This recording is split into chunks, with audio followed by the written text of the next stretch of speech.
But we will talk to Weather Channel meteorologist Mark Thibodeau in about a half hour, and I want to get a sense of the timeline for Orlando, when Orlando is going to see the worst of this storm, and when the Tampa Bay area might finally get a break. Yeah, so on our text line at 97720, somebody actually just said anyone on the road in Orlando needs to get off the roads right now. So It sounds like things are getting pretty nasty in Orlando. Also, wind and rain just started again in Bradenton. That came in a couple of minutes ago. A lot of people saying power out and flooding in Venice.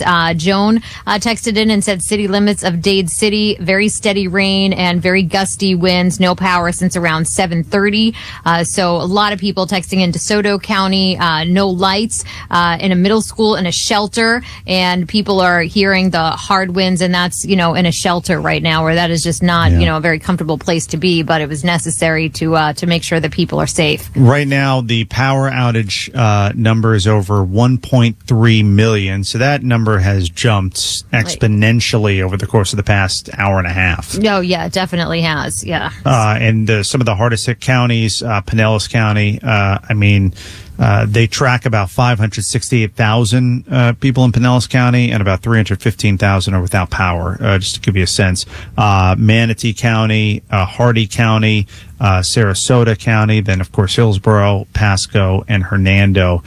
Some of the hardest hit counties up to this point, all along the coast, basically where the storm made landfall and where the eye wall has hit. And that's why. So we've been telling you with the power outages that were expected, iHeartRadio app, that's going to be the way to get the information that you need throughout the course of the night tonight. And, I think when these storms hit a little bit later, the thought process is, all right, there's really nothing I can do. I'm in the place I need to be, and just sleep through it and wake up in the morning and see what happened.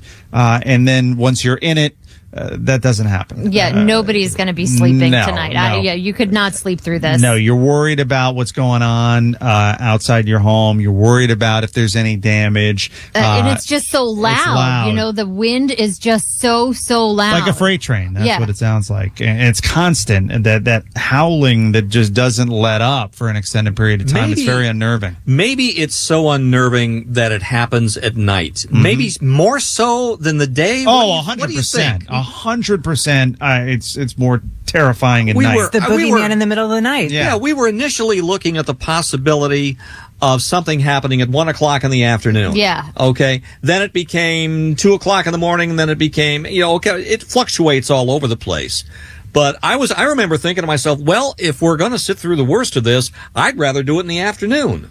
Oh, yeah, absolutely. But that's not going to happen. There was a wind gust just recorded at 102 miles an hour at Sarasota Airport. So, those gusts are really, really strong right now. Yeah, that wind is kicking. But going back to what I was saying about not being able to sleep through the storm, even though it's hitting at night, that's why we're here. And that's why we're going to be live with you the entire night. We're going to go as long as we can. I mean, we have to go until at least 2. Is that what our shift is? Yeah. There's nobody coming for us until 2. So we got a ways to go. But then we have another team that's going to take over in the middle of the night to keep you up to date on everything that's happening. And then we'll be back at 5 in the morning. Yeah, so very quickly, it's now a Category 2. All right. So Milton the latest is now a Category 2. The latest from the National Hurricane Center. Which would bring the top winds down to around what? You're looking at me, Reed. I don't know. Stop looking. You're the host. You're the goat of hurricane reporting, Ryan. It's the wind speed has dropped a little bit from where it was. It was at 115. It was 115 miles an hour. Yes. So it is. Oh well, I'm looking at this report right now and I can't see it. I'll just read it. So a sustained wind of 69 miles an hour and a gust of 102 miles an hour was recently reported at the Sarasota Bradenton International Airport. Sustained wind of 86 miles an hour and a gust of 105 miles an hour reported at a weather flow station in Egmont Channel. 110 miles per hour. That's the top wind speed, the maximum sustained winds for the storm. So it's gradually gone down. It was at 120 miles per hour not long ago. I think it made landfall at 115 115 miles per hour. At 8:33 is when it made landfall. And now it's at 110 miles per hour, and the pressure is rising a bit. I mean, this is still a really strong storm. It's about 20 miles northeast now of Sarasota. It's about 90 miles southwest of Orlando.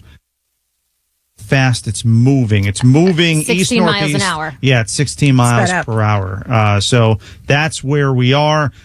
In terms of the rainfall over the last 12 hours, I mean, again, well, forget the last 15 hours, or the last 12 hours, just the last hour, 5 inches in St. Pete. So the rain is coming down at a very rapid pace in the Tampa Bay area, and that's why those flash flood emergency alerts were put out recently. So an update for you there. Now, we are going to get, in about an hour, we'll get the 11 p.m. advisory, which is more detailed, and we'll see if there's anything new there. I'm hoping that when we talk to Jamie Rome, the deputy director for the National Hurricane Center, in about 50 minutes, that maybe the advisory will pop in then, and we can get it, as it comes in. Yeah, they usually do come a couple minutes early. All right, we're going to take just a really, really minute break here for a second, just so you can stop hearing my voice for a moment. And when we come back, we're going to get you caught up on all the latest. We'll get to more of your text messages,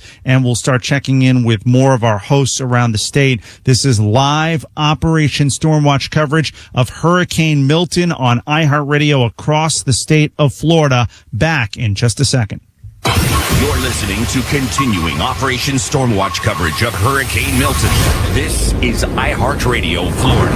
WFLA, WHNC, WMTX, Tampa, WDAE, St. Petersburg, WXTV, Clearwater, WFUS, Gulfport, WDIZ, WCTQ, Venice, W276CR, Bradenton, WSRC-FM, Coral Cove, WTZB, Englewood, WBTV, WSTV, W280EV, Sarasota, WIKX, Charlotte Harbor, WWCD, WCBU, Salona, WBCG, Murdoch, WCCF, W265EA, Punta Gorda, WOLZ, Fort Myers, WCKT, Lehigh Acres, WZJC, Port Charlotte, WBTT, Naples Park, WJNO, WZZR, West Palm Beach, WQOL, WCZR, WZTA, W300BQ, Vero Beach, WAVW, Stewart, WLRQ-FM, WMMV, Cocoa, WFKS, WMMV, Melbourne, WMGF, Mount Dora, WXXL, Tavern, WJRR, WMGF, WXXL, WFLF, WIGM, WRSO, Cocoa Beach, WIOD, Miami, WBGG-FM, HD2, Fort Lauderdale. Download the iHeartRadio app and stay connected. So obviously, after hearing that, we're on a lot of radio stations right now across the state of Florida. This is your live Operation Stormwatch coverage of Hurricane Milton. I'm your host, Ryan Gorman, with Dana McKay, Read Shepherd, Natalie Rodriguez, and John Mamola. We have an entire team here, along with hosts that we're going to talk to across the state, reporters across the state, and meteorologists on standby to bring you the latest on everything happening with this storm. It was about an hour and a half ago when Milton made landfall, Siesta Key. That's where landfall took place. And we are in the middle of a flash flood emergency right now for parts of the Tampa Bay area. And that is where the worst weather in terms of rain and wind, that's where the worst of it has taken place. That's the northern eye wall. It's been sitting over the Tampa Bay area for quite some time. The counties most impacted by that: Pinellas, Hillsborough, Polk, Pasco, Hernando, and now we're starting to see parts of Kissimmee and Orlando and up to the Villages, Citrus County, all being impacted by the outer portion of the eye wall. Then at the same time, we've got something else going on. From Sarasota down to Naples, you've got a pretty significant storm surge situation unfolding. We're looking at some of the water that's been coming ashore, especially Port Charlotte, Fort Myers, that area.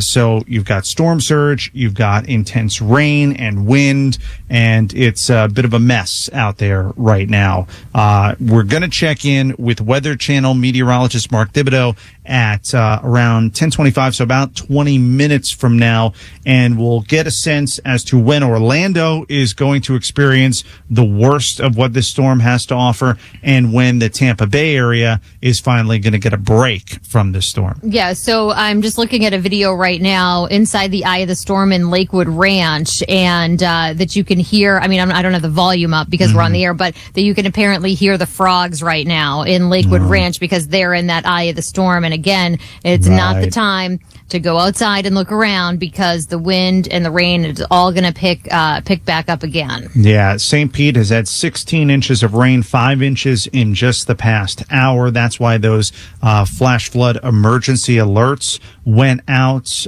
You've still got a lot of heavy wind, rain that's basically horizontal as it's blowing through. The storm is definitely becoming a bit more disorganized at this point, and that goes to the weakening, but it was so strong once it made landfall, a strong Category 3 storm, that it's taken it a minute to lose some of its intensity. Just simply going to take some time for it to weaken a little bit. Now it's a Category 2 right now, and it probably should stay a Category 2 as it approaches the Orlando area, and then as it exits the state over near Cape Canaveral, we could see a Category 1, and then from that point, it's out in the Atlantic. But it will bring potential flooding problems as well to the Georgia coast and the low country of South Carolina. I believe some flood watches are already in effect for that portion of the country.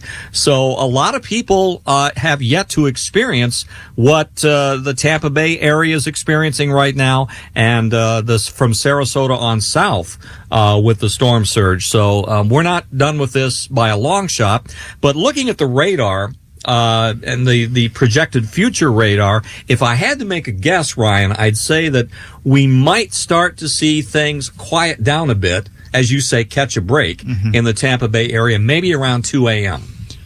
So you got a little ways to go. We got a while yet. Yeah. A little ways to go. And somebody asked on the text line, you can text us if you have questions or comments. 97720 is the number, 97720. Someone asked if it's moving at 16 miles per hour or 60. We wish it was moving at 60 miles per hour. I know, we got to hear real quick. We wish it would step on it, but it's not. It's moving at 16 miles per hour. Yeah, the National Hurricane Center just put out the 10 o'clock kind of position update. Sustained wind of 69 miles per hour and a gust of 102 miles per hour at the Sarasota Bradenton International Airport. Sustained wind of 86 miles per hour and a wind gust of 105 at Egmont Channel, with a sustained wind of 74 miles per hour and a wind gust of 98 miles per hour at Middle Tampa Bay, with a gust of 91 miles per hour at Citizen Weather Observer Station in Bartow. Yeah, to give you a sense of some of the wind speeds, this is over the course of the past 20 minutes or so. Bradenton, winds are at about 69 miles per hour with a gust of 102. St. Pete, 56 miles per hour with a gust of about 83. Clearwater, 45 miles per hour. So some pretty significant wind speeds, and then gusts reaching hurricane strength. The power outage situation, we are up to 1.4 million people across the state of Florida without power by far. The county, in terms of the amount of people who would be part of the overall group and the amount who are without power, it's Hardee County. That's been the hardest hit one. Then you've got Manatee County, Sarasota, Pinellas, Hillsborough, Pasco, Hernando, and Citrus County, all experiencing a lot of power outages. Now you're starting to see some of the more inland counties like Polk, Sumter, and Lake County, along with Marion County, getting hit with those power outages. Those numbers are just going to continue to rise throughout the course of the night, and that's why we've been saying so important. Hopefully, many of you have a battery-powered radio, so you can listen to us, on whatever your favorite iHeartRadio station is for the duration of this storm. If not, you can listen to us on your your iHeartRadio app. Just pull up whatever your favorite iHeartRadio station is. We're on all of them across the state right now, and we will be until 5 a.m. in the morning. And that's not something that uses up a lot of power. You just turn your screen off. You keep listening to us on iHeartRadio, and we'll get you the latest info. So there are reports of flash flooding and power outages in Tampa with knee to waist deep water near MacDill Air Force Base. That's not surprising. And lots of downed trees, which are obviously, causing all of those power outages. So flooding near MacDill. Now, one thing we haven't mentioned yet is that if you do see a down power line or open transformer, Tampa Electric says you can call 813-223-0800 or 1-888-223-0800. You can report an outage on the Duke Energy website or by calling 800-228-8485. And it goes without saying that if you do see a down power line out there, don't go anywhere near it. Well, you shouldn't be out there. Yeah. Well, yeah. I mean, it doesn't matter where you are, honestly. You should not be out there. Just wait until daybreak, until we have a better assessment of how the situation is. You have no business being out there. No. Yeah. And even in Sarasota and that area where, the I currently is, it's a little more inland now. But if you feel like, things have eased up quite a bit, maybe it's over. Well, there's the backside of the storm. And we'll get you a sense as to the timeline. I thought Reed did a pretty good job projecting maybe 2 a.m., but we'll talk to a meteorologist just to get something a little more precise. But we'll have Weather Channel meteorologist Mark Thibodeau on with us in about 15 minutes, and we'll get an update from him on when you may actually be more in the clear, not to go outside, but just when the wind will die down. Yeah. You can just by looking at the text line, you can tell that people are really wondering, okay, I've had enough now. When is this wind going to be done? People are wondering when they're going to get some relief from that. And then I don't know if you saw this story that was kind of trending earlier today. This guy who calls himself Lieutenant Dan, who decided to ride out the storm in Tampa on his boat, and now he is still apparently on his boat in Tampa, and it looks like he's doing all right, but they really tried. They had officers from the Tampa Police Department trying to talk to him and get him to come in from the storm, and he just wouldn't. And so I guess he's doing all right out there. We're still in a situation right now, especially in the Tampa Bay area, where and even south, the wind speeds and the conditions are in a place where if something goes wrong, they can't come and get you. Emergency responders, law enforcement, they can't come and get you. They can't rescue you right now. So that's why we stressed ahead of this storm to get to where you need to be a safe place in advance of Hurricane Milton. And it seems like most people adhered to that. Hopefully we don't end up with a bunch of tragic stories in the aftermath. It was actually good to see throughout the day that in Hillsborough and Pinellas and some other counties that they were opening more and more and more shelters throughout the day because there was such a demand for it. So it's good to know that that people did evacuate today. Yeah, I'm looking at our text line again. 97720 is the number, 97720. Make sure you tell us where you're texting us from, so we have an idea. If you're saying it's flooding here, and there's no place. I mean, it's a 727 number, so I'm thinking that's Pinellas County, but Right. But that's something that I think a lot of people are going to experience, and this is really what happened with Helene. Just like 2 weeks ago, the person who texted in said, our road is flooding. It's never flooded. And that was the issue with Helene. A lot of people saw the storm surge numbers, and sometimes, you hear 5 to 8 feet, but it's hard to visualize that. What exactly does that mean? And then they realize, okay, well, 5 to 8 feet, it means that there's 3 feet of water in my place. Right. And for those who typically flood, they knew they were going to flood, but even the extent to which they got more than they expected. Yeah. And now we're seeing, I think, and we'll see a lot of this, people who they haven't flooded before with the kind of rainfall that we're seeing in the Tampa Bay area, and then the storm surge numbers that we're seeing from Sarasota to Naples, and, of course, Fort Myers and Port Charlotte, Venice. There's a significant storm surge, as we all expected with a Category 3 storm. Yeah, and I'll be curious to know, there was with Debbie, that area in Sarasota, those neighborhoods that had never flooded before, where they got a lot of flooding. So, how did they fare in this storm? Because it's worse. There's a lot more water being dumped on that area right now. Yeah. If you have questions, more general questions about the situation that you're in right now for our meteorologists, you can text those to at 97720.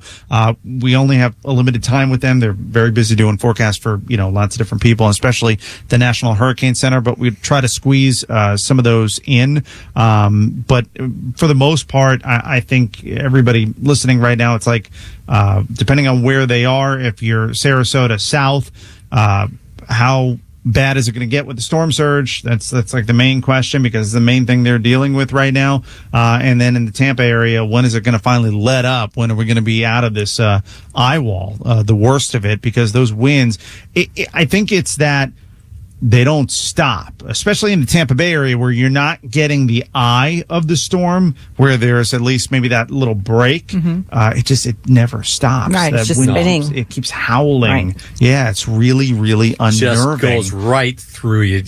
Yeah, a lot more text coming in at 97720. Hernando County experiencing very strong heavy winds right now. In Sarasota, someone else asking, when are the winds going to die down? No internet and no power. Can you tell us when it's going to calm down in Largo? I live in Auburndale. I've lost power twice. I heard a loud pop. The winds here are very, very heavy. Another person said we just lost power in Palm Harbor. Sarasota Springs just lost power. And somebody said this is torture. Yeah. Yeah. I'll go along with that.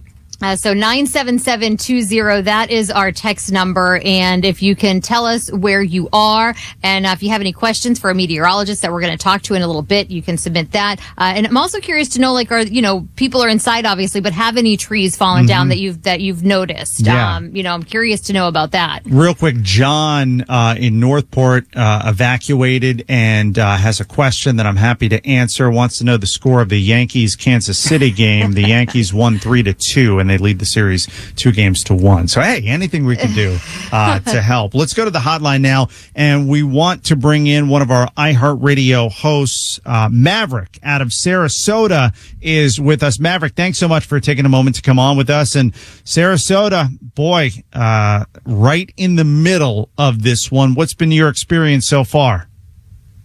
It started slow, Ryan. I'm actually with my mom at her place in Venice, and high and dry, but a lot of rain and a lot of wind. It really started picking up around 5-ish, and we actually lost power at 6:30.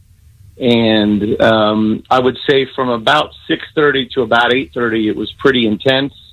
And I guess we were in that eye wall. It went right over top of us, and we're now on the back end, I guess, of the spinning of it coming back around, and winds seem to have picked back up again. They're at least tropical storm force or low-level hurricane at this point. I'm seeing treetops dancing, still pretty good right now. So it's dicey. In your community, what were the preparations like, and did people have debris from Hurricane Helene and all of that? It was interesting. I'm interior here, and all the barrier islands have debris everywhere. My co-host Lulu lives on Siesta Key. She sent me pictures. She evacuated. She went into Georgia with family, and she sent me pictures as she was leaving on, I think it was Tuesday morning, and there was stuff everywhere along Siesta Key. I've got a friend who owns a business on Anna Maria Island, and there was debris all over Anna Maria Island still on Tuesday afternoon as well. So where I am, there isn't a lot of debris, but we're not near the coastline. So, I'm a little nervous for a lot of family and friends with potentially what may have happened with damage just on shrapnel based on that near the barrier islands. I think of Sarasota, and you had some pretty significant damage from Hurricane Ian, and then with Hurricane Debbie, the flooding, some of the flooding that took place in Sarasota, especially in neighborhoods that usually don't flood, that was significant. Then Helene, and now you get the direct hit. It just feels like Sarasota's been through so much with so many storms in recent years. Yeah, it has been rough.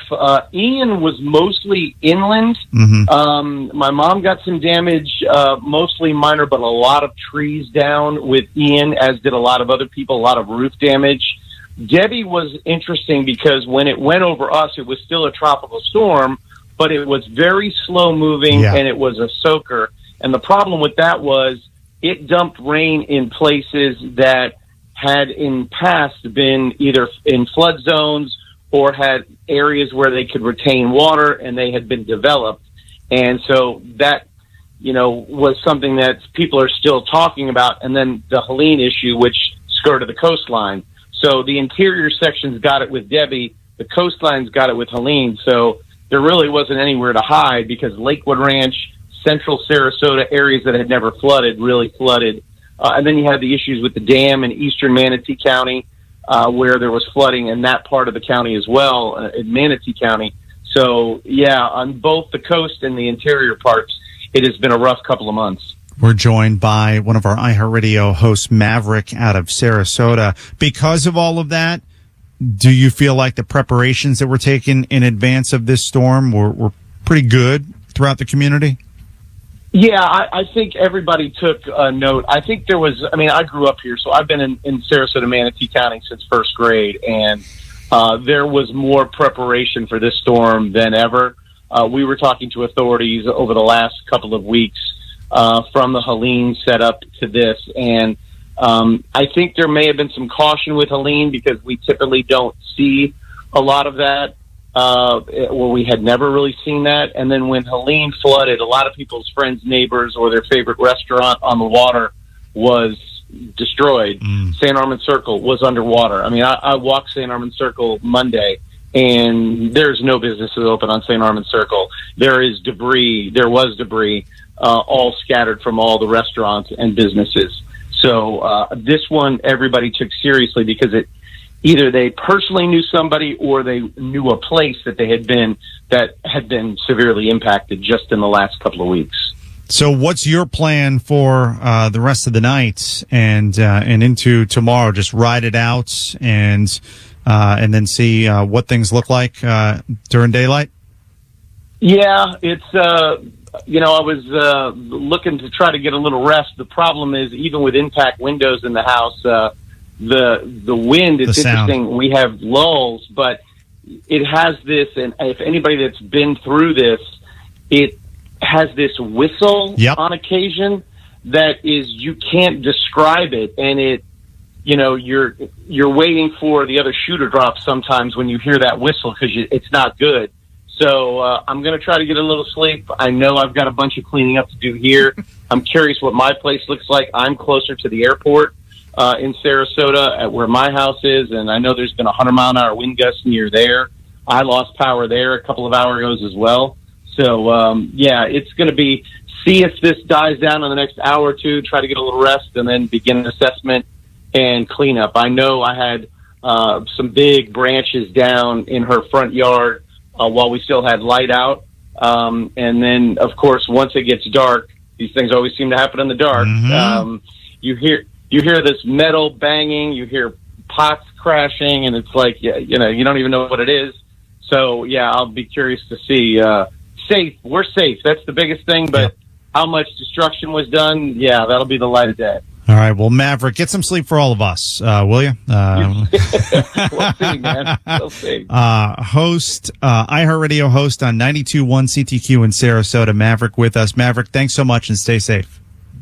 You guys too. All right, now let me bring in Weather Channel meteorologist Mark Thibodeau. So, Mark, let me start with where the worst of the weather in terms of the rainfall, the wind, and all of that, where is that located right now? Well, it's still basically over us. It's still over the Tampa area. It is starting to move a little more northeast, but what we're going to see happening here is I think the winds are actually going to get a bit stronger than they are now, because what's going to happen is this western part of the circulation, this western eye wall, is really kind of putting a pretty good beating on the coast right now. The winds are 48, gusting to 84 miles an hour at Albert Wooded, and across the rest of the area, similar wind gusts happening as well. Down to the south, Sarasota was gusting last hour to 102 miles an hour. So we really have got a serious wind field with this western side that's moving in. The heaviest rain is beginning to shift a little bit east, but I say the worst of the weather because we've got the strongest winds. We still have got some of the heaviest rain, and because of all the rain we've had, we do have a flash flood warning for Polk, Sumter, Citrus, Hernando, Hillsborough, Manatee, Pasco, Pinellas County till 2:45 in the morning. And that's on top of the numerous other flash flood warnings. We're just surrounded basically by flash flood warnings until the middle of the night, till 2:45, 3 a.m. We've had anywhere from 4 to 10 inches of rain. We're going to get probably 3 to 4 more inches of rain before this moves out. So we're going to have major flooding going on in many places. And we still could have a surge, at least some kind of a surge into Tampa Bay. We're getting surged in Charlotte Harbor right now, big time. And we're seeing the water levels come up into San Carlos Bay, down around Fort Myers and Sanibel. So, yeah, big problems. Now, Orlando, this is going to be your hurricane coming up in about 2 hours. We're going to see that eye wall moving in. The weather's really going to tank overnight. We're going to see the winds coming up, the rain getting much heavier. And basically, we're going to have an inland hurricane on our hands moving across central Florida, moving across Orange and Osceola counties as we head through the next few hours. Early pre-dawn hours, we're talking about Daytona Beach, St. Augustine, your hurricane here, and then finally exiting off by 7 to 8 a.m. off the Atlantic seaboard. So, wow, what a night we have underway. Yeah. Flooding, high winds, power outages, debris in the road, very dangerous. It's still possible we could even see a couple structures getting washed away from the surge that happens along various points along the Gulf Coast, especially south of us. Throughout the night. Just extremely dangerous out there. Let's focus on the Gulf Coast counties for a moment, and we'll talk about everything from, Citrus County down through Fort Myers and Naples. Okay. Everybody wants to know right now who's along those coastal counties. When are things really going to start to ease up for them? So I think around Tampa Bay, we're talking about it probably another 2 hours, the way it's looking to me in terms of the rainfall.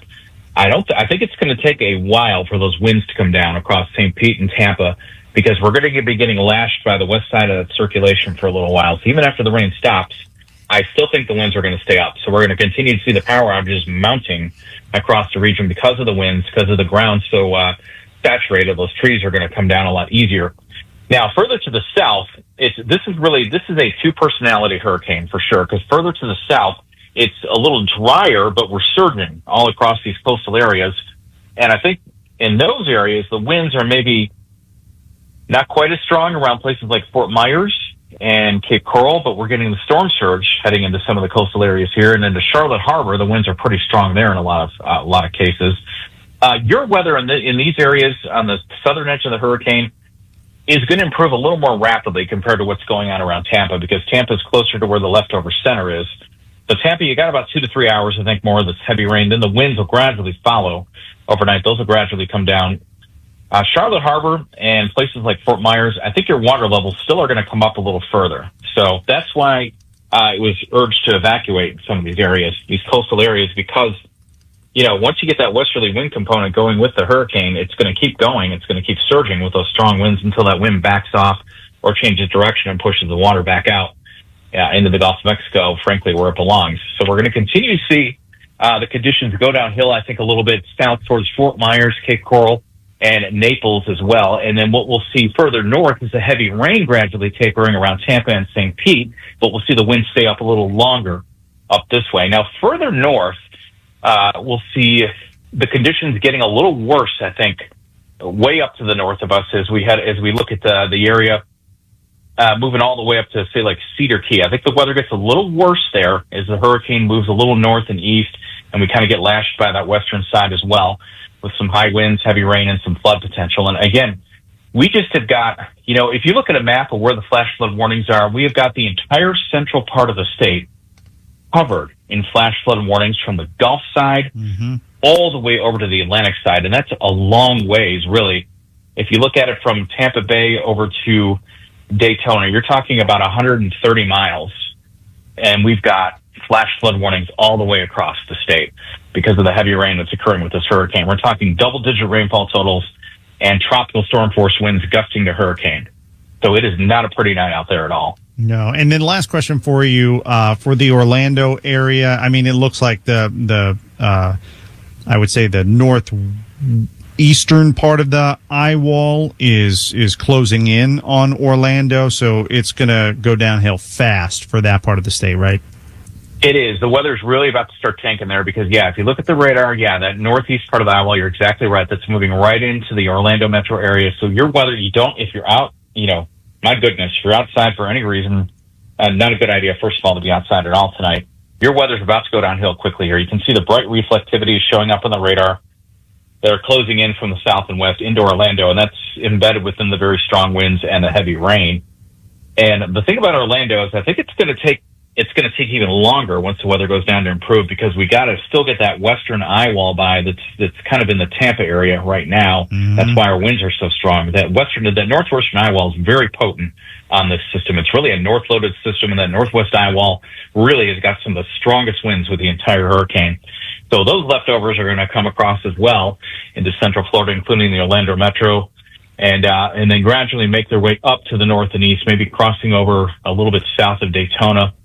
So places like Daytona as well, on the Palm Coast, as well as maybe as far north as St. Augustine, feeling a pretty good clipping from this hurricane with the tropical storm force winds. And in the case of like Daytona and a little bit south, we could very well have gusts to hurricane as well. But Orlando, your weather really starts going downhill very soon here, and it's going to last for a while, too. We're talking several hours. So I wanted to ask, because we had somebody who texted in Port St. Lucie where they had some really awful tornadoes earlier, and she said, we're desperate for information. Are there going to be any more tornadoes tonight? What can we expect? It does not look like it to me, because that part of the storm, first of all, I'm really sorry that happened. It's, this has been a really bad hurricane with all the tornadoes we had. But hopefully everybody stays safe there in Port St. Lucie, great town. The thing is, when you have a hurricane like this, the tornado quadrant typically is about 150 to 200 miles east of where the center comes in. And that quadrant of the hurricane is now out over the Gulf Stream, over the Atlantic waters. And I can look on the radar and I can see here all the severe thunderstorms that we have out over the Atlantic Ocean. There's probably water spouts happening out there right now. Yeah. If we draw a line here from where let's say Orlando to where that stuff is out in the Atlantic, we're talking about 138 miles out to sea.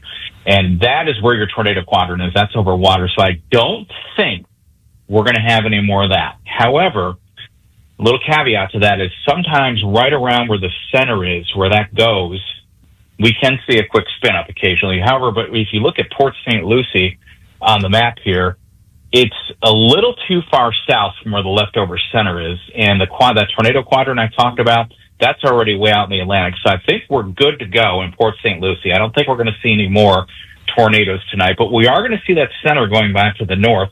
So I still think down here from Port St. Lucie down to West Palm Beach, and even down as far south as Miami, I still think we're going to get some tropical storm force wind gusts, and we could certainly see a few rain bands coming through as that western eye wall lifts out to the north and west of you guys. So we need to watch that as well. All right, Weather Channel meteorologist Mark Thibodeau with us. Mark, really appreciate all the updates tonight. Thank you so much. Sure, thank you. Be safe. All right, you as well. Taking a look at the power outage number, it has gone up to 1.6 million. And pretty much, I got to be honest with you, almost all of Hardee County is without power at this point. Almost the entire county. Manatee County, Sarasota County, Pinellas County, huge numbers of power outages. Hernando County right up there, and then, of course, Pasco, Hillsborough, and Citrus. And we're starting to see some of those inland counties like Polk, Sumter, and Lake. Those numbers are increasing there. And speaking of Sumter County, they're ending all emergency services. Conditions becoming too difficult for people, first responders, law enforcement, to respond to calls for help. So that now that some of the inland counties are ending their emergency services because of the deteriorating conditions there. And then the flash flood warning, there's one for Tampa, St. Pete, and Clearwater. That goes until 2:45 this morning. And that has broadened out a bit. Now that extends all the way up through Homosassa Springs, down to Bradenton, covering all that area in between, and then all the way east to Haines City, including Lakeland. So a much larger area for that flash flood warning. And then there's a flash flood emergency that's covering the area from Hudson down to Citrus Park. It includes Dade City, Wesley Chapel, Lakeland, Haines City, Bartow. So that's where a flash flood emergency is in place. So looking at Siesta Key, the storm surge, I'm looking at a video at Midnight Pass Road, and the storm surge is pretty high right now. It looks like there's a house that you can see on this camera, and it's coming up to the porch. So definitely a lot of storm surge happening in Siesta Key. And you can text us and let us know what you are seeing, where you are, what you're experiencing. The text line is 97720. That's 97720. And we really appreciate you communicating with us because it's really helping us to have a good idea of what's going on. And if you have any questions about what's going on in your area, you can let us know at 97720. And when you text in, make sure you let us know where you are, because we are getting some messages that say my power's out and we don't know where you are. So you got to tell us where you are when you text. Yeah, we don't need your exact address or anything like that. Just, general location. What are the conditions at 1, 2, 3? Yeah. Right. The highest wind gusts so far. This is from our friends over at News Channel 8 in the Tampa Bay area. Sarasota Airport, 102 miles per hour. St. Pete, 91. Clearwater Beach, 90 miles per hour. So some pretty high wind gusts in the Tampa Bay area, which has seen the worst of that because that's where the eye wall is located. And that eye wall right now, that northern eye wall that's brought the heaviest rain and heaviest winds, that's extending from the Tampa area, including Pinellas County, all the way out to Kissimmee at this point, like the same part of the eye wall. I don't know what the meteorological term is, but I'll say the yellow part. That's extending from just off the coast in Pinellas County all the way to Kissimmee and then all the way up through Spring Hill into the villages. So there's just a lot of severe weather stretching for a large portion of central Florida right now. And a lot of records broken with Hurricane Milton. Yeah, historic rainfall at Albert Whitted Airport.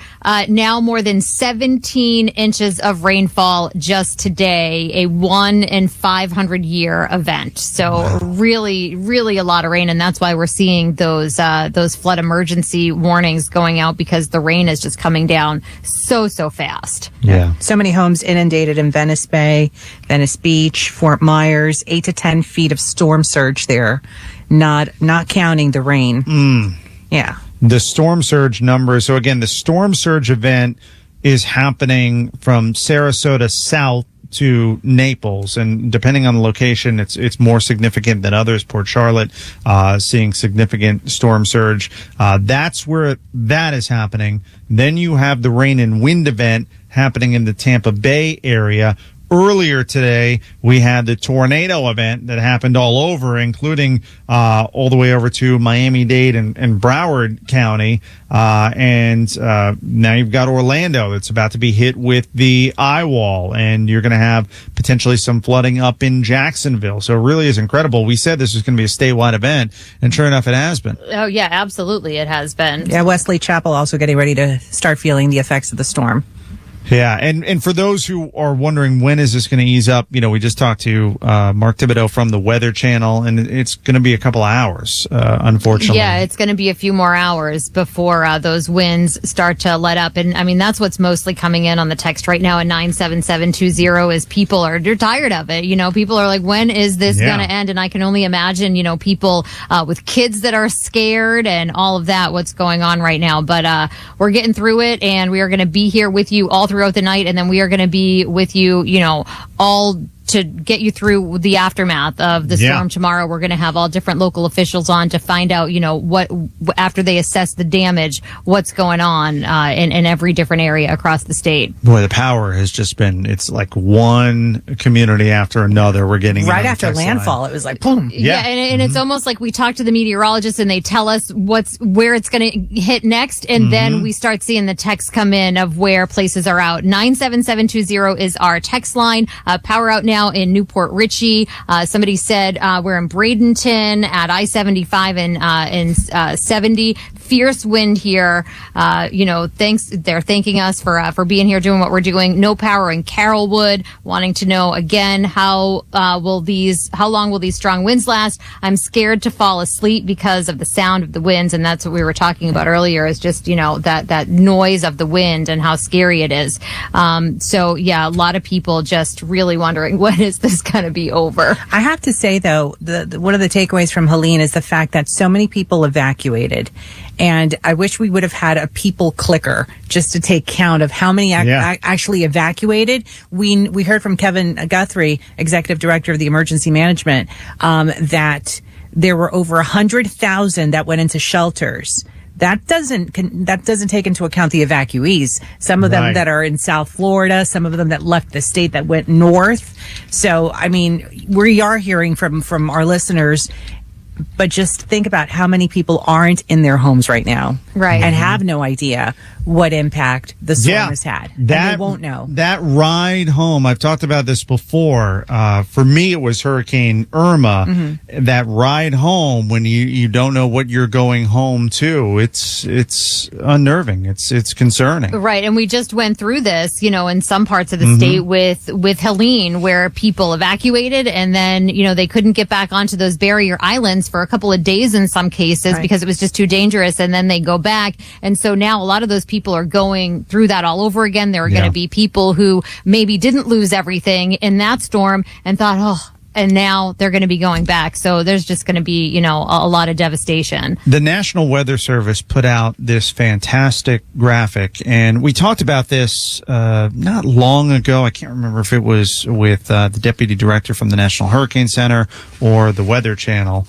It's all running together for me at this point. But the difference between a flash flood emergency and a flash flood warning, because we're getting lots of those notifications throughout the course of the night tonight, especially in the Tampa Bay area. So a flash flood warning is issued when dangerous flash flooding is happening or when it will happen soon. And it means that some roads will be flooded. Homes and businesses may flood as well.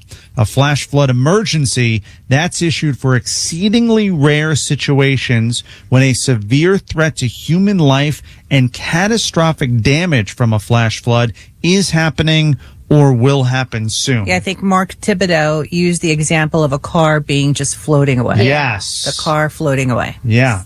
It looks like Jim Cantore is going to float away in a second. Now he's up over his waist in that parking garage that he's been in all night, and just kind of watching the water level rise. And he is in Charlotte Harbor right now, and that's where he's been for a while. He was in Tampa earlier in the day, and now he is in Charlotte Harbor. I'm watching this, and I'm thinking that's a pretty good idea. If you've got a parking garage close to the water to experience the surge, you can stand on the ramp that would take you to the next level, and you can kind of go back. You can get a sense of how deep it is, and then you can move to safety. I'm just hearing Kevin Guthrie in my head saying, the water's gross. Yeah, that water's gross. It is. Speaking of gross water, I'd like to come back to a couple of things we talked about a little bit earlier this evening with respect to St. Petersburg. The city officials shut down 2 sewage treatment plants to protect crews from the storm surge. This was actually before Milton made landfall earlier this evening. The Northeast Sewer Treatment Plant and the Southwest Sewer Treatment Plant are offline. So, as a result, if you live in those areas, or sheltering in those areas, you are being asked to avoid taking a shower, doing laundry, or washing dishes as much as possible. Please flush your toilets only as necessary, as the toilet may not drain. So you we went through this before. Right. If it's yellow, let it mellow. If it's brown, let it we also talked about the situation, and this is something that we can see from our offices on Feather Sound in Pinellas County. There are a couple of very tall cranes that they were not able to really secure or bring down before the storm. And so as a result, what they were doing was something called weather vaning, where they would just circle around in the wind and hopefully stay in place. Does that work?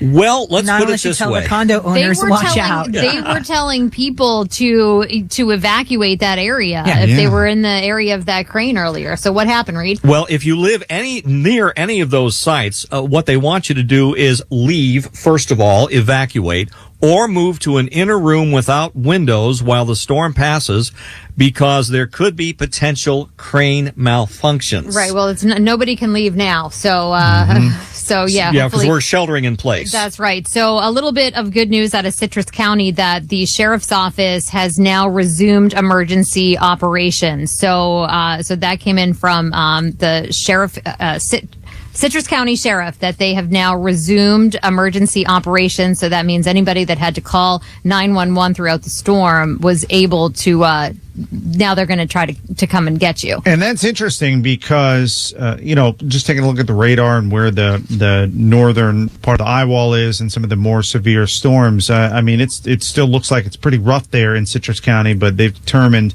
that they're not going to be putting, their first responders, members of law enforcement at risk by sending them out. And the one thing about Citrus County, especially along the coast on the west side of 19, it floods. There's been a lot of flooding in Citrus County from Debbie, Helene, going back to Adalia. And so they may have some rescues that they need to conduct, and that could be part of the calculation. It does look like, let me just do a little bit of an update here as I'm zooming in on the radar. It does look like, Northport, Port Charlotte, Fort Myers, Naples, in terms of like rain and things like that, it's definitely eased up there. The wind is still going to be significant, and the storm surge is really the problem down there. Looks like Sarasota and Bradenton, some of the more severe weather in terms of rain and wind started to ease up a little bit there. That doesn't mean that, the tropical storm force winds are going away anytime soon. It just means it's easing up a little bit. You're not going to be experiencing the absolute worst of it. And then if you're like right along the coastline in Pinellas County and Pasco County and Hernando County, you might get like a tiny bit of a break from like the eye wall portion of this storm. I would say maybe in the next hour or so.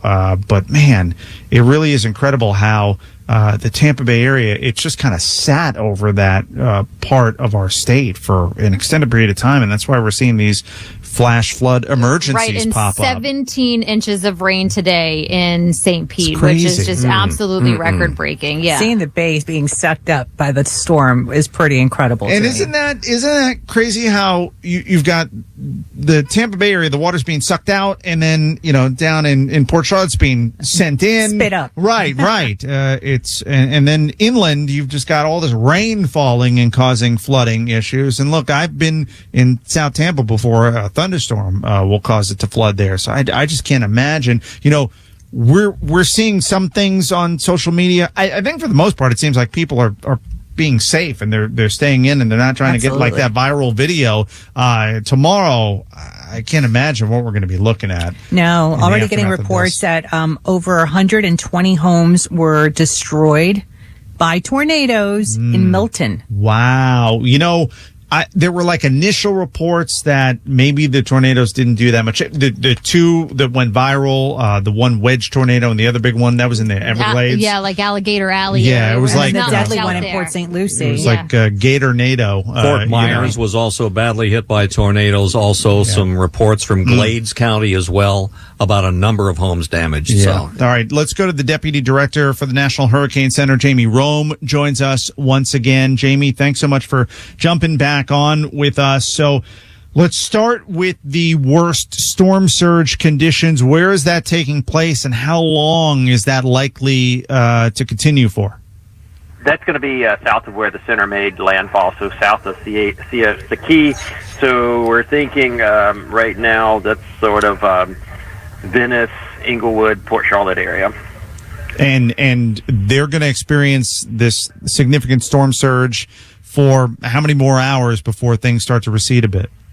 It probably won't get better until after midnight. Okay. I mean, we're still what looks like, we don't have the ways to measure storm surge in real time is very difficult. But we can look at video footage and things like that coming in on social media and tell the water's still coming up.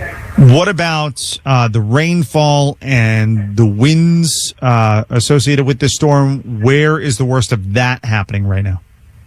With Tampa St. Pete, they had a flash flood emergency issued about an hour or two ago, and then that expanded eastward along the I-4 corridor into Polk County, including Lakeland, about 30 minutes ago. So you're seeing these incredible rainfall rates, 4, 5, 6 inches per hour. And when that falls on metropolitan areas, which are basically concrete, you get instantaneous flooding, and that's what's happening as we speak. It looks like the 11 p.m. advisory just came down, and the storm is weakening, but it is happening slowly even as it moves further and further inland. Yeah, and this is why we think it's going to, we're pretty confident it's going to make it across the entire Florida Peninsula as a hurricane. It's never going to drop its hurricane status, which means people on the Florida East Coast, the so-called Space Coast, so think about like Daytona Beach and Palm Coast, are going to experience really impactful winds tomorrow morning, probably closer to daylight hours. So I'm hoping they're not sitting back on their heels thinking that this is just a Florida West Coast problem.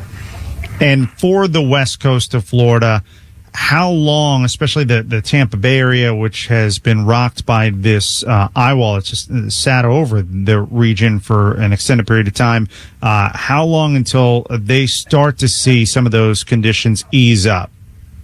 So the winds are going to continue for, the intense winds are going to continue for probably another hour or two before they start to come down. And it's just going to be windy all night. I mean, it's not going to stop blowing until tomorrow at some point. But the worst of it should start arresting here in another hour. So it's unfortunately still raining pretty heavily over the Tampa St. Pete area. And sometimes the flooding continues long after it stops raining. So even if the rain stops here in another couple hours, you're just going to have intense flooding all night.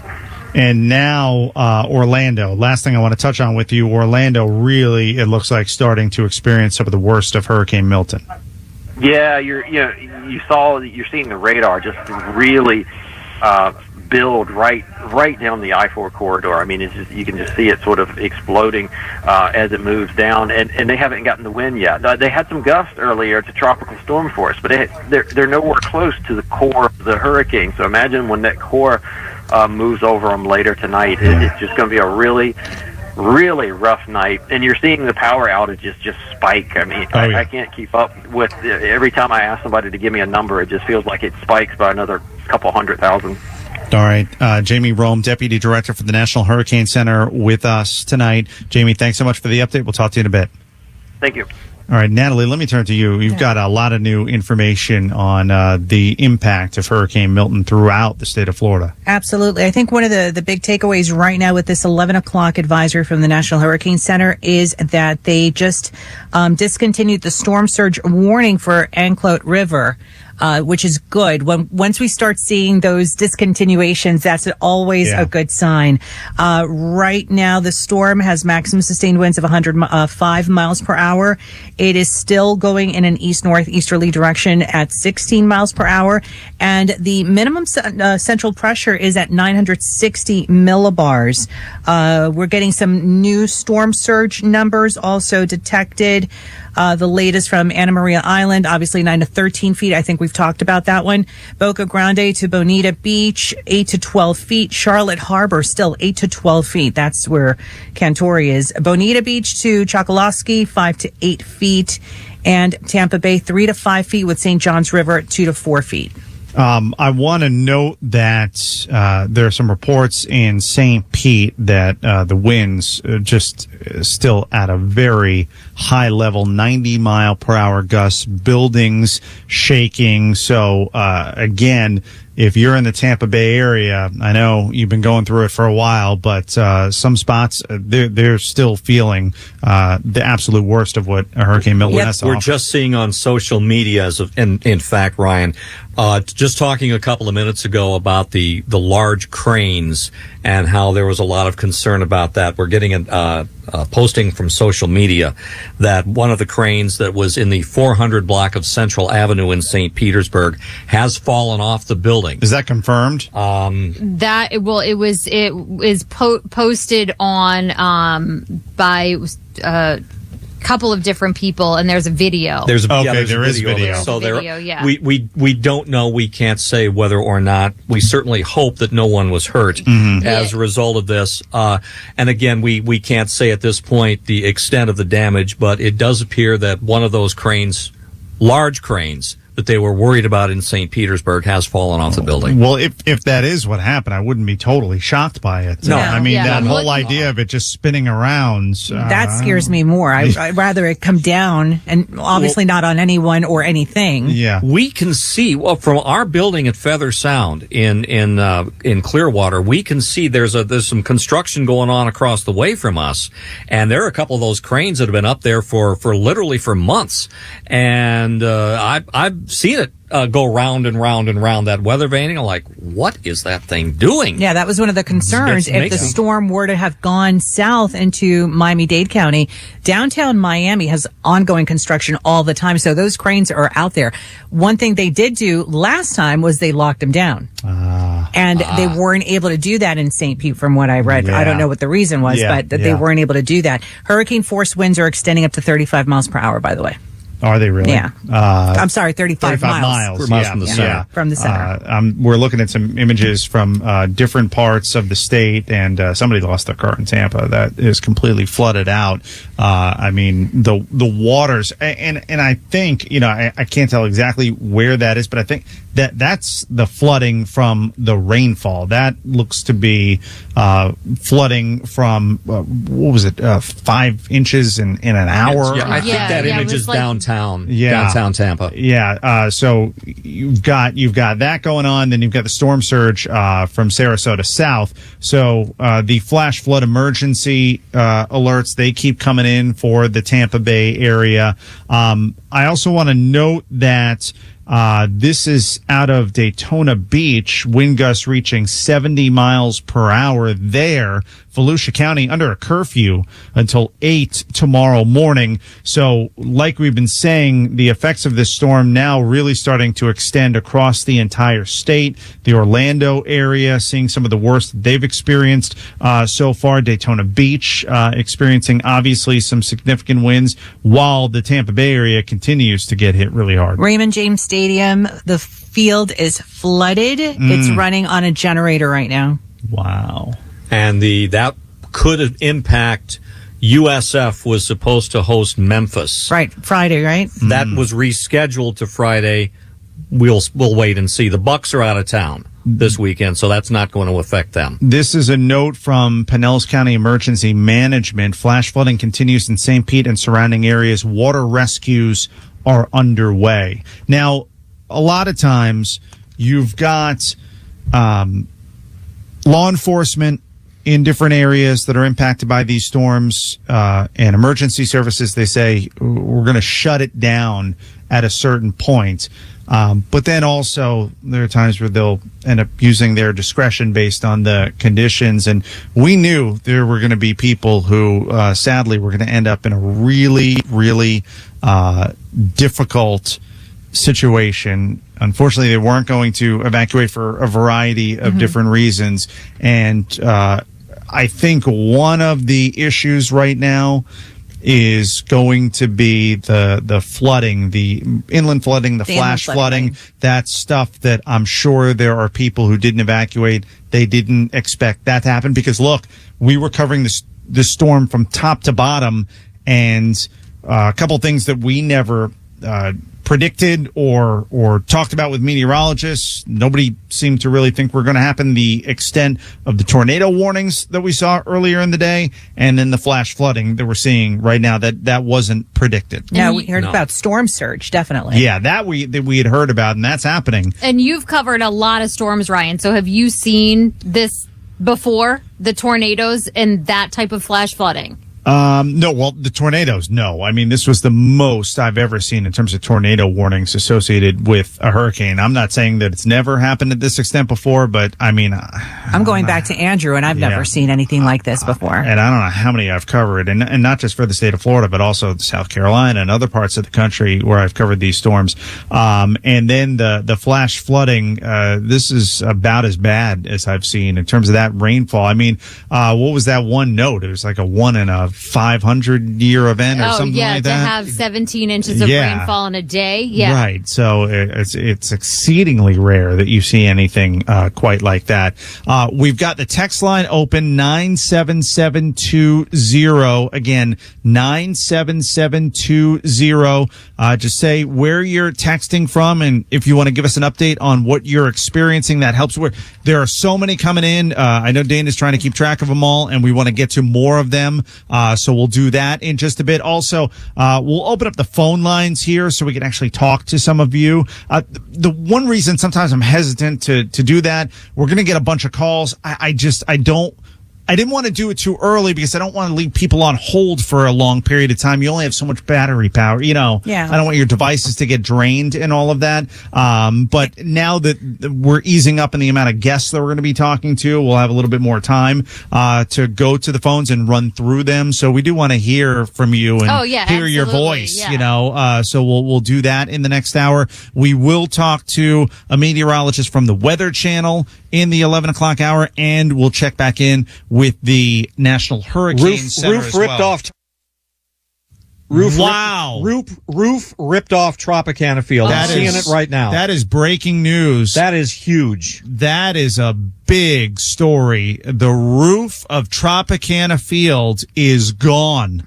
Wow. Gone. Oh my gosh. Now, there are plans to build a new ballpark. It's going to take a little while before they we'll get be ready this next week. Yeah. We were just talking about that happening at the Trop yesterday.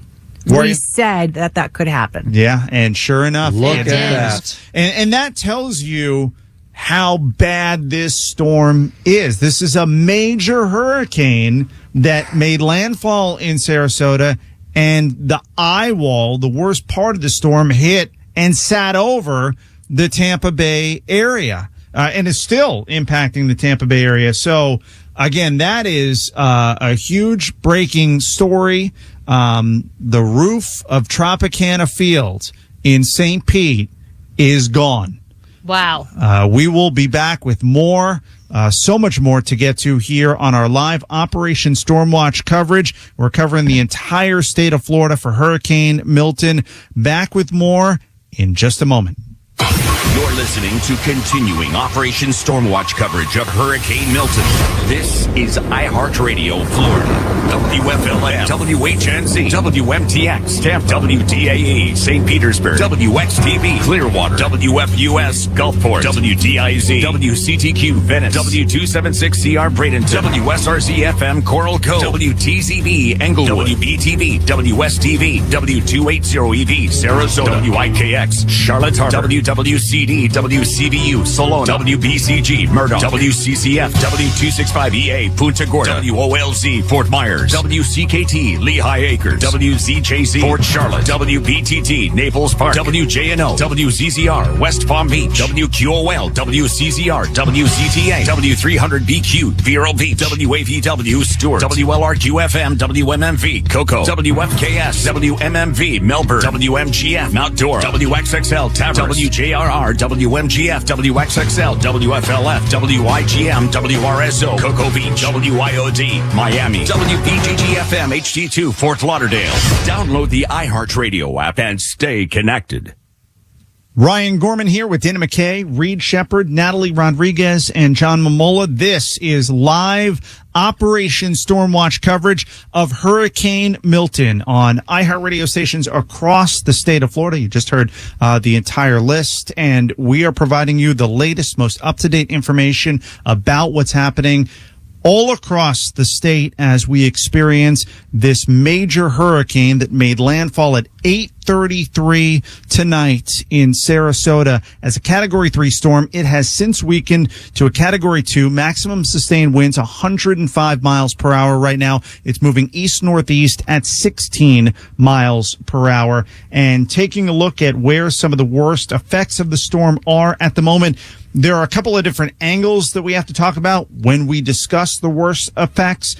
You've got the most significant rainfall and wind events happening in the Tampa Bay area and now extending over to the Orlando area as well. And then you have the most significant storm surge impacts happening from Sarasota to Naples. So there are multiple things happening. Also, you've got this storm impacting Daytona Beach, Palm Coast, all the way up to the Jacksonville area. We're going to break down what to expect moving forward through the night with Weather Channel meteorologist Jeff Eno coming up in about 20 minutes from now. One of the big breaking stories that we were talking about just a few moments ago.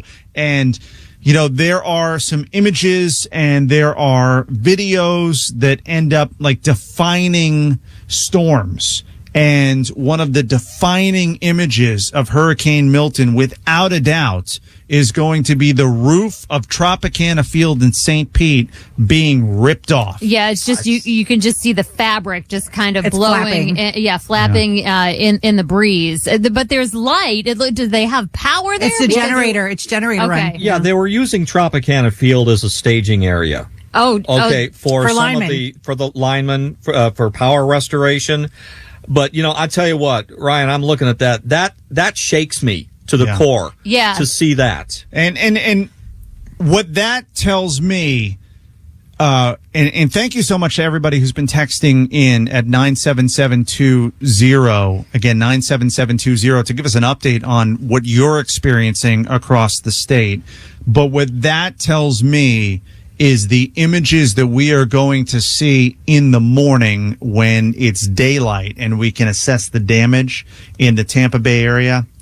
It's not going to be good. Yeah, it's going to be devastating. I'm looking at a picture right now of a house in Tampa that a tree fell through it, and you just see this big, huge branch that's right through the roof of the house, through the ceiling, and then into the hallway of the home. So, you know, and you just hope that when things like that have happened, that nobody was in the there, wrong right? place at the wrong time. We talked a lot about the water. The storm surge was such a concern, especially in the Tampa Bay area, you know, as we were trying to track and figure out where the storm was going to go, and the flooding that would ensue. The winds, you know, we knew it was going to be bad, but when the roof of the trop is getting ripped off, you can only imagine what's happening to other structures. Yeah, the Right. crane toppling in St. Pete. We're getting the Yeah. first images right now that we're seeing, the live cams. It's just, it's mind-boggling. It's so scary, and it's what you're saying. When day breaks and we're able to get out there to really assess, it's going to be horrific. Yeah, and I'm looking at a video right now of at least 10 feet of storm surge so far in Punta Gorda, and still rising. And it's just that the flooding, you know, in that area is devastating as well. It really is. I'm trying to think of a storm where there have been so many different storylines. You had the tornado warnings earlier today, and then you've got the wind and the rain events, the extreme flood warnings that we've been issuing nonstop for the Tampa Bay area, and then you've got the storm surge event that's happening south of the Tampa Bay. You've got so many different things happening at like the same and the time. wind ripping the roof off the Trop. The crane and the roof of Tropicana and the Field. recurring Cat 5. That to me is still in such a small amount of time. And the fact that we're dealing with a major hurricane making landfall along the Gulf Coast of Florida within 2 weeks of another major hurricane making landfall along the Gulf Coast of Florida. It's just been one after another after another. I think one of the questions too, we're so honestly shocked by the image of Tropicana Field without a roof. What we don't know yet, and hopefully we'll get some reports on this at some point soon, there were a lot of emergency workers using Tropicana as a staging area. They had their cots set up inside. Yeah, is everybody okay? Yeah, were people in there when this happened? Yeah. That's a question that we don't have an answer to now. We'll try to get those answers for everyone. Obviously, we're monitoring all the reports as they come in. And of course, we're trying to, we're being very careful about the sources of information that we're using, that we're sharing with you. But that is a major concern. There's the structural damage, which again, I'm telling you right now, front page of the Tampa Bay Times tomorrow. This is going to be the image that, and probably national news when they show their montage of Hurricane Milton and what it did to Florida. One of the first images you're going to see, along with waves crashing and flooding, is Tropicana Field not having a roof anymore. I mean, that's going to be the image from this storm. And now the question becomes, those who were there, are they okay? I mean, close to 10,000, the governor had said at one point. That's a lot. Yeah, that's a lot of people there. And, the roof itself, the structure itself, it looks like it's kind of hard to see. Don't forget, it's dark out. These storms, they don't want to hit during the day. So it's hard to see. It looks like it's just like the fabric of the roof that's been ripped. It looks like the structure itself. I can't see if anything's actually collapsed onto the field or anything like that. Let's hope not. Right? Yeah, I'm just looking at an image here. Natalie, you got it right. It was there are 10,000 crews that were being put inside Tropicana Field as a staging area, base camp for emergency responders. Obviously, we do not know yet whether any of them were hurt. We certainly hope not, but it's a shocking and a very, very disturbing scene to see the flaps of the canvas roof of the stadium. It's gone. It's just gone, and it's very disturbing. Yeah, I don't know what else to say there. No. That is quite the scene. I want to take a moment and talk about Naples real quick, because again, along with what's happening in the Tampa Bay area, we've got the storm surge issue that we're monitoring. The Naples surge has peaked at almost 6 feet. It's not going to go down that quickly though, because high tide is moving in. So, when these storms hit and when the storm surge comes in, along with the tides, it all... It's an ugly mix. Yeah. It's all... Okay, now I'm seeing some images of the crane that fell into a building in downtown Tampa. Downtown Tampa or St. Downtown St. Pete. Sorry, downtown okay. St. Pete. I don't know what that building is. It doesn't look like it's an apartment building or a condo building to me. Right. Well, and it looks like did it fall into another building? The crane fell into a building. Into another building. Yeah. Okay. I can't tell. It doesn't look to me like it's a residential building. 400 Central in St. Pete is what. Yeah, that would be downtown. Now there are some construction projects underway for some luxury high-rise condos along Central Avenue right now, but it's hard. It's almost impossible to say. Yeah, the concern obviously would be if it were if it were to fall into a residential building, you'd be really concerned about injuries and potential loss of life. If it's a commercial building, obviously you wouldn't expect anyone to be there during the storm. But that's another situation. So between the crane falling into a building and the roof being ripped off the trop, obviously you can get a sense as to what St. Pete has been dealing with in terms of wind speeds.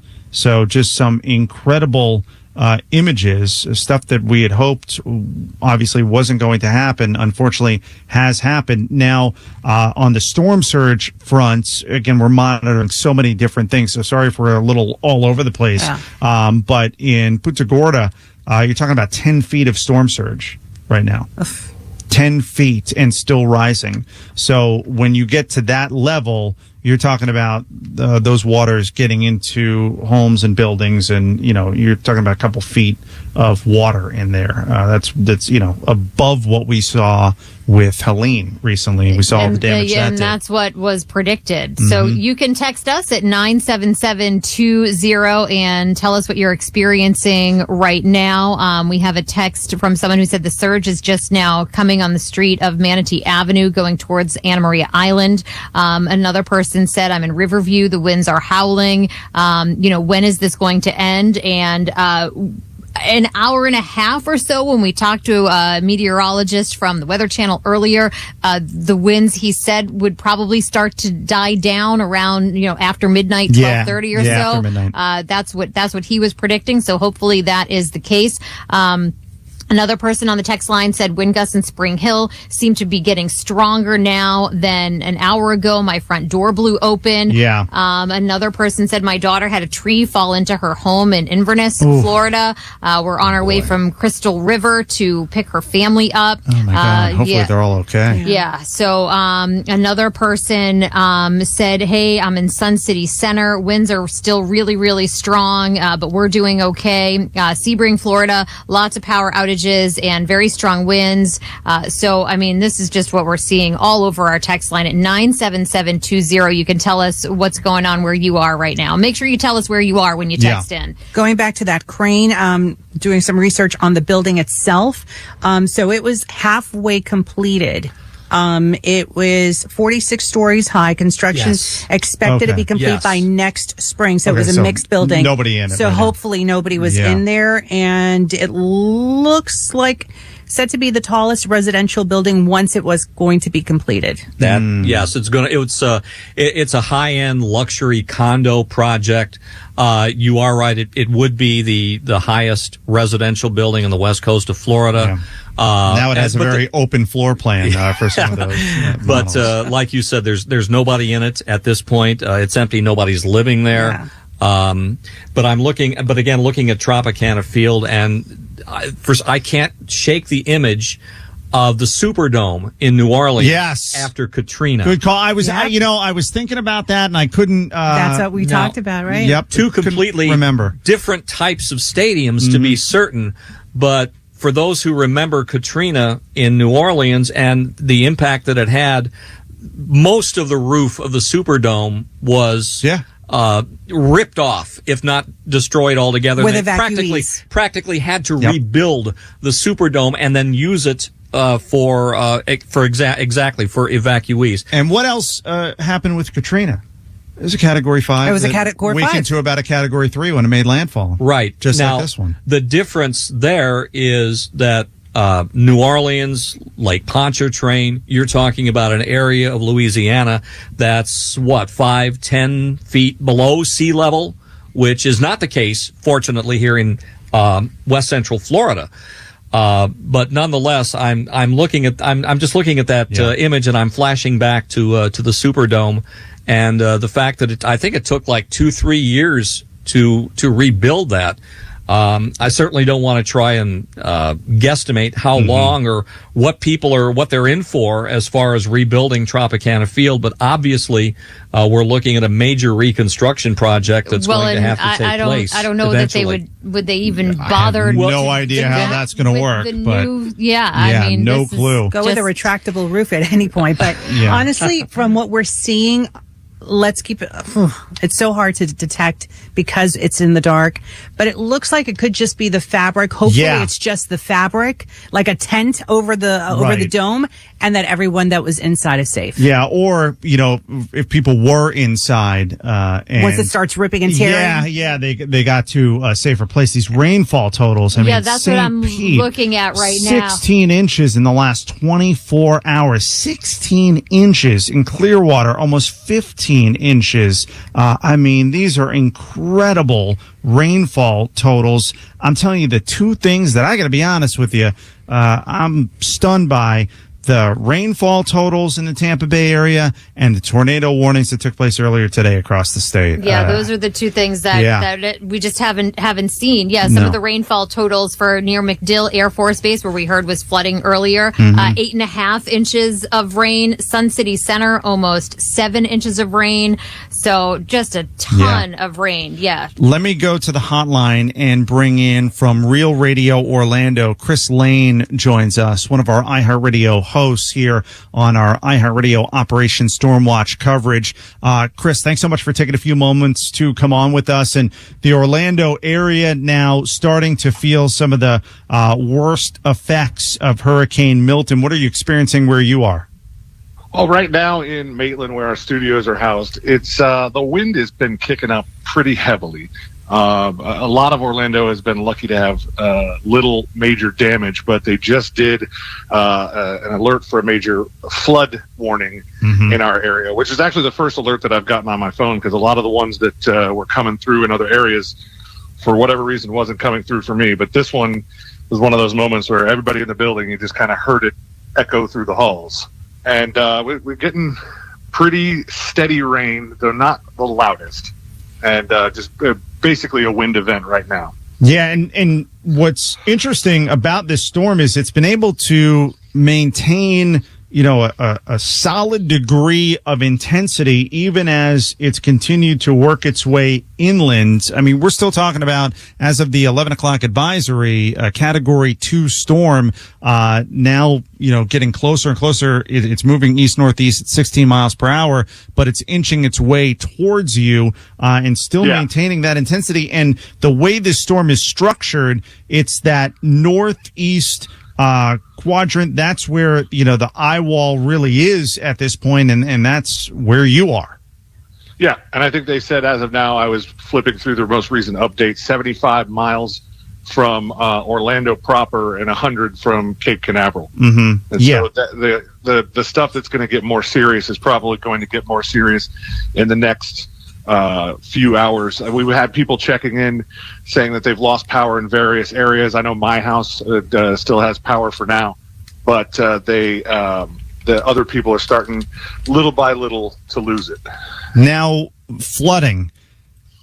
Tell us about the Orlando area and some of the spots maybe where you're concerned that could become an issue, because the rainfall totals that we're seeing, and they might not get to that level in Orlando, but it's been one emergency flood warning after another in the Tampa Bay area. So obviously, because you're getting some of the worst parts of the storm, that's a concern.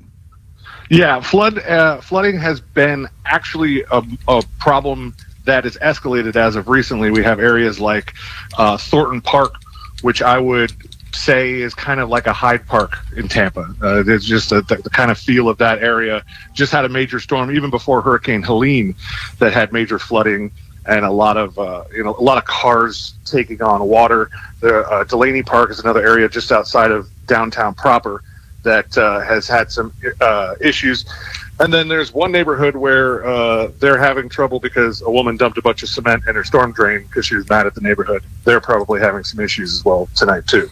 I got to note something real quick, Chris. I'm sorry to interrupt, but the city of St. Pete is shutting off all water at midnight. The city of St. Pete shutting off all water at midnight. So I just want to get that notice out there right now. And also our television partners in the Tampa Bay area, News Channel 8, They are working to get a crew over to Tropicana Field, so hopefully we'll have a live update on the situation there a little bit later on tonight. What was the preparation like in advance of Hurricane Milton in the Orlando area? Because there was so much focus on the Tampa Bay area, Sarasota, that potential direct hit. Was it overlooked at all in Orlando, or did you feel like people were taking the storm seriously? Preparation-wise, I think people took the storm seriously, and I think part of it, even though we saw in the updates that the storm was projected to decrease in intensity as it approached land, the fact that it became a Category 5 and that became a Category 5 in such quick time was alerting to a lot of people. And so they said, hey, listen, we got to take the storm seriously. A lot of people that didn't have generators went out and got generators. A lot of the stores were out of water and other things that people tend to stock up on when they're panicked like this. And so I don't think it was one of those ones that's overlooked. If we're getting approached by a Category 2, Orlando does tend to say, we've done this before. Mm-hmm. It's not going to be a big problem. What about the power situation where you are? It looks like Orange County, Osceola County, Seminole County, not a lot of power outages there, just some, but not a lot. But in your neighboring counties like Lake and Polk, the numbers are starting to pick up quite a bit. Yeah, again, not a whole lot of reports of sustained power outage from people that I've been talking to. I'm looking around the area around the iHeartMedia building. Street lights are on.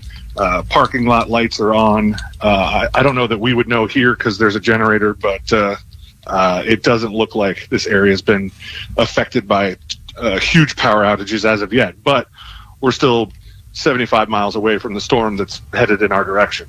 All right. iHeartRadio host on Real Radio Orlando, Chris Lane, with us. Chris, we appreciate the updates, and please stay safe.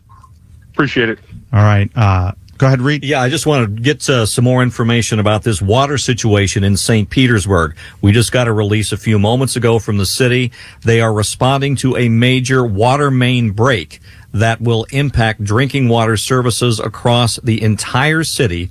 So they are shutting off drinking water service citywide beginning at midnight. They are advising residents and businesses to prepare for what they call a temporary shutdown, which should last until the necessary repairs can be completed, and the repairs will begin once it's safe for crews to be outside. Affected areas may already be experiencing low water pressure or service interruptions. City is also issuing a boil water notice for all drinking water, cooking water, and water for brushing your teeth until further notice. They'll have to do a lot of testing once the system is restored. So, bottom line, there's a major water main break in the city of St. Petersburg. The city is going to shut off all drinking water services beginning at midnight for a period of time. It was still yet to be determined. Boy, this is after they turned off the power for the sewer plants. Yes. It's just one thing after another. All right, let's go back to the hotline now, and we bring in Weather Channel meteorologist Jeff Eno, who's with us. Jeff, thanks so much for joining us. So tell us, where is the center of the storm right now, and where are the worst conditions when it comes to rain and wind? Right now, as of the 11 p.m. update from the National Hurricane Center, the center was located inland near east-northeast, moving east-northeast near 16 miles per hour. And right now, as of that last update, it was located about 75 miles southwest of Orlando, 100 miles west-southwest of Cape Canaveral, and again, moving in that east-northeast direction at 16 miles per hour, maximum sustained winds, 105 miles per hour. And some of the reports that I'm seeing as far as the wind and the rain, Tampa is still kind of at the top of the list here with some of the especially with the rain. I heard a report a few moments ago that the monthly rain amounts were pretty much hit within an hour. So a lot of rain has fallen, of course, in a short amount of time. And the flash flood warnings continue on. We're going to see some of the longest warnings going until 4 a.m. As we progress throughout the night. And I've seen also a report of one of the strongest wind gusts. We had, I think, 102 earlier in Sarasota, but we're also seeing one just a few minutes ago that went up to around 107, and that was around the Venice area. So we're still seeing some very strong winds. The one thing, if you want to look at any kind of a positive, the storm surge warning has been canceled for coastal citrus, but of course they are ongoing pretty much everywhere that they were issued earlier. They continue on, and of course we're still looking at, again, the flash flood emergencies that will continue as we go throughout the night. What about the storm surge that we're seeing from Sarasota south through Fort Myers and even into parts of Naples? Is the worst of it over, or can we expect that to continue? And how are things lining up with the tides on that part of Florida's coast? The same kind of situation as far as the surge. It's not quite over yet. I'm still trying to dig up some of the reports as far as some of the flooding is concerned, and again, it is kind of in line with the tide. Normally dry areas near the coast, of course, seeing the rising waters. Some of the predicted 5 to 8 feet on the higher end. Around Boca Grande, 9 to 13 feet is some of the reports, again, of estimated amount of storm surge. That's the highest I've seen so far as predicted. But right now we're still kind of trying to digging up the information as far as what has been reported so far. There's plenty of pictures of water, of course, across 19 in Tampa and that sort of thing. And so we're still looking between the surge and, of course, the heavy rain. The flooding is such an issue, and, of course, the wind as well.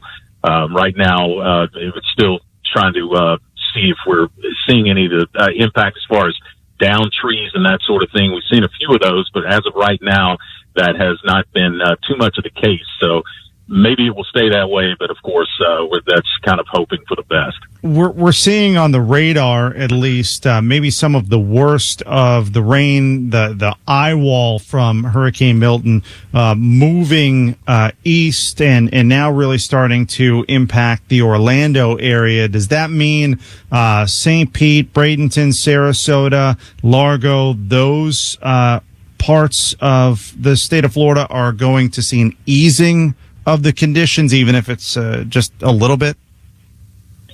It'll take a little while for it as the storm. It's not crawling, but it's definitely not moving as fast as Helene did move a couple of weeks back, or a couple of weeks back. But as we get into the wee hours towards 3 a.m., 4 a.m., it does look like things will start to ease up. There's still signature of some heavy rain around the Tampa area, but nothing like what's coming down now. So as the rain will continue to fall, it looks like it will be maybe lightening up just a bit, but we're still going to see the rain fall, it looks like, on into daybreak. All right, Weather Channel meteorologist Jeff Eno with us. Jeff, appreciate it. We'll talk to you again soon. Sounds good. Thanks, Ryan. All right. Wow. I'm just kind of going through some of the images that we're seeing, and I still can't get over Tropicana Field losing its roof. Did not have that on the bingo card. We've got three huge developing stories right now in St. Petersburg. We've got the crane that has fallen in the 400 block of Central Avenue. This was a crane at work with a high-rise luxury condo complex on Central Avenue. We've got the roof of Tropicana Field, and we've got drinking water service that is going to be suspended at midnight for an undetermined period of time because of a water main break. We had a water main break earlier in Bradenton. We didn't really mention that too much, but that was another type of situation where the city crews were not able to get to it because of the conditions. But I wasn't aware that that had impacted drinking water service in Bradenton. This in St. Petersburg has, and they're going to have to shut that down until conditions improve that the crews could get in and repair it. Again, guessing 24, 48 hours, who knows? knows. Yeah, and this is why it's important to prepare in advance for these storms, have water and things like that for a couple of days in case you end up in a situation like what so many people in St. Pete are going to be dealing with at this point. Yes. So if you want to text us and let us know what's happening where you are, you could do that at 97720. Just make sure you tell us where you are. So we've got a text from Port Charlotte saying the water appears to have stopped rising right now. That's what this person is seeing. Also, we've got someone saying Orange Avenue in Seffner, a couple of houses are flooded and there are trees in the road. Fencing is blowing away. Another person said that an auto electrical substation off Sandhill Boulevard in Punta Gorda is sparking like crazy. Just lost power in Valrico. Another person said my power has been out for hours in Lakewood Ranch. So a lot of power outages. Of course, we expected that. Trees coming down, and you can text us at 97720 to let us know what things are looking like where you are. Okay, just getting this in if I can too, Ryan. This is another water situation, but much more widespread than St. Petersburg. This one is involving Tampa Bay water. This is the regional water supply for the area. Tampa Bay Water's regional water supply system, some facilities experiencing power outages. The regional supplier continues to run critical facilities on generator power, but they are asking residents to begin conserving water immediately to help maintain water supply in Hillsborough, Pasco, and Pinellas counties, as well as the cities of Newport Richey and St. Petersburg. And again, like these other situations in St. Pete, work to restore the power may not occur until the impacts from Milton subside. Until then, residents are urged to limit water use until the power is restored. There's a lot happening, a lot of developments. We're trying to stay on top of all of it. Let me get to the power outage situation. This is always a top concern for everyone listening. We're almost at 2 million people without power in the state of Florida. The most power outages in terms of the percentage of people who could potentially have power and who don't right now, that's Hardee County. Almost nobody in the county has power. So if you're in Hardee County and you don't have power and you're wondering, is it just me? Am I like the only one here who doesn't have power? No. Literally nobody around you has power either. Sarasota, Manatee County, Pinellas County, obviously significant power outages, but then also Collier County, Lee County, Charlotte County, inland to DeSoto, Highlands, Polk County. The power outages are ramping up there. Pasco, Hernando, Citrus, and now we're starting to see more inland and more towards the north, Lake County and Marion County power outages ramping up there as well.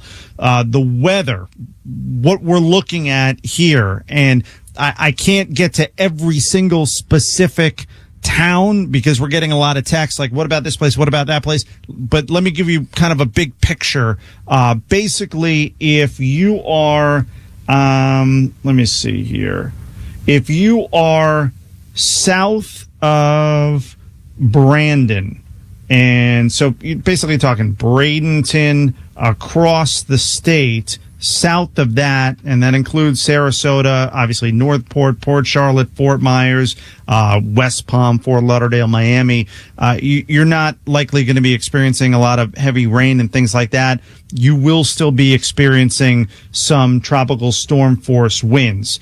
If you are, it would be so much easier if the storm was just literally like, I-4 and above. It would be a lot easier to explain this, but yeah, that would be easy. Right. If you are St. Pete over to Lake Kissimmee, north of Vero Beach and all of that, and then north for the rest of the state, you're experiencing some heavy winds, some rain, things like that, and you're going to be experiencing that for quite some time. That's the best I can do, big picture. I got a Tropicana Field update. Uh-oh. Everyone's safe. Everyone's safe. Everyone is safe. That is really good news. That's Yeah, good. it definitely is good news. And this was just put out by the Orange County Sheriff's Office. That is the worst of Hurricane Milton makes its way towards Orange County. The Sheriff's Office is there for people, but again, we've seen this throughout all the counties that have been experiencing the storm throughout the night. At a certain point, when the winds reach, they get too intense, the emergency response team is not going to be able to respond to people. So in that area, Orange County, if you are not sheltered in place right now, you need to get to a safe place, because if you're in trouble, they are not going to be able to come and help you. And look at that, 3 hours after it made landfall, and we're talking about sheltering in place. Yeah. It was so fast to get here, and now it's taken its time. It is. And the Orlando area, Daytona Beach, that part of the state, that's what's getting hit now pretty hard. And with a Category 2 storm, it is weakening, but it's a very powerful storm still over the center of the state. You got to remember when Hurricane Irma hit. Now, this is coming at a different angle, so that's why it's maintaining its intensity more so than when Irma made its way through the center of the state, Central Florida. It was a Category 1 storm. Still did some damage, but it was weaker than what many people are experiencing with Milton. So for many who are listening right now, this is going to be perhaps the worst storm they've ever experienced. This is going to be new territory. Was Milton bigger, wider? I think Irma was bigger than Milton. I think Irma was literally huge. covered the entire state. I mean, this one covers pretty much the whole state. I mean, just looking at it right now, but not quite as big as Irma. Yeah, this for a lot of people, especially in the Tampa Bay area, and we had mentioned this in previous shows over the past couple of days. For the Tampa Bay area, I think in particular, this is going to be their Andrew. That's what we're potentially looking at. Life changing. Yeah, life changing for a lot of people whose homes were destroyed that may or may not even want to stay here in this area. I actually have a friend who lives in Riverview where I live, and she ended up there because she lived in New Orleans during Katrina, and their house was destroyed and they decided to move. So that it should be interesting to see if that happens for people that are displaced by this storm. For West Central Florida, basically the conditions that you experienced over the past couple of hours, that is probably going to be the worst of it.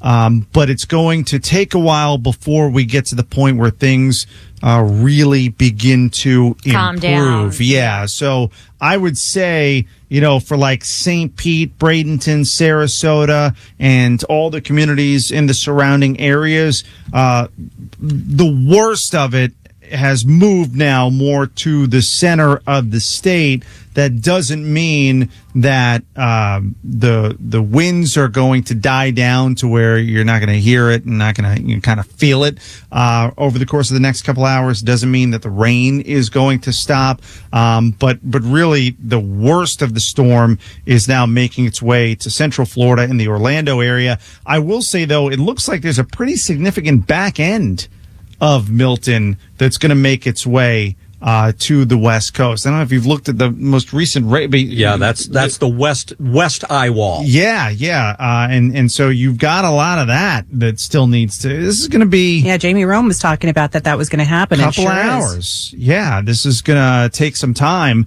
And then again, when you look at the Fort Myers area, Naples, you're not seeing a lot of rain there, but you're still experiencing some tropical storm force winds, and then obviously the storm surge is concerning there. And where the storm made landfall, obviously the power outages. We talked about Milton earlier, about how those numbers have skyrocketed as far as how many people are now suffering power outages after the storm made landfall at 8:33. We're taking a look at some video here from our television partners in the Tampa Bay area at News Channel 8. Is that the crane that we're looking at, or is that a different structure that's been damaged? It's hard to say. I can't really tell. It's really hard to tell, but it might be. It looks like that crane from St. Pete. It does. Well, I will say if that is the case. Oh, that is the crane. Okay. It did a significant amount of damage to that building and down below. So that Hopefully they have insurance. Yeah. Yeah, and I'm assuming let's not talk about the insurance let's- crisis right now. I don't think we Hang want to on. go there at this point. And it does look like, though, streets are deserted, and hopefully nobody was in that area when this happened. But that two major incidents in St. Pete, the crane that came down on a building in downtown St. Pete, and then, of course, the roof of Tropicana Field being ripped off by the powerful winds associated with Hurricane Milton. Yeah, again, this is as far as the crane is concerned, this is a high-rise luxury condo complex that has been under construction in St. Pete for some time. It's the type of place where some of the suites were well over $1 million. To buy. It looks as if the building has sustained, I would say, considerable damage, but again, fortunately, no one hurt. And the good news from Tropicana Field, where about 10,000 first responders were being staged, is that no one was hurt when the roof came off. But again, there's a lot of questions there about, okay, what happens next with Tropicana Field? And another reminder that drinking water service in St. Pete is going to be shut off in about 15 minutes at midnight because they had a water main break. And Tampa Bay Water, which controls water for the better part of the entire region, frankly, is having power problems, and they are asking residents to conserve water to the max for as long as it takes until crews can get out there and take care of that. And a message from the Hillsborough County Sheriff's Office that their non-emergency line is currently not working due to a power outage, and they are working to get that line back up and running. If there is an emergency, obviously call 911, but you don't want to be calling 911 for a non-emergency right now. So they are working to get that main number, their non-emergency line back up and running in Hillsborough County. Emergencies, call 911. If it's not a dire emergency, then wait to try to get in touch with them. Coming up in a few minutes, we're going to try to check in with a reporter in Sarasota. Obviously, that's where the center of the storm, the eye, hit at 8:33 this evening. So we'll work on that in a second, and then we'll talk to the deputy director for the National Hurricane Center, and we'll get some more information on the storm, certain areas that maybe we'll see some conditions improving, and other areas of the state that will see and experience the wrath that Hurricane Milton is bringing to our great state. But there are just a number of developments that we're trying to keep track of right now. There's a lot of incoming as, again, the storm is really impacting the state as it has now moved on shore. Let me go to the hotline now and bring in Nicole Rogers, reporter for our television partner in the Tampa Bay area, News Channel 8. Nicole is in Sarasota. Nicole, thanks so much for taking a few minutes to come on with us. So where exactly are you in Sarasota? I'm right in downtown Sarasota in a hotel. And what have you been seeing and experiencing with this storm making landfall right not very far from where you are? I'm born and raised in Florida, and let me tell you, this was not... We're having a little bit of a connection issue with Nicole, not entirely unsurprising. I mean... it is amazing. Communications for the most part have been okay. Have been okay. The power outages, obviously, that's extensive throughout the state, but the communications have been pretty good up to this point. So we'll work on getting Nicole back on, because I want to hear what she had to say. It sounded like she was teeing up. I never seen anything quite like this before, especially it's a being cliffhanger. Being in Sarasota and experiencing a storm going directly over that area. I don't know what else you can say if you say you've never experienced anything like this before. Yeah, that pretty much covers it. Yeah. All right, where are we at here now with the power outage numbers? We're inching closer to 2 million, and what we're really starting to see now, some of the more inland counties like Highlands County, the number of power outages there has gone up quite a bit. You even have a lot of power outages in Volusia County, where Daytona Beach has been impacted by some pretty significant rain bands and outer bands of the storm. Let me see. Do we have Nicole back on with us? We don't. Okay. All right. We'll work to get her on again a little bit later because in a moment we're going to check in with the Deputy Director for the National Hurricane Center. Jamie Rome will be with us soon for more on the storm itself. So we got a couple of different things happening with the storm. We've got the rain and wind event that's happening, was happening in the Tampa Bay area. Now it has shifted more to Central Florida, Kissimmee, Orlando, and up close to Daytona Beach. And then we've got the storm surge event from Sarasota down to Naples. Getting reports that Largo Med Hospital has flooded and they're out of oxygen. 100 ambulances and strike team on the way. Oh, no. Oh, my gosh. Oh, boy. All right. That's a situation we're certainly going That's in to Pinellas County. monitor. Pinellas County's having a rough go of it right now. That's from our colleague Ashley Morrison. With regard to that. All right. Let me go to the hotline and check in with the Deputy Director for the National Hurricane Center. Jamie Rome is with us. So, Jamie, just looking at the radar here, it seems like the Tampa Bay area, which is really taking the brunt of this storm in terms of the rain and the wind. Obviously, there's still going to be rain and wind, but maybe the worst of it is over for that part of the state.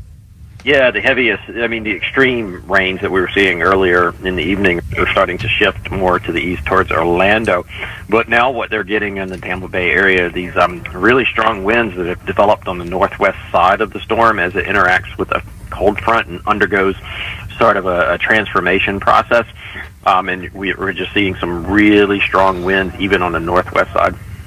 The Orlando area and really stretching up into Ocala, Daytona Beach. Is that where the most significant wind and rain events are occurring? Yeah, that's where the rain is headed right now.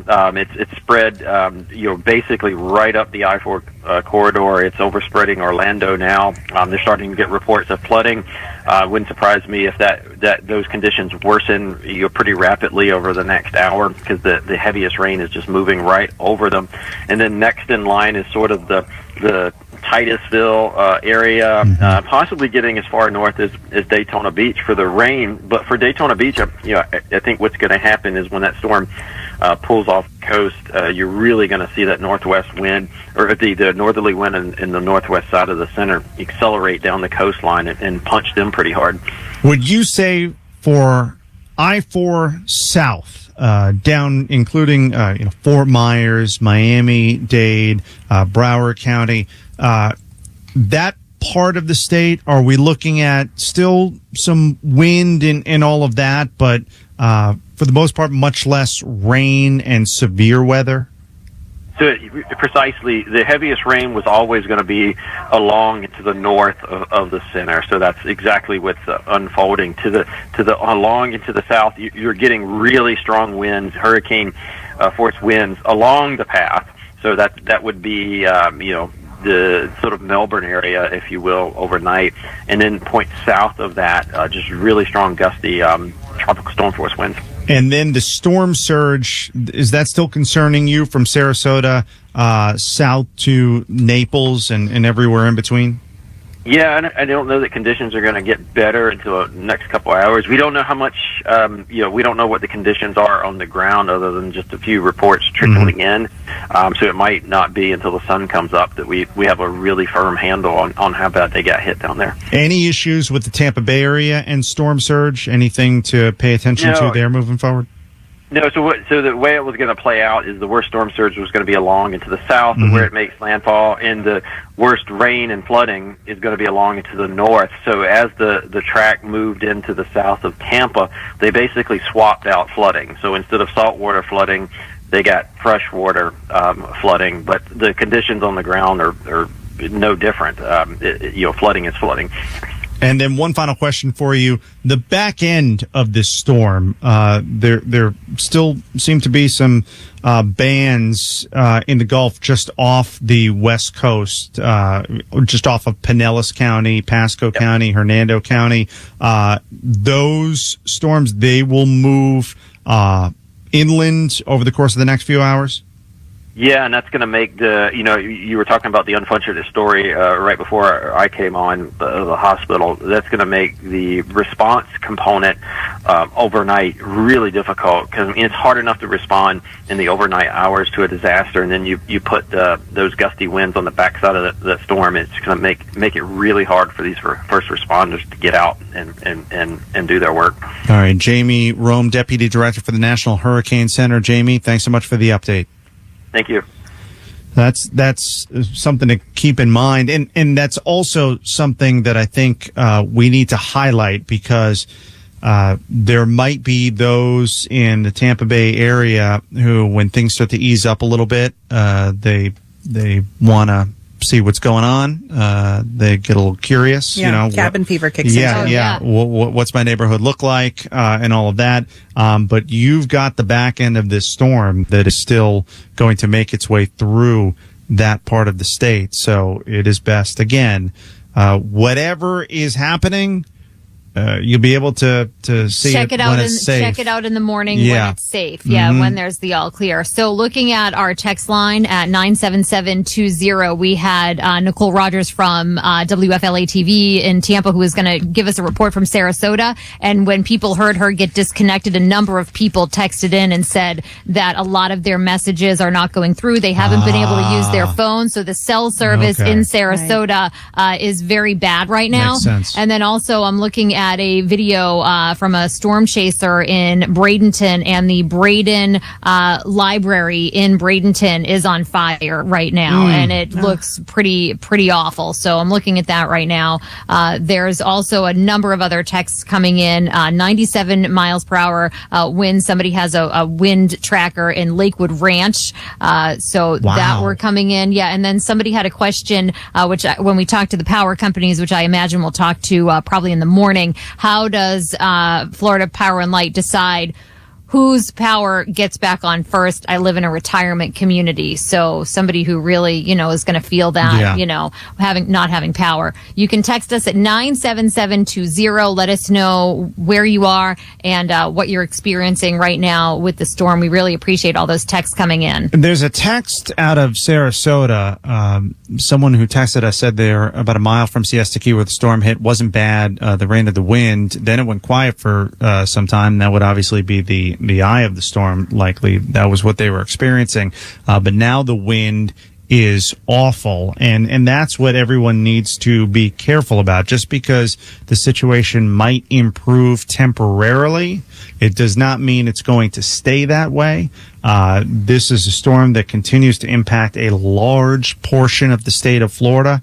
I promise you, we will tell you when you've got the all clear. Yes. It's not now, and it's not going to be anytime soon. Somebody from Riverview texted in and said, I'm south of Gibsonton. The wind gusts are still very high, and they tried to open their front door to go out, and the door slammed right back on them. So, yeah, that's not good. We got a text from someone in Lithia who doesn't have internet, can't really send many texts, but luckily got one through to us, and they were saying that their dog hasn't been out in 9 hours. Will it be okay to take her out soon? That's one of the tough parts about being a dog owner during a hurricane. Really difficult. I don't know what my mom's doing with my dog right now, but do you have those little pee pads? Well, yeah. I mean, there are some dogs that is a little big. Let them go in the tub, and then clean it up later. That's an option, but just be real careful. You've got to kind of judge the situation. If you can get the dog out real quick and then get back in. If you're in the Orlando area right now, or really anywhere from like Spring Hill over to Orlando, now's not the time, because that's where some of the worst weather is at this point. Hernando County's been getting hit, my home county, really hard throughout the course of the storm, and they've just had severe weather sitting over them for hours now, and it gets really tiring hearing that wind nonstop.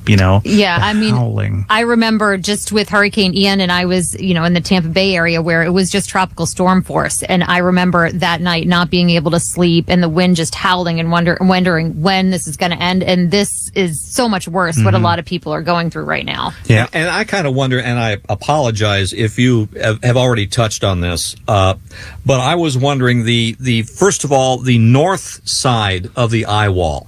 and now the west side of the eye wall have proven to be especially severe as far as the Tampa Bay area. And I'm wondering if that came as a surprise in any way, shape, or form to the folks at the National Hurricane Center or the city or the state or anything like that. I'm not sure I'm not sure that I saw that coming as far as how severe the weather was going to be because on that north side of the eye wall. What's usually the dirty side of the storm? Is that it, or is it usually somewhere else? When the storm goes up the coast, like for example, like Helene did, we find ourselves on the dirty side of the storm. Okay, because of the way the wind circulates around the eye.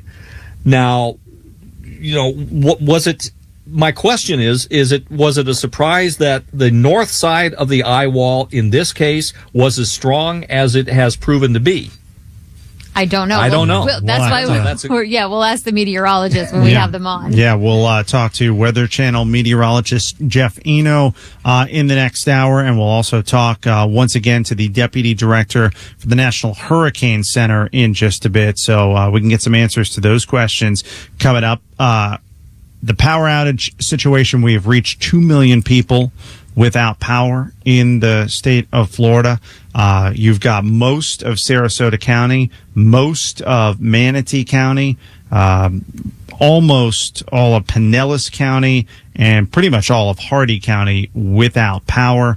Also, a significant, about half of Hernando County is without power at this point.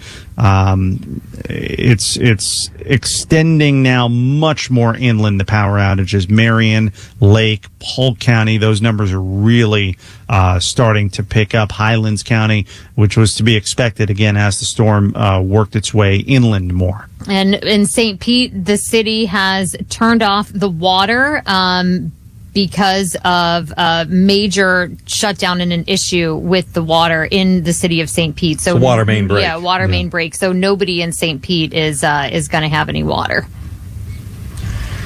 Boy, St. Pete, I mean, that's where we've seen some of the most significant stories, whether it's the roof coming off of the Trop, the crane falling, the reports that we got just a little while ago of this situation. Where was that at? Let me see here. Which one? There was the reports of the hospital Largo flooding, Largo, Pinellas County. So that, not surprising. That's along the coast. That's where that northern part of the eye wall sat for an extended period of time. But I can't imagine what we're going to be in for in the morning when it's daylight and we start to see all the destruction that's taken place across the state of Florida. Yeah, and Ryan, you and I were talking about this the other day, like kind of wrapping our heads around what was about to happen, in the state of Florida and, and what the impact is going to be from this storm. And it's definitely devastating. So I know this was kind of what they told us this was how it was going to be, but to see the roof blow off the Trop and to see the water situation and the flooding and this picture of just a tree that fell right through the ceiling of somebody's house, and to know that that's just a small fraction of what's happening right now. There's a lot of people that are just hunkered down and hiding from this storm right now, and we're going to see a lot of damage tomorrow. Yeah, and the flooding, we still haven't gotten a real good sense as to how extensive the flooding has been. The storm surge flooding in particular from Sarasota down to Naples along the coast. So that's something that we're keeping an eye on, but we just don't know a lot about. We might not know a lot about until tomorrow. And then you've got the flash flood warnings and flash flood emergencies. So the more inland flooding, those are all things that we're still trying to get a handle on right now. When we come back in just a second, we'll continue with our nonstop coverage. We are live on iHeartRadio stations all across the state of Florida. Latest information for you as we all try to navigate this Hurricane Milton together. This is live iHeartRadio Operation Stormwatch coverage. Back in just a second. You're listening to continuing Operation Stormwatch coverage of Hurricane Milton. This is iHeartRadio, Florida. WFLA, WHNZ, WMTX, Tampa, WDAE, St. Petersburg, WXTV, Clearwater, WFUS, Gulfport, WDIZ, WCTQ, Venice, W276CR, Bradenton, WSRC-FM, Coral Cove, WTZB, Englewood, WBTV, WSTV, W280EV, Sarasota, WIKX, Charlotte Harbor, WWCD, WCBU, Salona, WBCG, Murdoch, WCCF, W265EA, Punta Gorda, WOLZ, Fort Myers, WCKT, Lehigh Acres, WZJZ, Port Charlotte, WBTT, Naples Park, WJNO, WZZR, West Palm Beach, WQOL, WCZR, WCTA, W300BQ, Vero Beach, WAVW, Stewart, WLRQ-FM, WMMV, Cocoa, WFKS, WMMV, Melbourne, WMGF, Mount Dora, WXXL, Tavros, WJRR, WMGF, WXXL, WFLF, WIGM, WRSO, Cocoa Beach, WIOD, Miami, WBGG-FM, HD2, Fort Lauderdale. Download the iHeartRadio app and stay connected. Yeah, so we're on a lot of radio stations across the state of Florida. Welcome to our iHeartRadio Operation Stormwatch coverage for Hurricane Milton. I'm your host, Ryan Gorman, with Dana McKay, Read Shepherd, Natalie Rodriguez, and John Mamola. We've got a lot to run through. The headline right now, the wind speeds have actually ticked down. We just got in a 12 a.m. advisory. The wind speed's down to, it's 100 miles per hour. This is still a Category 2 storm, even though it's really made its way a bit more inland. It's moving east-northeast at 16 miles per hour. Hurricane Milton made landfall at Siesta Key at 8:33 tonight, or actually, technically be last yesterday. night. Yeah, yesterday. That was where it made landfall, and we are seeing significant damage, especially in the Tampa Bay area. But now you've got some of the worst effects of the storm making their way more inland and impacting Orlando and Sanford, the villages up to Daytona Beach. And for those of you who are from Sarasota north through Spring Hill into Citrus County, despite the fact that you're done with the absolute worst of the storm, that doesn't mean the conditions are going to ease up all that much, because you've got this backside of the storm, which Reed, you've been talking about this the west side of the eye wall that exactly, still has to make its way onshore and inland. So we've still got a little bit of a ways to go here. Now, if you're in West Palm Beach, Fort Lauderdale, Miami, it's breezy and all of that, but not a whole lot happening outside of tornadoes, the wind. Yeah, well, earlier. Right. Luckily, right now we don't have any indication there's anything like that going on. And then if you're south of Sarasota to Naples, you might have some rain. Definitely going to have some wind. It's really been the storm surge. Yeah, Fort Myers, Port Charlotte, that area. That's what that part of the state and has tornadoes experienced. And yeah, there were what was the? Do we have a final number? 143, I think. 143 tornadoes. 98 of them from Tampa Bay to Melbourne. 55 in the South Florida area. That would be included in. And there were fatalities in Port St. Lucie. And Port St. Lucie, multiple fatalities there. Yeah, in Port St. Lucie, there was a police station that was completely destroyed by one of the tornadoes. Some of the headlines from Hurricane Milton up to this point, like Natalie mentioned, the tornado activity that we experienced earlier in the day, the storm surge from Sarasota to Naples that is ongoing, some of the extreme flash flooding that we've been experiencing in the Tampa Bay area in particular. And then in terms of images, what people will remember from this storm, because we're very visual these days, the roof of Tropicana Field in St. Pete, where the Tampa Bay Rays play, the roof being ripped off. Like paper mache. Yep. because of the wind speeds. So that is an image that you're going to see everywhere over the course of the next couple of days. That, along with a crane that fell into a building in St. Pete. And then there are a number of other reports that we're following right now just to get a sense as to some other emergency situations that are being dealt with. I want to bring in Jay Retcher, who has been hosting Operation Stormwatch coverage. He is a sports show host on 95.3 WDAE in Tampa. So, Jay, you're the perfect person to talk to about this. What was your reaction when you saw the roof of Tropicana Field gone? Absolutely stunning. Right? And to see the overall reaction from the people in our area, I've already communicated with members of the organization, and it's just, you're at a loss for words. And especially for all the folks that cover the Rays in the Tampa Bay area. It's like our workplace, right? You go there, you spend so much time there. You spend time with the players, the team, members of the organization, front office, and all of a sudden you see something like that. It's just horrifying to be able to see something like that. We always wondered, hey, this is kind of there's the joke, right? Oh, the Rays will never get rained out. All the other teams, they get rained out. But the Tampa Bay Rays, they've been able to kind of go through all these thunderstorms. And Ryan, to see that video is almost, you did a double take. You're like, that be real? Yeah. That can't be real. And then it was you like saw the Superdome after Katrina. That's the first thing I thought of, Reed. And we were wondering the severity of this storm beforehand, right? Now let me ask you, it's probably too early, but I'll ask you anyway, has anybody from the Rays or the city of St. Petersburg had a chance to get inside and take a look and give an idea of the extent of the damage? Not from what I've heard so far, but it's just, you think people were staged there to help. Yeah. Mm-hmm. And now you're wondering, and you just your mind starts going down the rabbit hole of like, the field's going to be be done. The dirt's going to be done. Right. I got a buddy of mine that's on the maintenance crew there. I've been texting with him trying to see, hey, what's your next step? Like, the seats are going to be jacked up. All the scoreboard in there. Like, they just put in those scoreboards the last couple of years.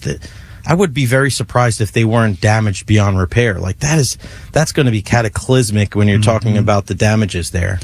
Do we have any indication that the structural part of Tropicana Field was damaged, or does it seem like it's just the roof? I don't really know what material that is. It's Teflon coated something. Yeah, I mean, it looks like that's kind of the extent of the structural damage, but you guys have been doing a great job tonight. Next couple hours, like, you don't know, right? Like, this could be just the tip of the iceberg, like, literally, for what the damages could be there. If that happened, then who knows what else? Yeah. Let me ask you this, Jay. There were about 10,000 first responders being housed in Tropicana Field, which was being used as a staging area. Has anybody come up with any answers yet as far as relocating those folks? I was wondering that same thing. I haven't heard an answer for that, but, like, what do you do? I don't know if you have the resources to move at that time. So what do? Do you bring like tents in there? Do you bring in cover so you don't have to move everything out? You think it would probably be easier to bring some type of thing in there to be able to put something overhead rather than get everybody out and to find somebody else or find somewhere else to stage with how much water is in that area right now. Wow, that's a very, very difficult question to answer. So one report coming in is that 6 to 7 roof tiles were torn off the trop. Jeez. Does that put that into perspective? What exactly? I'd have to look exactly what that is. If they're considering each one of the sections or like not, the panels. Yeah, the panels. Like, if that's what they mean, or if there's something into, because remember, there's all those rings in there as well. The joke about the ball gets stuck up there. What happens if any of those get damaged? Right. Will that be one of those things where it harms the overall structure and then it collapses within itself? Like, we don't know that. Right. Do they put one of those blue tarps over the trop? Right, the blue roofs? Yeah. Was it the Metrodome in Minneapolis where the snow and the roof collapsed? Oh, yes, that's right. That was in the football game. The football game had to get relocated. Yes. I mean, but that was just a little hole in that time. That wasn't the whole thing coming off, like, the top on a can, on a soup can. I just got to think, why a fabric roof in Florida? Well, that's a whole conversation for I mean, another day, that's Natalie. just, me overthinking. We got a text from someone who said the Trop picture already made national news. A cousin of theirs in Rockford, Illinois, saw it on TV there. I'm telling you, that's going to be it's gone viral. the image of Hurricane Milton. It will be the Trop Exactly. Well, just like Reed said, the Katrina. Yeah. We remember Katrina because of the Superdome. We remember all that stuff and people being displaced there and everybody out on the water getting rescued. That is going to be one of the long-standing images that we're going to have from Hurricane Milton. Absolutely. Now, obviously, nobody who's listening can see this, but let me just show this picture to my team here, our Operation Stormwatch team. That is the damage from the crane in downtown St. Pete that hit a building. I mean, significant destruction. I don't know who is taking these pictures. I hope they're being safe because you just don't know, with the wind still kicking around, what else could happen there. But I mean, that is a lot. Yeah, again, that's the crane 400 block of Central Avenue in downtown St. Petersburg, where 46-story building, 46-story high-rise condo complex has been under construction for the past couple of years. I think they just, in fact, had a topping off ceremony or something like that not too long ago.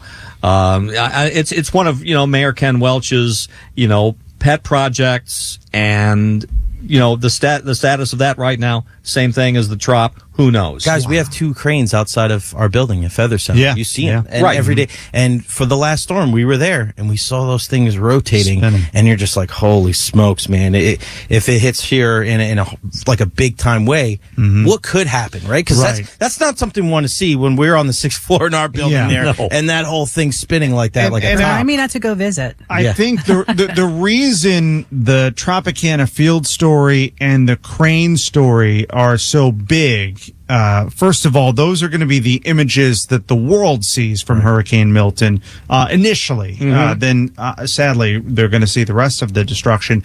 But what that tells us, and I've covered a lot of these storms, if that's happening, then for structures that aren't able to withstand a Category 3, there's going to be a lot of destruction across the Tampa Bay area.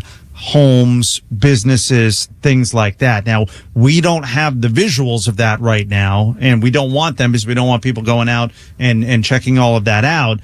So we can't, talk about any of that. We haven't seen the extent of it. We just simply don't know. No, we don't know. But we've had how many storms, whether it was Irma or Helene, Idalia, these close calls that have still impacted the Tampa Bay area.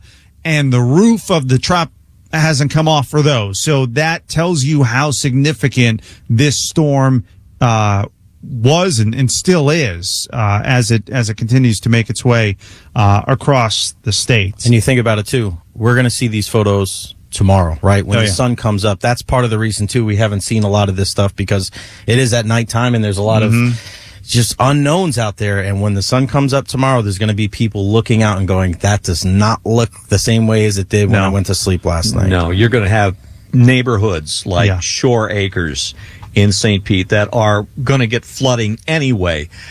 People are going to look at that and just go, I can't believe what I'm seeing. Yeah. There's an image that I'm seeing now, the city of Seminole, 5 minutes after deputies suspended patrol operations due to extreme weather, a bunch of their vehicles were damaged after a tree fell on top of them.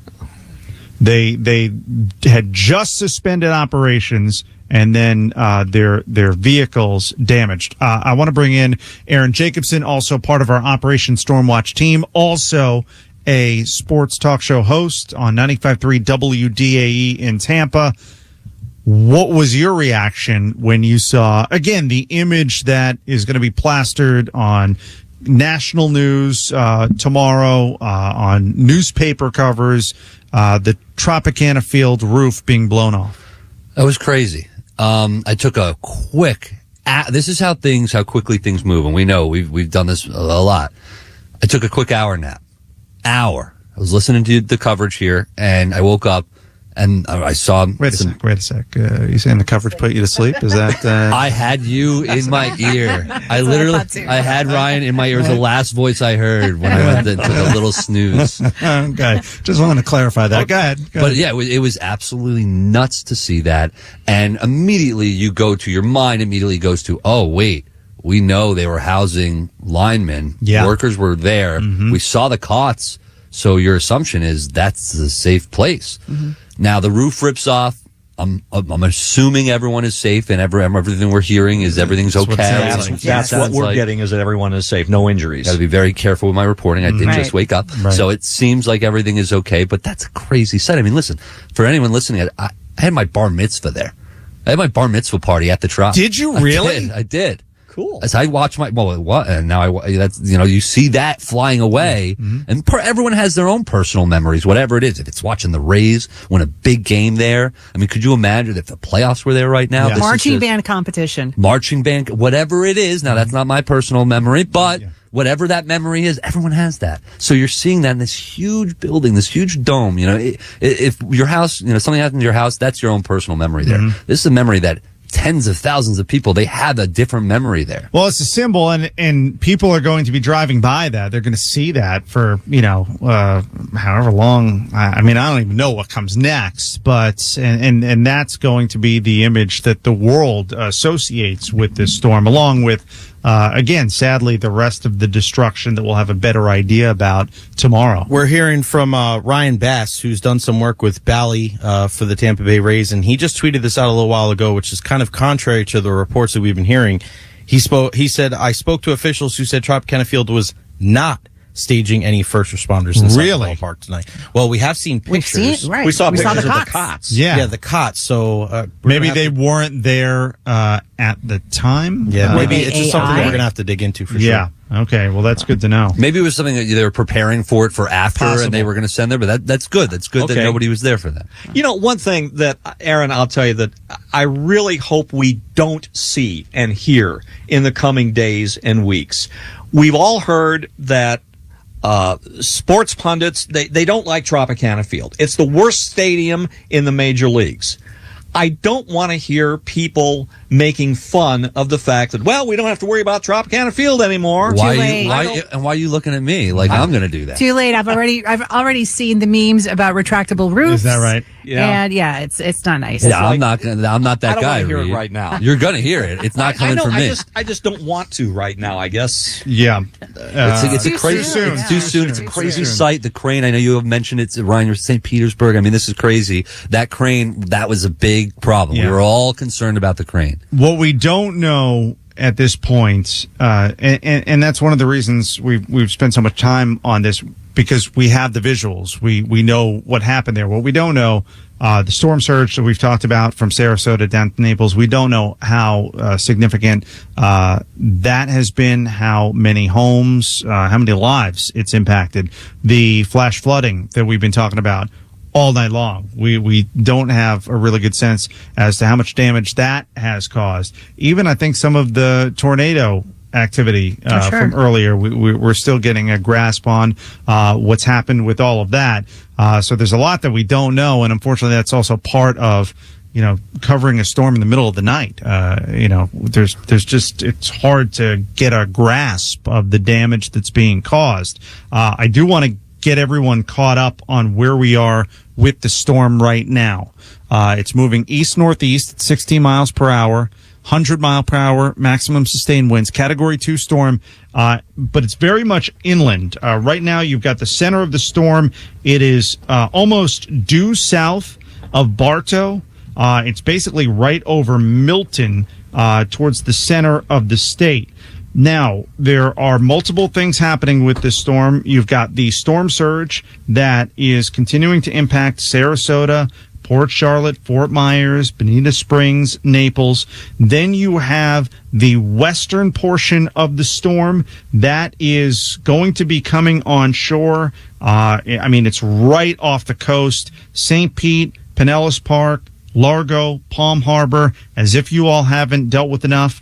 Even down to Bradenton and Sarasota, you're going to be getting some more severe weather in just a bit. And then we've got what used to be kind of the northern eye wall. It's breaking up a bit now, but that is impacting the Orlando area. And you have the Villages, Ocala, over to Daytona Beach, all being hit by that severe weather, all the way up to almost St. Augustine at this point. Then you go up to Lake City and the Jacksonville area, and they're starting to get some pretty severe weather. So you've got a huge portion of this state. Really, it's parts of the Panhandle, like Tallahassee to the west, and then from Vero Beach down through the Keys, where you're not seeing as much of an impact from the storm. But in all those other parts of the state, the situation's rough, and it's going to be rough for a while. And I would say that, like the Tampa Bay area, you've probably seen the worst of it. But some of these storms that are going to be coming on shore from the western eye wall, it looks like they could be pretty rough, too. Let's go to the hotline now, and we'll check in with somebody who can probably break this down a bit better than I just did. We've got Weather Channel meteorologist Jeff Eno with us. Jeff, thanks so much for coming back on with us. So one thing that I've been looking at, this western part of the storm, the western edge that's right off the coast of Pinellas County, Pasco County, Hernando County. How severe will that weather be once it makes its way through a region that's just been battered throughout the course of the night in the broader Tampa Bay area? I will say that hopefully the worst of it, as far as the peak winds and also some of the heavier rain, has already passed. But still, you're talking about now, like you said, something that's been areas that have just been absolutely just pounded on here for the last few hours. So anything is just going to continue to make the situation worse, pretty much. But we're still going to see the rain. We're still going to see the wind. I've seen some reports that things are kind of calming down a little, but we're still seeing some very peak wind gust. Some of the reports I'm seeing over 80 miles per hour, and then of course some of the training rainfall. And as far as some of the reports, we're still seeing around Hillsborough County, and reports out of Tampa International, 87 mile per hour wind gust. That was just a couple of hours ago. And then as far as some of the rain also in Hillsborough, over 13 inches. So that has been the kind of the high marks, so to speak, as far as the rain and the wind is concerned. And of course, now we're starting to hear more reports, of course, trees down, that sort of thing. And also in St. Petersburg, a report from the National Weather Service talking about multiple cranes are down in that area. So we're getting a lot of damage reports in at this point. What about the worst weather from Hurricane Milton? What used to be, the northern eye wall, it's breaking up a bit now.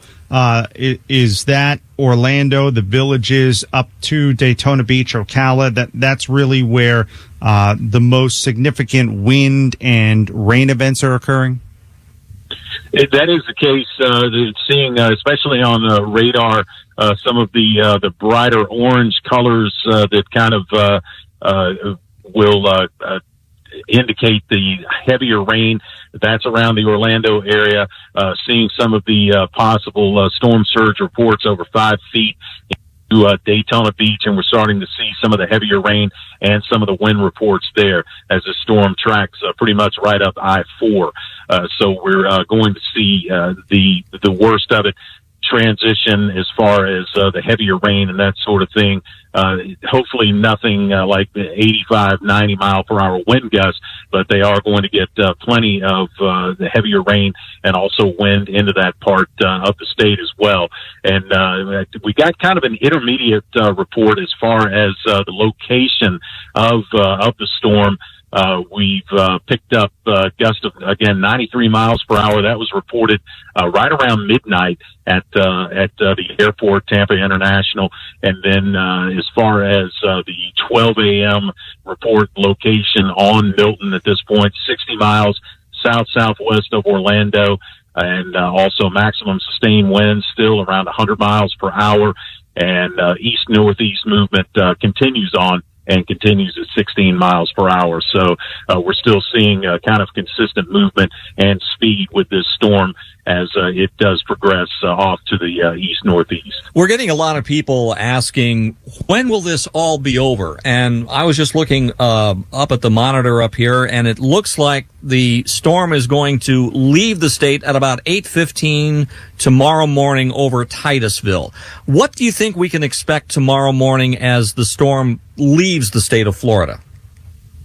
I'm assuming still we're going to still pick up some breezy conditions. Of course, the rain will, for the most part, be out of here as it moves into the open Atlantic, and too, obviously, once the sun comes up and day breaks, that's when we start to see the damage from storm surge, with trees down, power lines down, and exactly now what we're looking at as far as cleanup goes. But behind that, it's still going to be a little breezy, of course, and as far as the rain is concerned, I think we'll catch a break from that for a little while. I'd have to look at the advanced forecast, but things are definitely going to be much more calm as this storm pushes out to sea. And if you could take a look at your crystal ball then, at that point when the storm actually leaves Florida, what's it going to do? Is it going to dissipate? It is progressed to continue to push off to the east-northeast, and it will continue to also hold status as far as being a tropical storm. Actually, it's going to make a trajectory a little more to the east as we go through the end of the work week. It will still be hurricane status, predicted to be so, as it exits the state and then moves out into the open waters. And it looks like it's going to kind of edge south of Bermuda as a tropical storm, and then finally a depression as it weakens enough. That's going to be by Sunday. So it's still going to be a long-range storm. Fortunately, it doesn't look like it'll have too much of an effect on areas in Bermuda and then any kind of land once it does exit the state. That sounds good. Yeah, the sooner this thing can get the hell out of here, the better. Weather Channel meteorologist Jeff Eno with us. Jeff, thanks so much for the update. Really appreciate it. Absolutely, no problem. Thanks. Right. The power outage numbers now over 2.1 million without power across the state of Florida, and you're seeing those numbers really start to increase on the east coast of Florida and especially in central Florida as well. 2 batches of good news. I haven't seen anything with major outages, whether it's Verizon, T-Mobile, or any of the big cell phone services, and Lieutenant Dan is good. Oh, he's safe. Okay. That's good news. Lieutenant Dan, for a little background, who exactly he is. So Lieutenant Dan, apparently he rode out Hurricane Helene in Tampa and then thought he could do the same thing with Milton, you know, even though this storm, we were going to feel the impacts even greater here. And the Tampa Police Department, Mayor Jane Castor of Tampa, they all tried to get him to take shelter from the storm, and he refused. Yeah, he lives on a boat. He said just like Noah, he was going to be fine. And he is still out there on that boat. That is good news. He's good. We have seen, you mentioned cell service has for the most part been up and running. We have seen reports of some spotty service. Some spotty services, but no major outages. Because we had our reporter from News Channel 8 in Tampa who was trying to call in from Sarasota. We lost her, and then after that happened, we got a whole bunch of texts from people saying that their cell service in Sarasota has been pretty spotty. Yeah, we got another one that said cell service going in and out in North Sarasota. So it seems like that's a particular problem area for cell service. The Tampa Bay Rays have confirmed no first responders were being staged at the Trop, and the essential personnel that were there are all accounted for. So that's from the Tampa Bay Rays, which is really good news. Again, if you missed that breaking news a little while ago, portion of the roof at Tropicana Field has blown off due to Hurricane Milton. I'm looking at some images right now, and it's Madeira Beach, and this was one of the problems, and this is also going to be a big post-Milton storyline. The debris.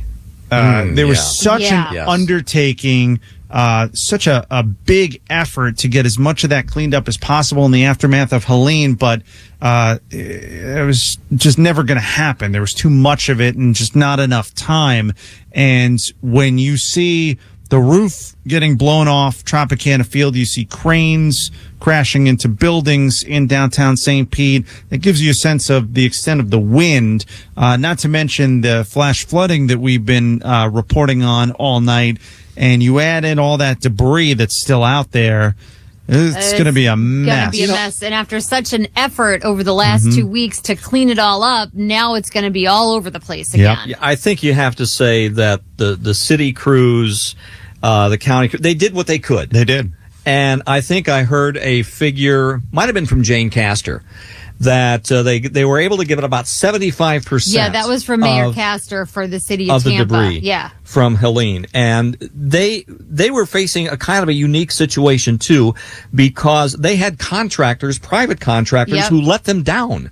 They were supposed to have about 20, 25 or so contractors. Three showed up. Yeah, and she said that they figured out that they removed in a matter of 2 weeks the amount of debris that should have taken 3 months to get rid of. So they really did do a good job. It just would have been impossible to get rid of all of it. And then, along the beaches, the debris was still an issue. I was looking at a video from Treasure Island earlier today where there were just piles and piles of debris just all over that beach area that had not been cleaned up. So that's going to be, an even bigger mess now. Real quick, some breaking news out of Orlando. This is not surprising, especially when you look at the worst of the storm, the remaining portions of the eye wall, most of which are sitting right over Orlando right now. Orlando police and the Orlando Fire Department have been pulled from the roads, and they are sheltering in place. Winds have reached over 40 miles per hour. So if you're in the Orlando area and you find yourself in trouble, unfortunately, they're not going to be able to respond to this moment. And a perfect example of why they cannot come out and save you when the winds get to be that heavy. The Hillsborough County Sheriff's Office just posted a video that shows a very large tree right on top of a vehicle. Yeah. So there's going to be a lot of that going on, and we just can't put our first responders out in harm's way when the winds get to be that intense. We're seeing some images out of Polk County of flooding, and again, when it comes to some of these flooding images, if you remember with Hurricane Helene, and it was only like 2 weeks ago, so I'm sure most people do remember, as the storm was hitting, we saw some video of flooding, but you didn't see a lot. It wasn't until the next day when, all of a sudden, everyone who took video during the storm, it gets posted on social media. You start to see all these images, and you can see the aftermath of it all. But based on what we've seen so far, we're going to be experiencing flooding from down in, the Port Charlotte area, obviously, Jim Cantori. Where was he at again? He was Charlotte Harbor. Yeah. Charlotte Harbor, yeah. There was a parking garage. There was even some flooding in Naples. Yeah. Yeah. So you've got that. Then you've got, all the flooding, in Pinellas County with the excessive rainfall. So the Tampa Bay area going to experience some of that. And then, Polk County. What we're looking at now, the center part of the state, you're going to see some inland flooding because of the rainfall. Taking a look at some of the storm surge numbers. This is from about 15 minutes ago. Downtown Fort Myers, about 5 feet of storm surge. It's the highest level it's been all day. North Naples Bay, almost 4.5 feet of storm surge. The highest that got was 5 feet. Captiva, almost 4 feet of storm surge. The highest that got was close to 4 feet. So those are the general storm surge numbers. There's one spot that got 13 feet of storm surge today. So that's the highest by far that I've seen. So I'm looking at a picture from Bayshore Drive in East Naples that was taken around 6 o'clock last night, and there are homes with cars in the driveway that are obviously flooded. The water is up to the headlights. So definitely some flooding in that area too. Yeah, houses submerged in Venice also. We saw that earlier. Yeah, and combination. This is spots only the beginning. Right. Some spots storm surge, some spots the rainfall and the flooding from that. But there's going to be a lot of damage in the aftermath of this storm. We did have a dog rescue though. That dog that was tied. That's right. We haven't talked about that. The rescue dog. Props to the Florida Highway Patrol for rescuing that dog that was tied up along a fence. Yeah. Along I-75 in Wesley Chapel. Whoever did that. You're not nice. You're getting coal in your stocking forever. What an awful person. I tell you what, Incredible. just a second ago, Evil. I was fading a little bit. I'm not going to lie. We've been on for a while, and you just perked me right up with that. That story pissed me off so much when I saw those images. How could somebody do something like that? I can't imagine. Now, I will say, on a different note, we're going to see tremendous work in communities across the state of Florida in the aftermath of this storm. People coming together, helping neighbors helping neighbors. We saw it in the aftermath of Helene. Right, and we saw it. We saw preparing for the storm too. I was just looking at one of my neighborhood Facebook groups and saw that people were helping people put up storm shutters and to get ready for the storm, helping elderly people put their stuff back inside. And so we're going to see a lot more of that. We got a note here. This is to our text line, and you can text us at 97720. Again, 97720. The winds in St. Pete picking up again. Rain not quite as bad. That's not surprising because we've got, again, the western portion of the storm, the western portion of the eye wall that is now making its way ashore. St. Pete, Largo, let me see here, Bradenton, Sarasota, also Bayonet Point, Spring Hill. So you've got some more severe weather. Not as bad probably as what you experienced earlier, but not pleasant. So that is going to be something you'll be experiencing for the next, I don't know, 2 hours maybe or so. Yeah, another couple of hours. Yeah, and just looking at some of the top wind gusts, this is as of midnight. Sarasota, gust of 102 miles an hour. St. Pete, 101 miles an hour. Tampa, 97 miles an hour. Venice, 90 miles an hour. And in Clearwater Beach, a wind gust of 90 miles an hour. That's the impact of that west side of the eye wall right there. Yeah. So, and that's why we've got so many power outages, because that wind has been very, very intense tonight. As far as power outages, I would like to hearken back to interview we did earlier this evening with Kevin Guthrie from the State Division of Emergency Management, and he has some laudable goals as far as restoring power to the state. There were, at last count, more than 40,000 crews positioned around the state, ready to move in when the storm passes by, and it's safe to do so, ready to restore power. He wants to have a large percentage of customers restored within 48 to 72 hours, and 95%, 95%, I think, wants to have restored by about 4 to 5 days afterwards. And I was pretty impressed by that, because just looking at the amount of damage, the amount of trees that are going to be down and all of that, and the number of people, we've got over 2 million people without power. I think that's a pretty big goal. And to just think about the logistics. And, I just saw a picture in Fort Myers, tornado took a huge tree down on power lines, and just the amount of effort that it takes just to clear that one issue up, chainsawing the tree down and getting it out of the way and getting the power poles back up. It really is quite an undertaking. And we've got linemen here from all over the country. Yeah. And Ryan's mentioned this a few times.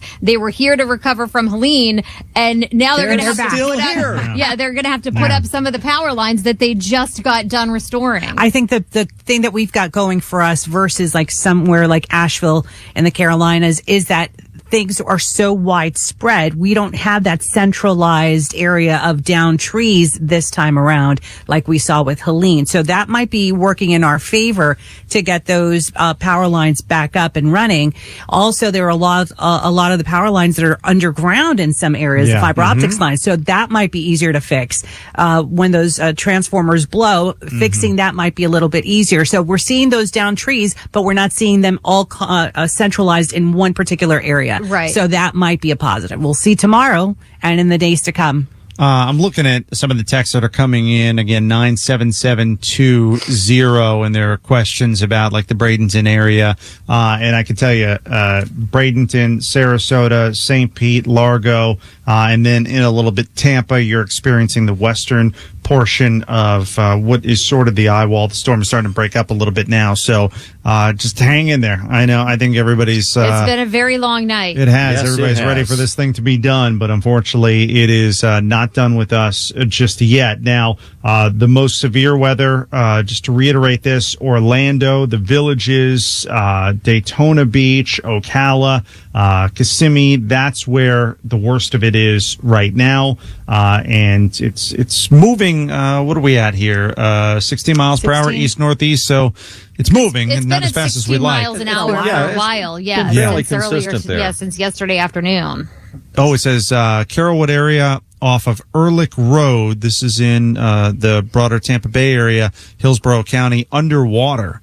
I wonder how much we're going to see spots that typically don't flooding.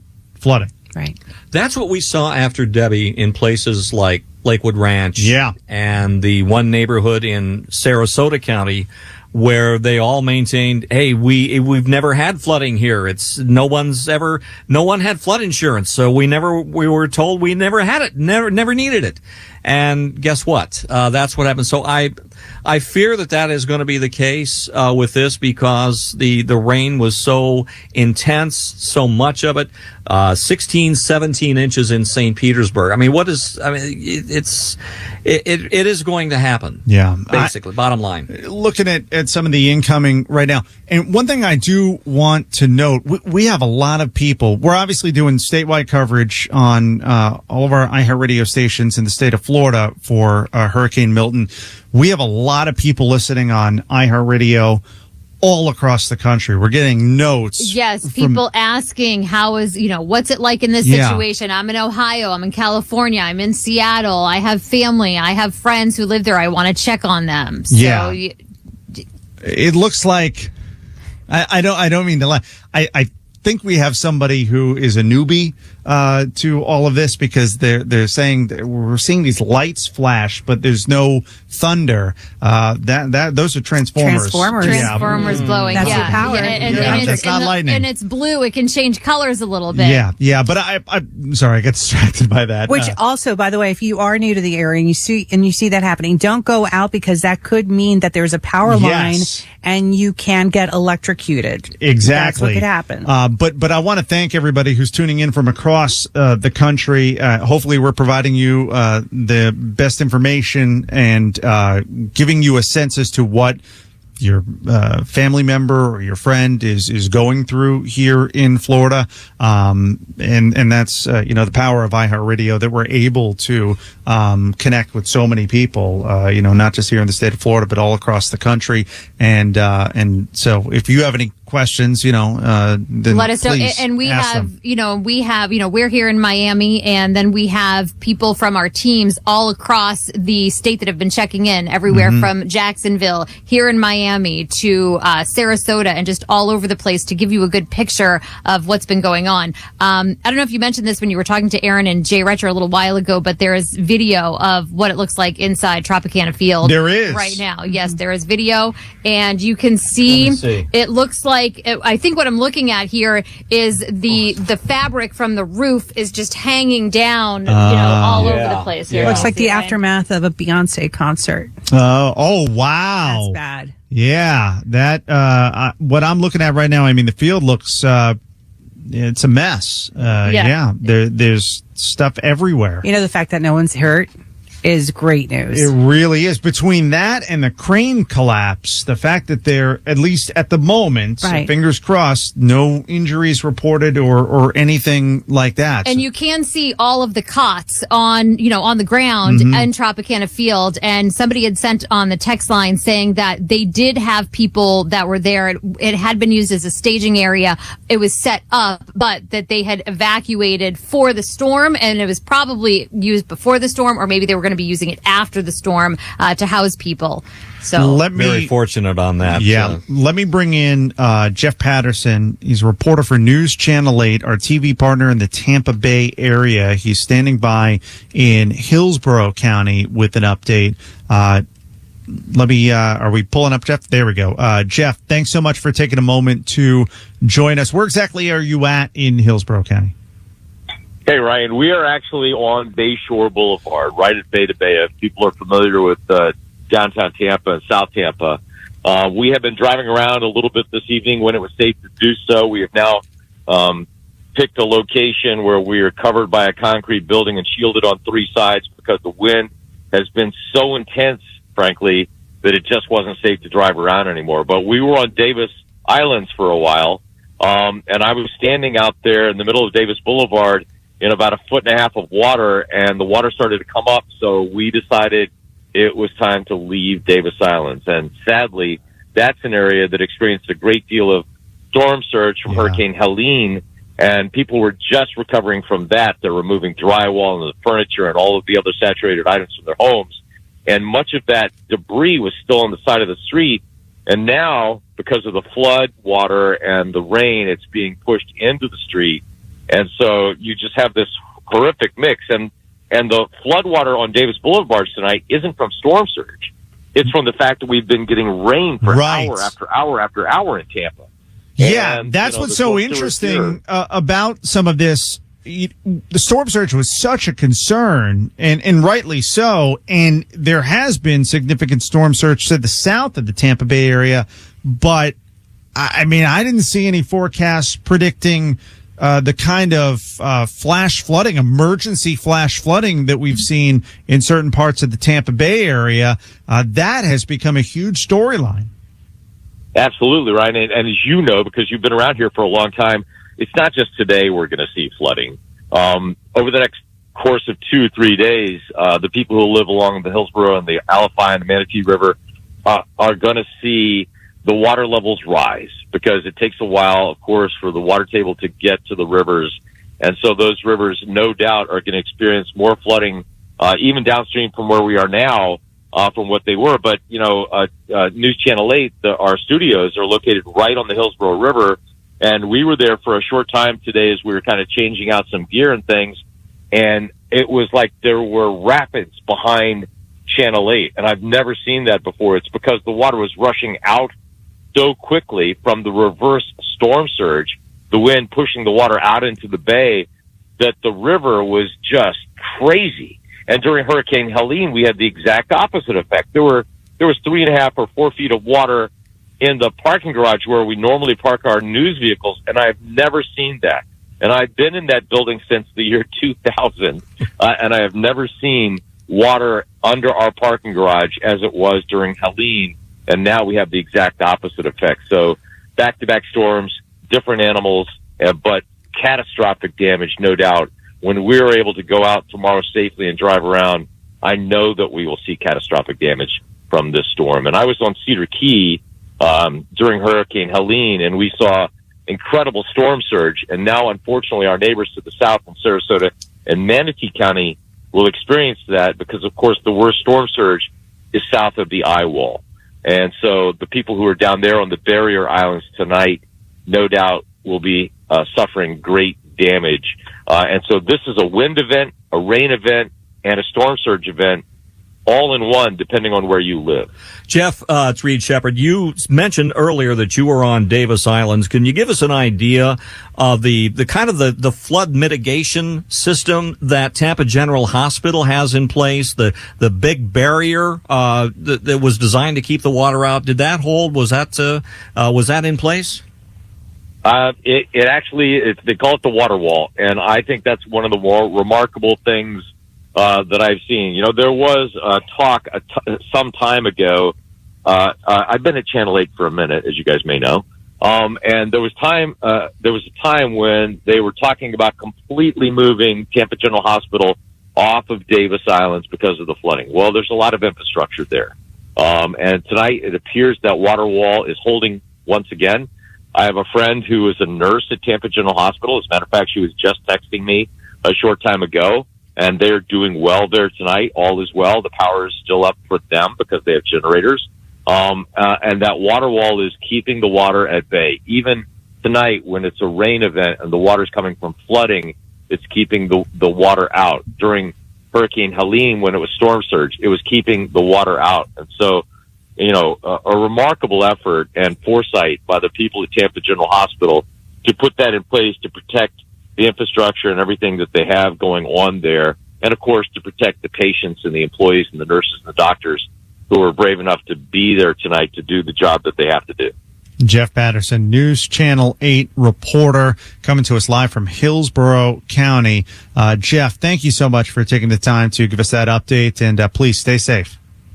All right. Thank you very much. All right. Now let's bring in Deputy Director for the National Hurricane Center, Jamie Rome, who's been kind enough to join us throughout the course of the night tonight. And Jamie, let's start with the Tampa Bay area, since that seems to be the hardest hit part of the state, especially in terms of rain and winds. And now this, would you call it like the western portion of the eye wall about to make its way through that region?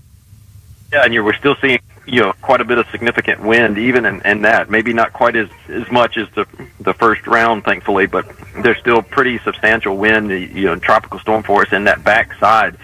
And that's probably going to hinder first responders from getting out and doing what they need in the aftermath of the storm. Plus, it's nighttime out there.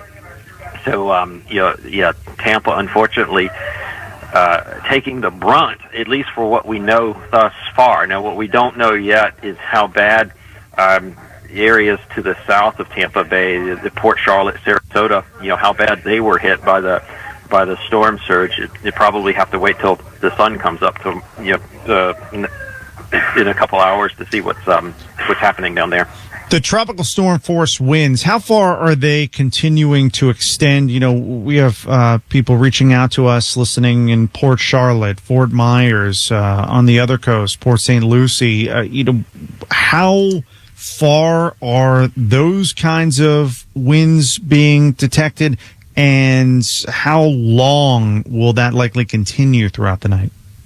So there are a couple things happening here that are prolonging the impacts for those individuals. We talked all along, for the last several days about this growing wind field, right? This growing side.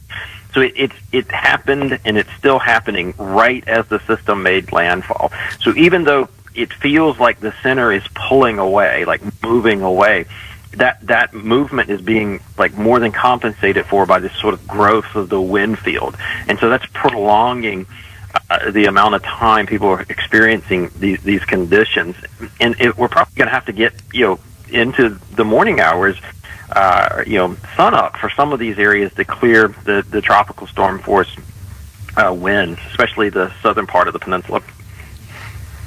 And final question for you. Right now, the worst weather that is continuing to impact the Orlando area and really up, it looks like, into Daytona Beach, right? Yeah, from the rain perspective, for that shield of incredibly heavy rain is extended across Orlando, and then upwards towards the Titusville, maybe a little bit north of the Titusville into Daytona Beach. But the wind, remember, the wind is south of that with the center of circulation, and that's probably going to move more towards the Palm Bay, Titusville area through the night. All right. Again, with us from the National Hurricane Center, Jamie Rome, the Deputy Director. Jamie, thank you so much for all the updates tonight. We really do appreciate it. No, thank you.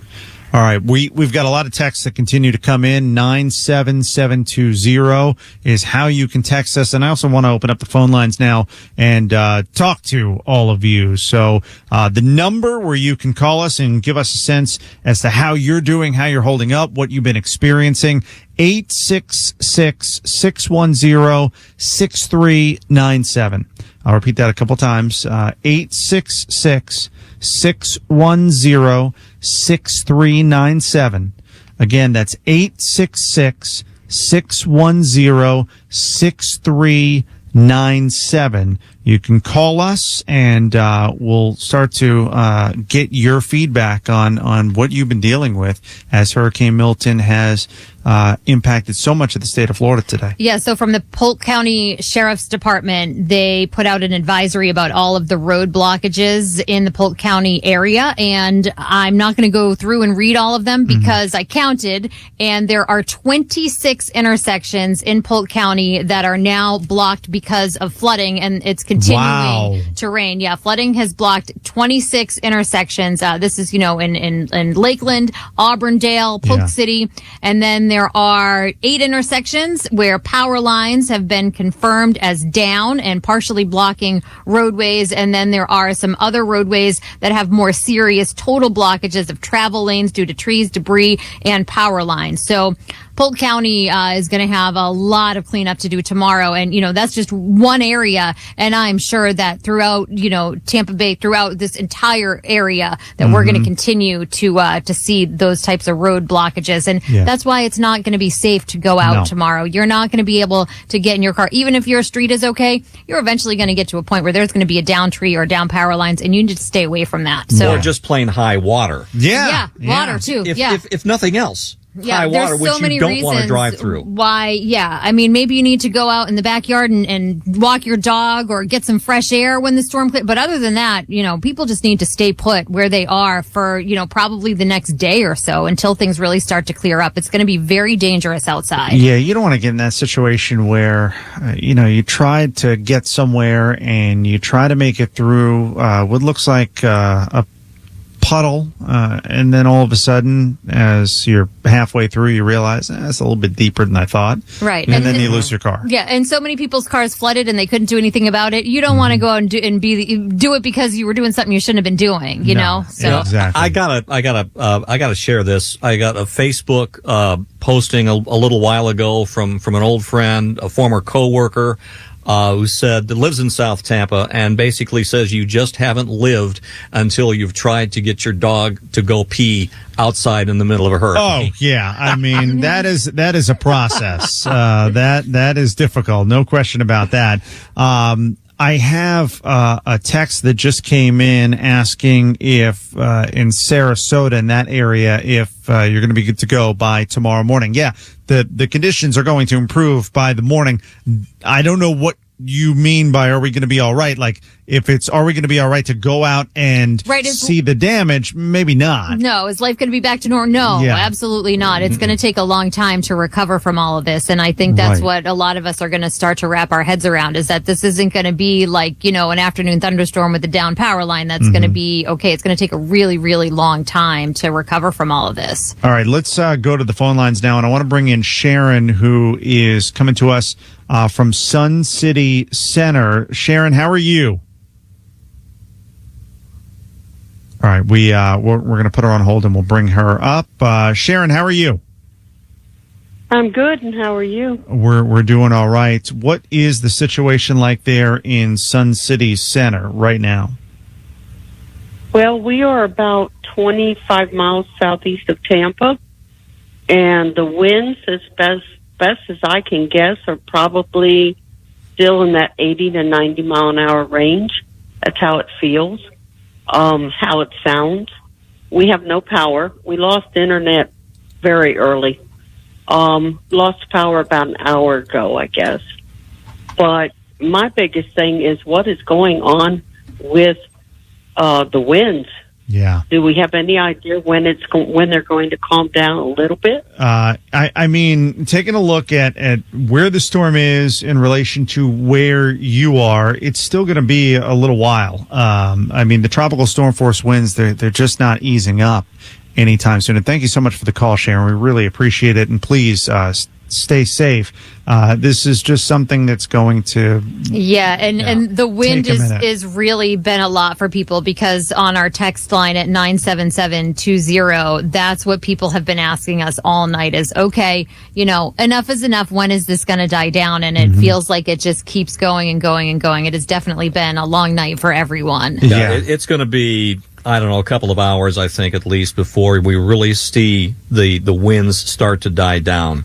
So I guess all we can really say is stay patient, stay where you are, stay hunkered down, shelter in place, whatever phrase you want to use and to describe it. Just stay put. We have a text right now that I want to address right away. Am I allowed to flush my toilet in St. Petersburg? And I think no, because we had that break in the water lines in St. Pete, where the entire city of St. Pete has shut down the water until they're not going to be able to fix it or do anything about it until the conditions improve. So I guess the answer to that question is probably right now, no, you can't, and we don't know exactly how long it's going to be before the crews are going to be able to get in and fix it was a water main break in St. Pete is what it was that led to the shutdown of the drinking water situation at midnight. So again, it's just going to be a situation there of be patient, and the old saying, as we say, if it's yellow or and the rest of it. Yep, I'm gonna have to rough it a little bit. Again, the phone number is 866-610-6397.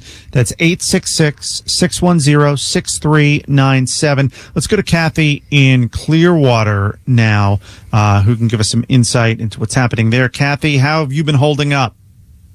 Wow, exhausted. I'm trying to wait until this next round goes by before collapsing. Yeah. We lost power around 8:30 in our area. I live just a little over 5 miles from Clearwater Beach. It looks like you're probably going to be experiencing some rough weather momentarily if you aren't already. Hopefully that makes its way through pretty quickly. It might be a minute before things start to ease up again. It's not going to be bad as it was earlier in the night, but you are definitely experiencing the back end of the storm right now, so you're going to have to hang in there a little bit longer. What's the rain? What's the rain been like? It's been extremely heavy. Right now, I don't think we're getting a band. It's subsided. Yeah, but it started really deteriorating around 8 p.m. Yeah, that's when things started to go downhill, and it just stayed over you for so long, right? Right. It has not. Well, we thank you so much for the call and for checking in with us and for listening to us. We really do appreciate it. And please stay safe there in Clearwater. Thank you again. Clearwater Beach, the peak wind gusts reached 90 miles per hour. That's the latest that we have. Anna Maria Island, 106 miles per hour. We hadn't heard that one yet. I gotta wonder with a wind gust like that on the beach. Now, one thing that happened during Helene, you'll recall, was that a lot of sand got drawn in from Helene to the point where Gulf Boulevard became essentially Sand Boulevard. Yeah, cars got sanded in. Never seen that before. And I've never seen that either. And I was kind of wondering if something like that might be happening again. It would be good to hear from somebody, if they are sheltered in place along Gulf Boulevard in one of the beach communities. If they're there, if they could give us a call, I'd love to know what the condition of the streets are. Yeah, I think that whole area was evacuated. It was, but Yeah, if anybody decided to ride it out there, hopefully they didn't. All right, we are doing live coverage of Hurricane Milton, iHeartRadio's Operation Stormwatch for the state of Florida. We're going to take a real quick break. When we come back, more of your phone calls, 866-610-6397. Again, 866-610-6397. 97. And we'll talk to Weather Channel meteorologist Jeff Eno coming up in just a bit. So we've got a busy hour ahead again here on our Operation Stormwatch coverage. You're listening to continuing Operation Stormwatch coverage of Hurricane Milton. This is iHeartRadio, Florida. WFLA, WHNZ, WMTX, Tampa, WDAE, St. Petersburg, WXTV, Clearwater, WFUS, Gulfport, WDIZ, WCTQ, Venice, W276CR, Bradenton, WSRZ-FM, Coral Cove, WTZB, Englewood, WBTV, WSTV, W280EV, Sarasota, WIKX, Charlotte Harbor, WWCD, WCBU, Salona, WBCG, Murdoch, WCCF, W265EA, Punta Gorda, WOLZ, Fort Myers, WCKT, Lehigh Acres, WZJZ, Port Charlotte, WBTT, Naples Park, WJNO, WZZR, West Palm Beach, WQOL, WCZR, WCTA, W300BQ, Vero Beach, WAVW, Stewart, WLRQ-FM, WMMV, Cocoa, WFKS, WMMV, Melbourne, WMGF, Mount Dora, WXXL, Tavros, WJRR, WMGF, WXXL, WFLF, WIGM, WRSO, Cocoa Beach, WIOD, Miami, WPGG-FM, HD2, Fort Lauderdale. Download the iHeartRadio app and stay connected.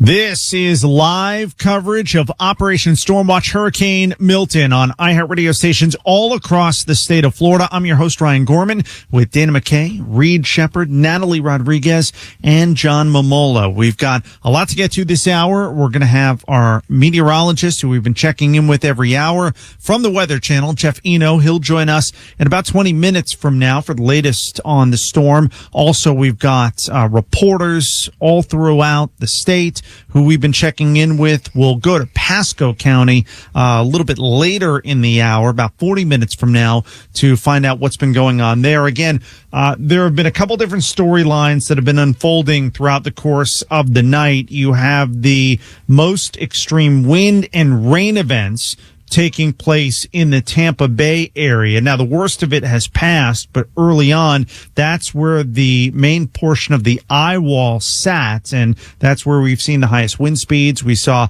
a number of emergency flash flood warnings come our way.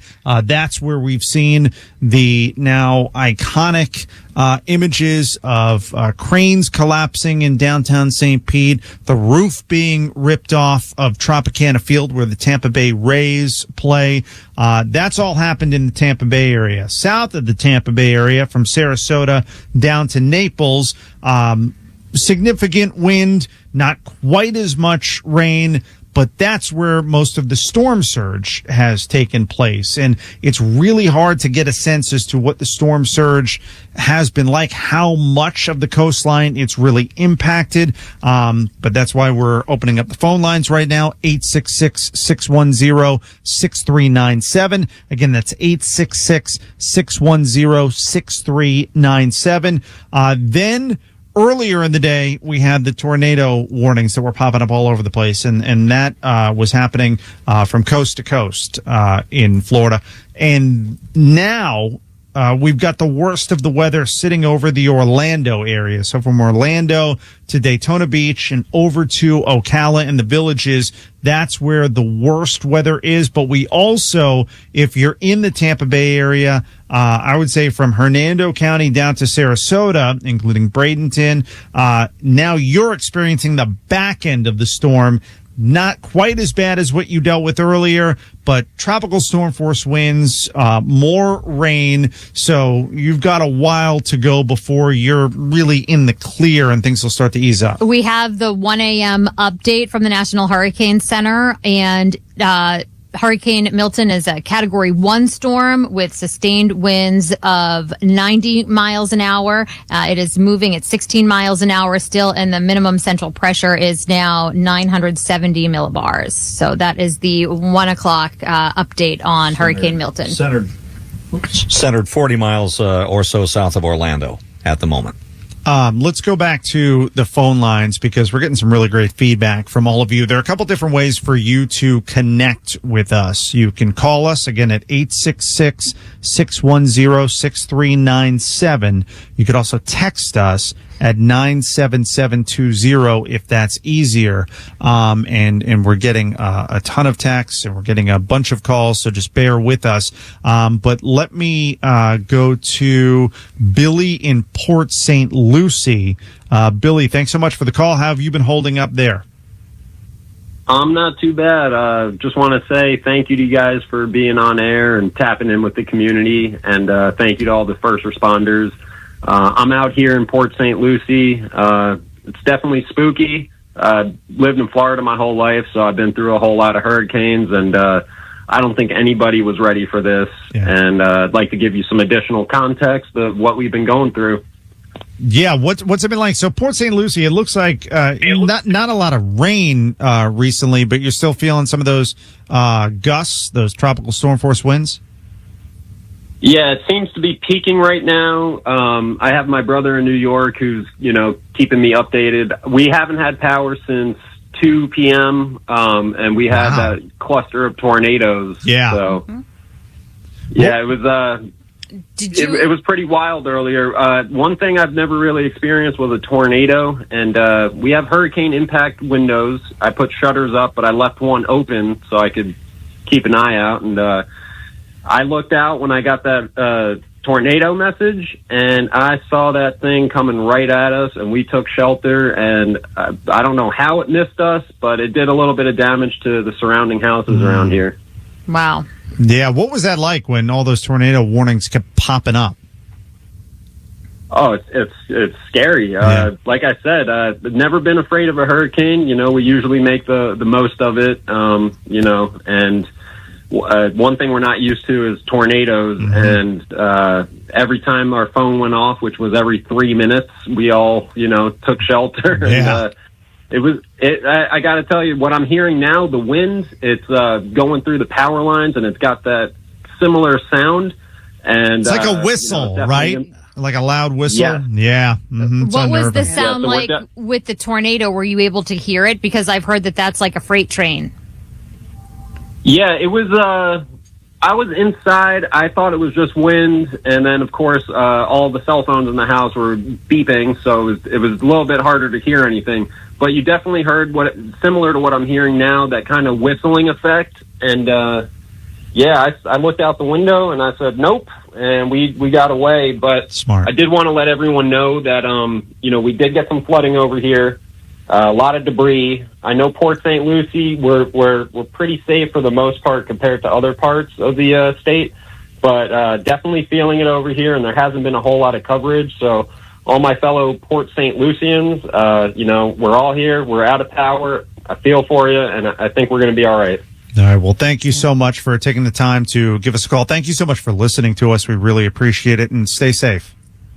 Absolutely. You too. Thank you. All right. We have a note that I just received. The deaths in St. Lucie County, so we'll stay, in that part of the state, they were at a senior community.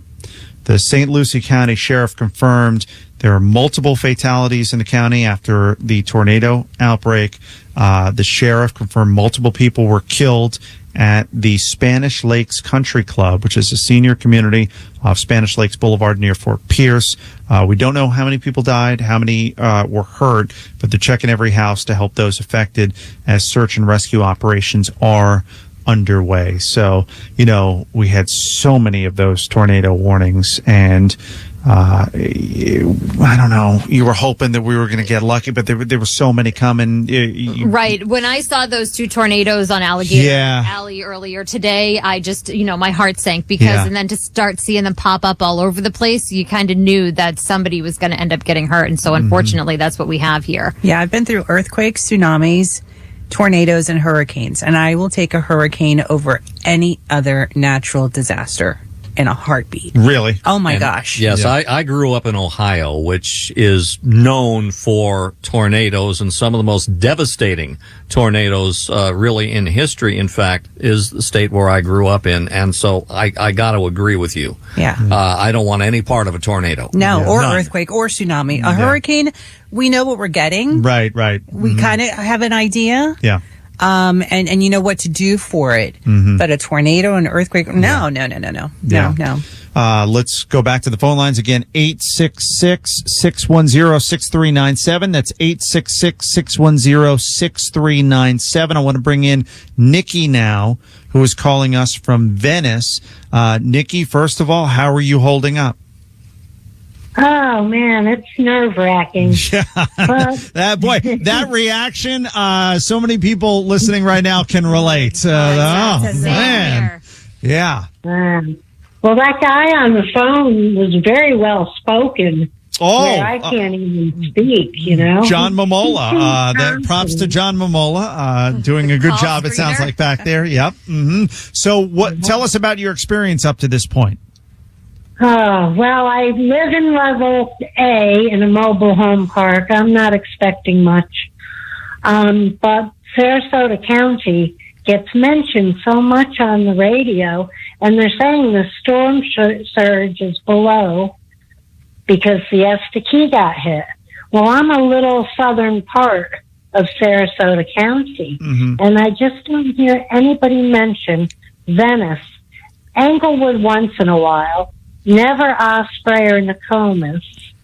Now, are we not mentioned because maybe we're not going to get it as bad? Actually, we actually know. You know what? My son actually lives there, and so I've been keeping an extra ear and eye on alert for the Venice area. And homes were submerged, cars were underwater at one point a few hours ago, right? Like maybe 4 hours ago. Yeah. I remember earlier in the night we were getting a lot of texts from Venice when the power started going out too. So we did mention Venice. Yeah. The problem, honestly, is that it just depends on what info we have. Right. You know what I mean? Like we're passing along what we're gathering. And that's why it's so important to talk to you and others around the state to get a sense as to what's going on out there. But the best that we could do really was talk about how we knew there was significant storm surge from Sarasota down to Naples, and that included obviously Venice and everywhere in between. But we just don't have a lot of info beyond that right now. And it seems like it was a quick lashing from the storm in those smaller areas because it moved so quickly inland to the Tampa and Sarasota areas. So I think that's probably another reason that we haven't focused as much in those smaller areas, because it was a quick lashing and because we had the storm surge issue also impacting those smaller areas. Right. Does that help answer your question? And I wish I had more information to pass along to you. Hopefully in the morning. Yeah, in the morning we definitely will. Well, my question is, do I get in the car and... No. Stay where you are. That was an easy question to answer. No. Don't go anywhere. Well, I see cars on Tamiami Trail, and they're whizzing by, there's no storm surge on the road there yet. Yeah, don't risk it. It's not worth it. All of a sudden, we don't know where those cars are coming from or where they're going, how far they're traveling. We don't know the conditions of the roads. We don't know if there's down trees, down power lines, or anything else that's going on with structures. We've had too many tornadoes. It's not safe for you to go out right now. If you see other cars doing it, just because they're doing it doesn't make it right or safe. Yeah, exactly. Just you were doing the smart thing before. Just keep listening to us. Yeah, hang in there just a few hours. Stay where you are. Hang tight for a few more hours. You're the most informative, so I appreciate that. Okay. All right. Well, this too shall pass. Yeah. Stay safe. Thank you for listening. Thank you for the call, and stay safe. Really. Well, that was it. That's easy. If everybody just called up and say, "Hey, should I go anywhere?" No, absolutely no. That I have the answer to. Yeah, no, don't go anywhere. But I also want to point out, like, when you hear me when I'm giving you a recap or kind of explaining where things are, if you hear me say Tampa, St. Pete, Clearwater, that include I'm meaning Largo, Palm Harbor, or like Sarasota down to Port Charlotte, Venice, Northport. Yeah, all those areas. It's like when we say Miami, we mean Fort Lauderdale too. People want to hear their town. Their town, I know. Yeah, I know. But that's kind of we're trying to broaden things out and give you a big picture. It's been tough because this storm really impacted the entire state. So to get all over the place as things are coming in has been a little bit of a challenge. I did want to get to this text. You can text us at 97720. Jen said she's in Manatee County, about 8 miles from Anna Maria Island. She is trying to get in touch with friends, and she said she's having a really hard time. She's worried about people that she hasn't been able to contact. And so, Jen, we did hear from a number of people that cell service in Sarasota, in that area, has been really, really bad right now. So unfortunately, it's probably just going to take some time for whatever the issue is with the cell service there. And we don't know if a tower fell. Right. We don't know what the issue is, but it is probably going to, take some time for that to get back up. But that was my biggest concern with this storm, was the communication after, because I'm in Miami, my son's in Tampa Bay, and I wanted to make sure that I can check on him, which I've been able to do. But I totally understand that feeling of not being able to get in touch with someone and wanting to. And I think it's just going to be a matter of waiting it out a little bit longer until whatever the issue is with the cell service gets fixed. And hopefully they did evacuate, because those were evacuation zones, and maybe they just didn't let someone know. Right. So, hopefully that's the case too. Yeah. All right, let me go back to the lines. I'm trying to get to all of you as quickly as I can, because I don't want you to waste like a lot of battery power, on hold. So let me go to Roz in Tampa now for an update on that part of the state. Roz, thanks so much for listening and giving us a call. And what have you been experiencing up to this point? Good morning. I live in the area of Bloomingdale, Valrico, and we have been experiencing gust winds between 70 and 90 miles per hour. And we live in an area that has a lot of gigantic oak trees, 40, 50 feet tall, and you can hear them toppling. You can hear them thumping, and some of them, I already know that a lot of the trees are falling in my neighborhood, and they're just crossing the street, so it's making some areas completely impassable. So there's no exit routes from the neighborhoods. So is there any numbers that we can call, to actually have, I don't know, TICO could actually remove some of the trees, move them or something? Or do we as neighbors have to come in and do the cutting of the trees? Because there's no down power lines on those trees, but you can see the sky being lit up, from transformers going constantly. Right. And it can be a dangerous situation, because some of the ground is so saturated right now that you might have other trees following the ones that are already toppled. A couple of things. Real quick. First of all, your home, do you have to worry about anything falling on your home? Do you have a safe place to go there in your home? A lot of trimming. We did a lot of trimming prior, and we removed some of the trees that were already diseased. That's smart. We already did that like in April. Okay, that's good. So we were okay, but I have a neighbor who actually had a tree topple in her house. We haven't seen it yet, but I think the structure of the house is sound. But there's another tree that is blocking the the only egress route from the neighborhood. It's completely blocking. So whenever the winds die down in the morning, we'll be able to see to what degree all the neighbors can pitch in to remove some of it. Yeah, well, because if not, there's not going to be. Couple things, Roz. We are going to work on gathering all that kind of information for the morning and throughout the course of the day tomorrow, because that's going to be a question on a lot of people's minds, not just in your area, across the state. So we'll be working on putting that information together and getting that information out to you. I do want to point out, be really careful trying to do anything like that on your own, because that could be really dangerous. So, we'll get that information to you. Make sure you're listening to us tomorrow. And please be very, very careful venturing out, even just into your neighborhood tomorrow, until we have a better sense as to, what's been going on, how much damage there is. Something you might try, Roz. I don't know if it's exactly what you want, or if they're going to give you exactly the answer that you're looking for. But I do have a line. If you want to report an outage to TICO, you can call 813-223-0800 or 1-888-223-0800. They will probably also want to know about down trees, because obviously that's an issue when it comes to their power lines. So it's something you might try. Okay, I'll do that because we've been without power since 8 o'clock tonight. Yeah. So I know that a lot of the transformers blew, and as I said, the sky lit up like you were having fireworks. Mhm. You know. No, I know that image. Yep. I just went through it with Helene, literally outside my window. Saw the same exact thing. Well, thank you so much for listening to us and for giving us a call. Hopefully that helped, and we'll work on finding all of that information out for you so you have it first thing in the morning. Okay, thank you very much for everything that you do, and I hope everybody's safe. Absolutely. You stay safe, too. Now let's bring in Weather Channel meteorologist Jeff Eno for the latest forecast. All right, we got a couple things to run through, Jeff, and I want to start with where the center of the storm is and where the worst of the weather is right now in terms of rain and wind. The center of the storm, National Hurricane Center, doing a good job here giving these hourly updates. And this came over at 1 a.m.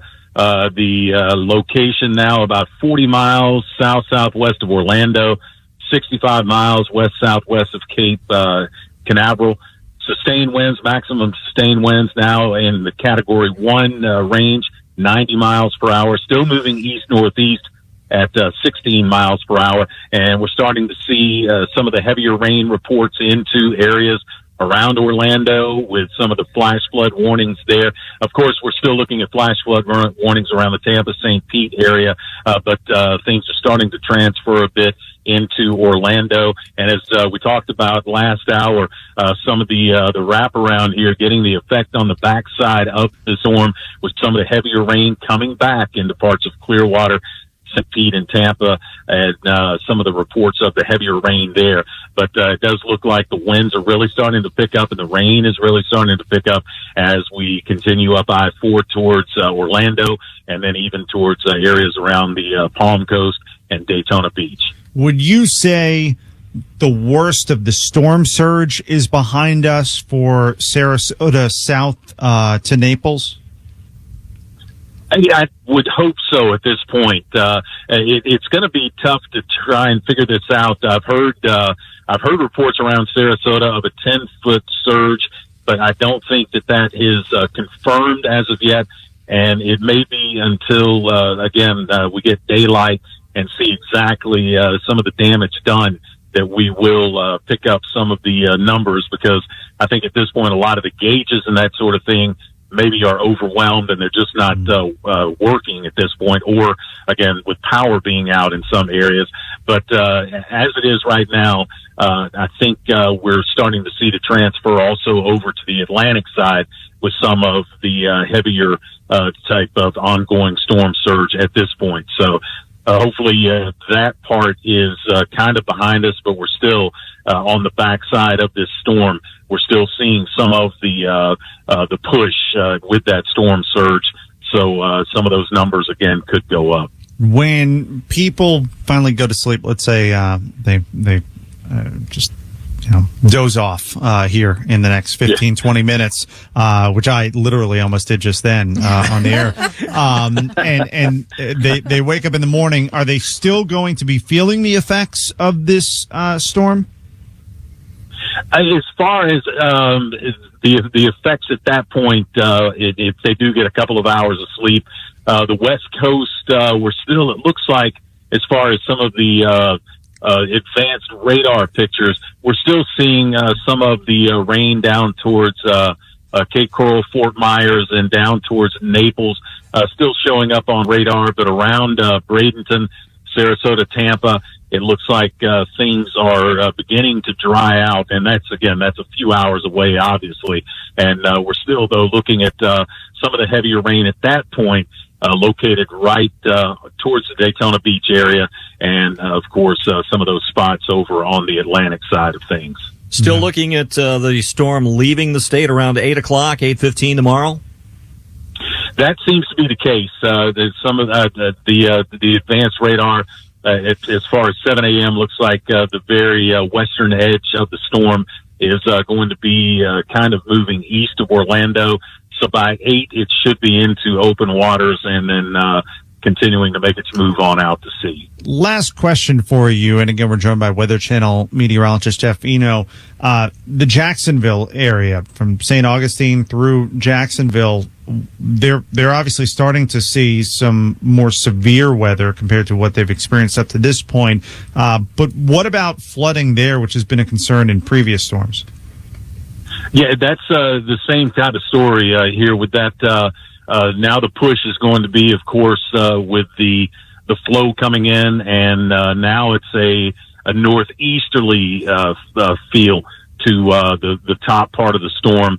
And with that, we're going to see the storm surge impact, and then also, of course, some of the heavier rain at this point into that area, and also, of course, some of the rivers around Jacksonville trying to empty out into the ocean. That's not going to be the case because everything's pushing back in. So we're seeing some of the flood watches, flash flood watches, of course, being issued into that part of the state at this point. All right, Weather Channel meteorologist Jeff Eno with us. Jeff, can't thank you enough for all the great information throughout the night tonight. Really appreciate it. Absolutely, no problem. Thank you. I've got a statistic here, and this just really puts into perspective the extreme flooding, those extreme flood alerts that were issued for the Tampa Bay area throughout the night. Tampa received over 11 inches of rainfall from Milton.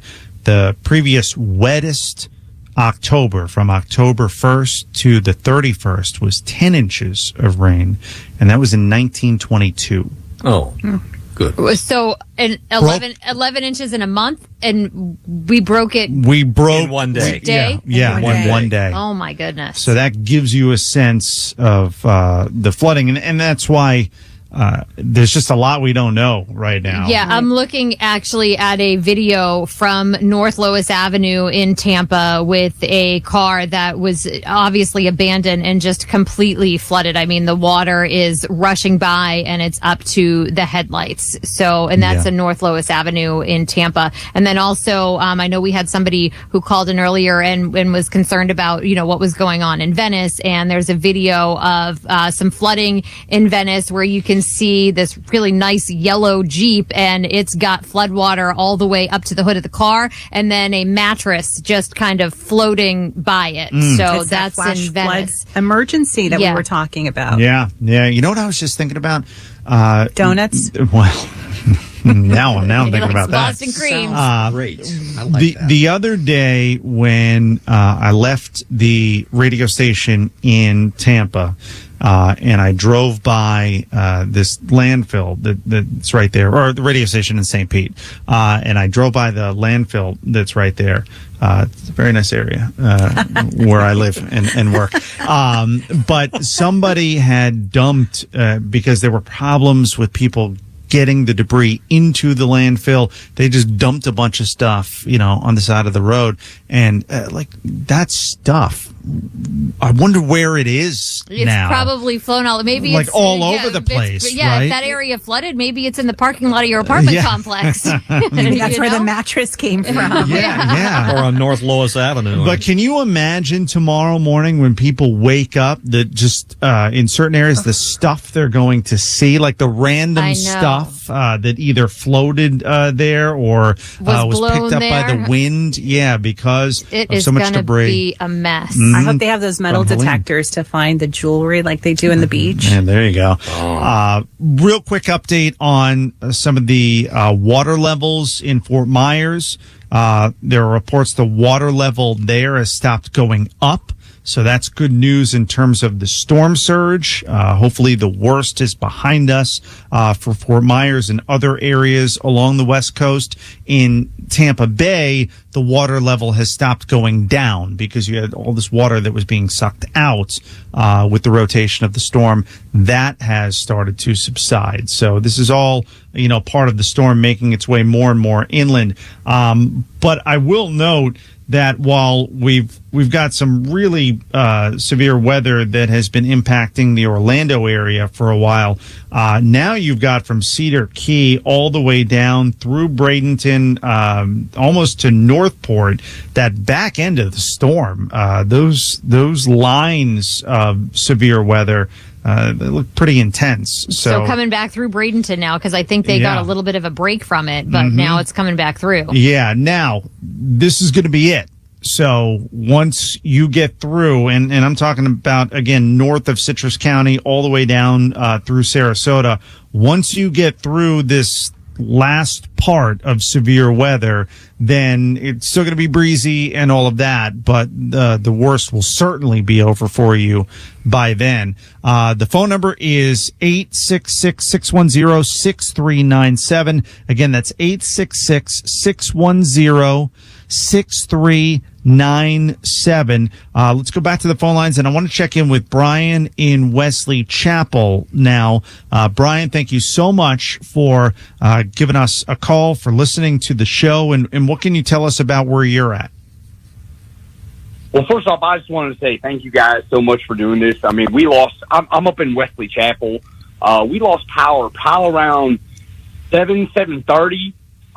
We haven't had any since. I did want to ask a question in regards to what's going on in St. Pete. I got some family in St. Pete that live directly down there. I read a report that the cranes that, they couldn't get down in time had one of them had fallen. That's true. Yes, that is true. I'm wondering about that report, obviously, because that is obviously near and dear to me. But I mean, this storm came through.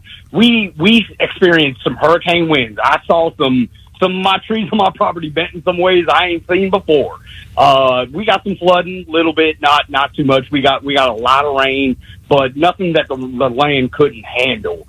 But the wind that ripped through here, this place came in I don't even know. It just came right in and just sat in my face. I don't even know what to do with it. But I did want to know about St. Pete. Yeah. So you mentioned the crane. So I'm looking at video now.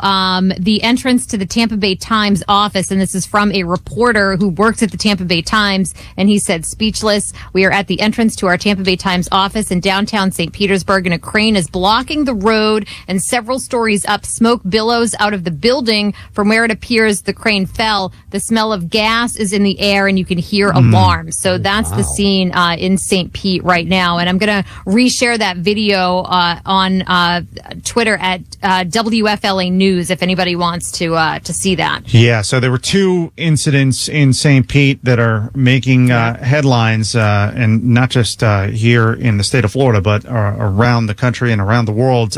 The issue that we were just talking about, 400 Central Ave, the crane crashing into the building. Luckily, there are no injuries that are being reported from that. And then the Tropicana Field roof incident, where a large portion of Tropicana Field's roof has been blown off due to Hurricane Milton. No injuries there either, but two images that you're going to see a lot of in the coming days. I just got a question about 20 minutes ago about Trop from Milan in Italy.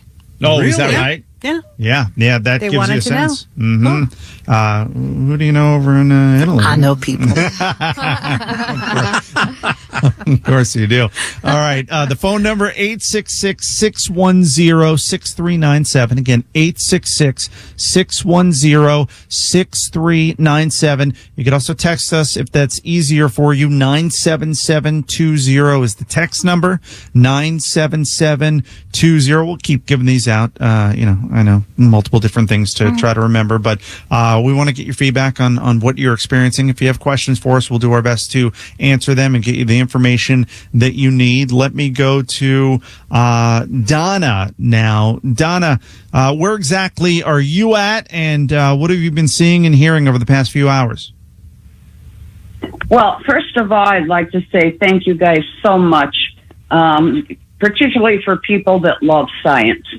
And love it or hate it, it is what it is. And I'm over in the Cape Hayes, Boca Grande, Placida area, Rotunda area.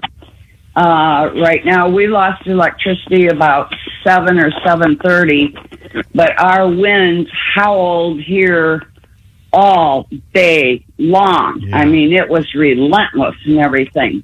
But I have a question for you that I'm not real sure of, and I don't mean to be a downer or anything, but being that the ground saturation was so high to begin with, and with all of the rain that we've had, not counting the tidal waves that are coming in and everything, what effect does this have on the sinkholes?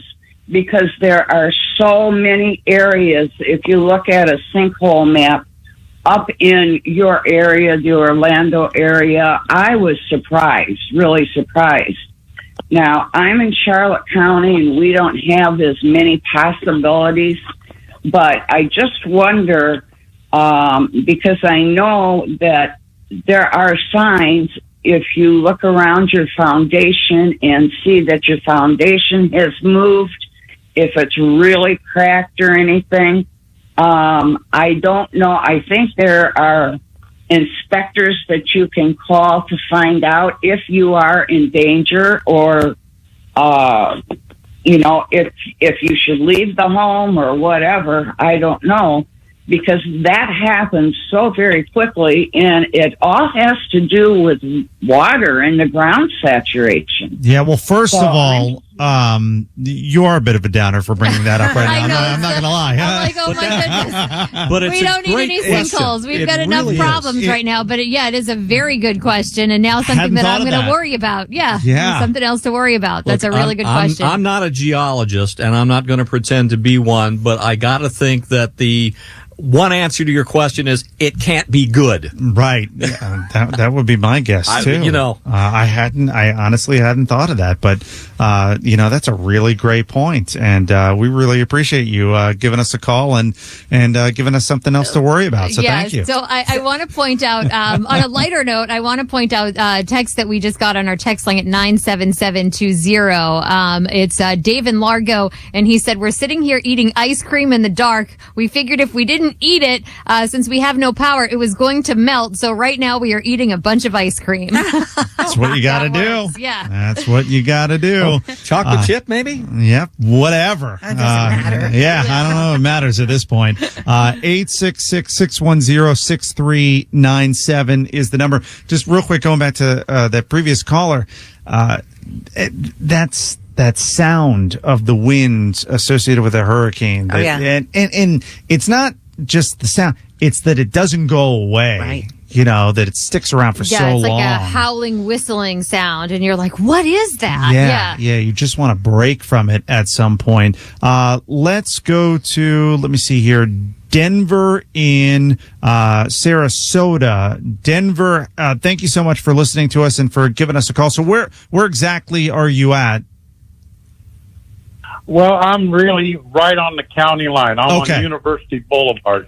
That's right between Sarasota and Bradenton. Okay, and what did you experience? I have a comment and a question. Sure. Well, the experience was the first part of the eye wall come through, and we had, some fairly heavy winds and rains and stuff going through. But what we experienced was on the back side of the eye wall was extremely extremely heavier in comparison to the front part. That was something I've never experienced before, and I didn't notice if that's something that everyone around here noticed, or if it was just something that seemed, unique to us. And are you talking about what you're dealing, like right now in Bradenton, Sarasota, that area, you've got the very back end of the storm. Are you talking about what you're going through now, or earlier in the night, that part of the eye wall that made its way through your part of the state? Well, like I said, originally in the evening, the first part, we saw the eye wall first shore. We had some heavy winds and rain gusts and all, and then we had the opening of the eye wall, which was calm. and we had a calming period. But the second part of when the eye wall come through on the second half of the evening, approximately about 2 hours ago, maybe 3 hours ago, it seemed extremely more intense than the original first part of the eye wall. Yeah, it's funny because the right side, not the back side of the storm, but the right side of the storm is usually the strongest, the deadliest, the most catastrophic. So the fact that we're seeing that backside causing so much problems, I don't know if it's necessarily the actual storm as it is the storm surge that comes along with it and the rain. But the intensity of the storm is usually strongest with the right side, not the backside. Yeah, this one's been interesting. It was kind of like to the north. It was the northeast kind of the turn. north, the north side, and then that west side of the eye wall was what brought a lot of the very bad conditions over Hillsborough and Pinellas. Yeah, Denver, thank you so much for listening to the show. Stay safe. And for the call. Yes, absolutely. Stay safe. You got a little bit rough weather that you're dealing with right now, and then hopefully soon enough you'll be in the clear there, at least from the worst of it. Yeah, the flash flood emergency continues. It does? It does continue. Well, I think until 4:30, I think, doesn't it? Yeah. I think so. This is, let me see. This a lot of areas look a lot calmer, but we're not in the clear yet. So we're at 90 miles per hour. Have we reported this? The latest 90 miles per hour category 1? We did it at 1 o'clock. I think you were dozing off at the time. I didn't know if that was new information or what. It just kind of popped up in front of me. So I have breaking news because I've been dying to say this. Yeah. No one won the grand prize to the Powerball, so it rolls over for Saturday. Right. So we all have something to look forward to. $364 million. I might need it. 866-610-6397 is the number. Quick update on the power outages. 2.6 million people now without power, and just about everybody in Hardee County, Manatee County, Sarasota County without power. Charlotte County seen a pretty large number of people lose power. Then, of course, Pinellas, Hillsborough, and now you're really getting more inland. Polk, a majority of people without power. Lake County, Marion County. I mean, really the center part of the states. You've got the Panhandle, and then parts of Broward, Miami-Dade, Palm Beach County, where the power outages aren't quite so bad. No, it's normal. Yeah, there's really nothing there, but that middle section of the state, from looking at Flagler County down and then over, it's just massive amount of power outages, which was to be expected. Right. But it's not fun when it happens. All right, let's go to Danielle in Waimama, the Tampa Bay area. Danielle, thank you so much for listening to us and for giving us a call, and tell us about your experience up to this point. Well, first of all, are all of you guys okay? Your family's okay? Everyone's good? Oh, thank you for asking. How you guys are. No, we appreciate that. I'm a little tired. I'm not going to lie. Also. A little hungry, a little thirsty. No kidding, right? Yeah, but overall, pretty good. Oh, good. You mentioned the Powerball. That should be donated to the hurricane victims. I agree. Fantastic idea, except if I win. I mean, jeez.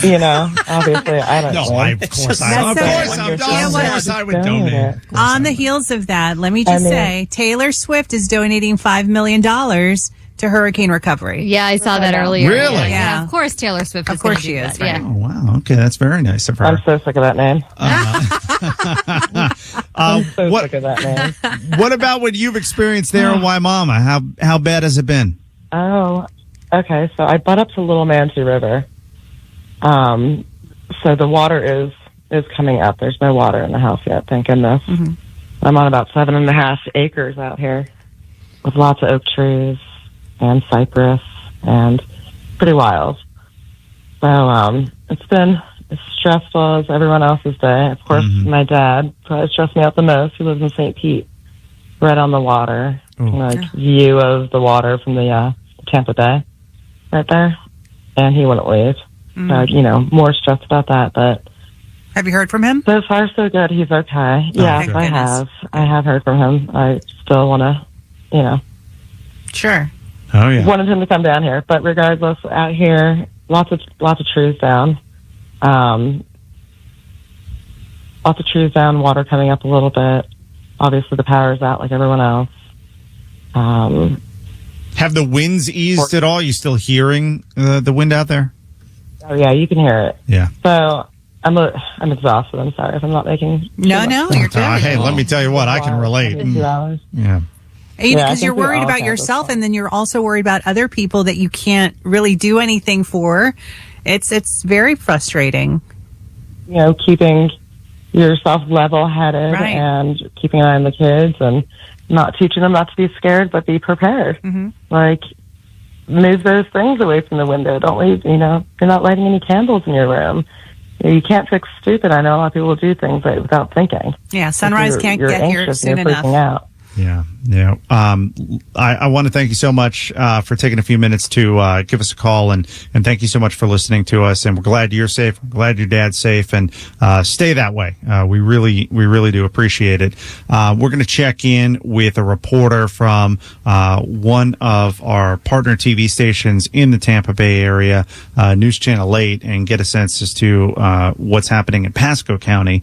That's another county severely impacted by this storm. And I saw a text a moment ago, and it's something that we've mentioned, but I think that's what everybody's kind of waiting for at this point, first light, and to get a look at what in the world has happened tonight. We have little bits and pieces of information, but we don't have the whole picture yet, and we're not going to. And that anticipation, it's tough to deal with. Not sure if I'm looking forward to it or dreading it. Yeah, no, I think a lot of people are dreading it. All right, let's go to the hotline and bring in Aileen Nottick from News Channel 8, reporting in Pasco County. Aileen, thank you so much for taking a few minutes to come on with us. So what have you been seeing and hearing in Pasco, as that is one of the areas in the Tampa Bay region that got hammered tonight? Yeah. Thank you so much for having me, by the way. And look, my name is a bunch of letters jumbled up together. It's Eileen Natchuk, but you're close enough, but I appreciate you.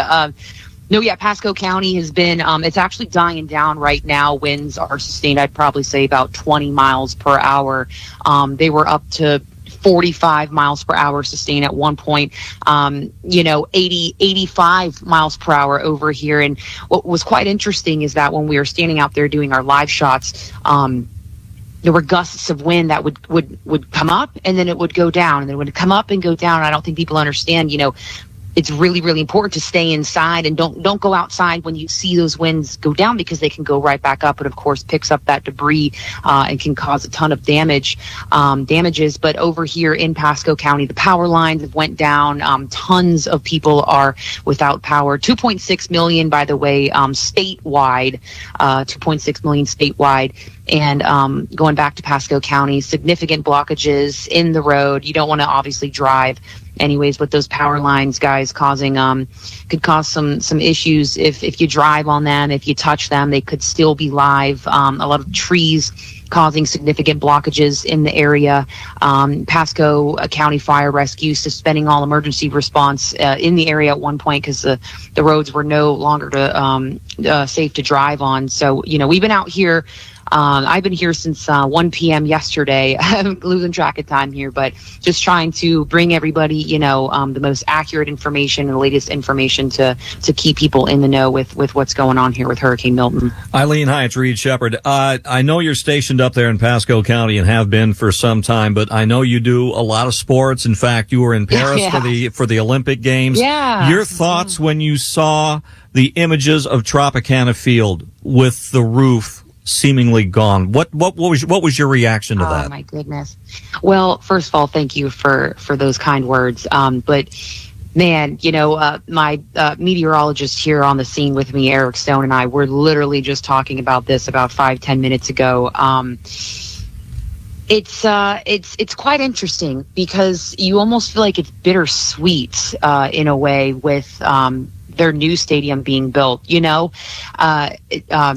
I guess philosophically, if that's even a word, when you think about it that way, but you think about it physically and the damages and the danger, it's quite bizarre, isn't it? But in a way, it's almost interesting, right? With this new stadium being built and the top being ripped off. Mm-hmm. I mean, what did you guys think? I mean, the image is going to be one that's associated with this storm moving forward. It's already getting international attention. So I think when you think Hurricane Milton, I mean, we haven't seen the rest of the devastation. We'll see that in the morning, but there's no question the roof coming off Tropicana Field, that is going to be linked to Hurricane Milton. We even had an inquiry from Milan, Italy.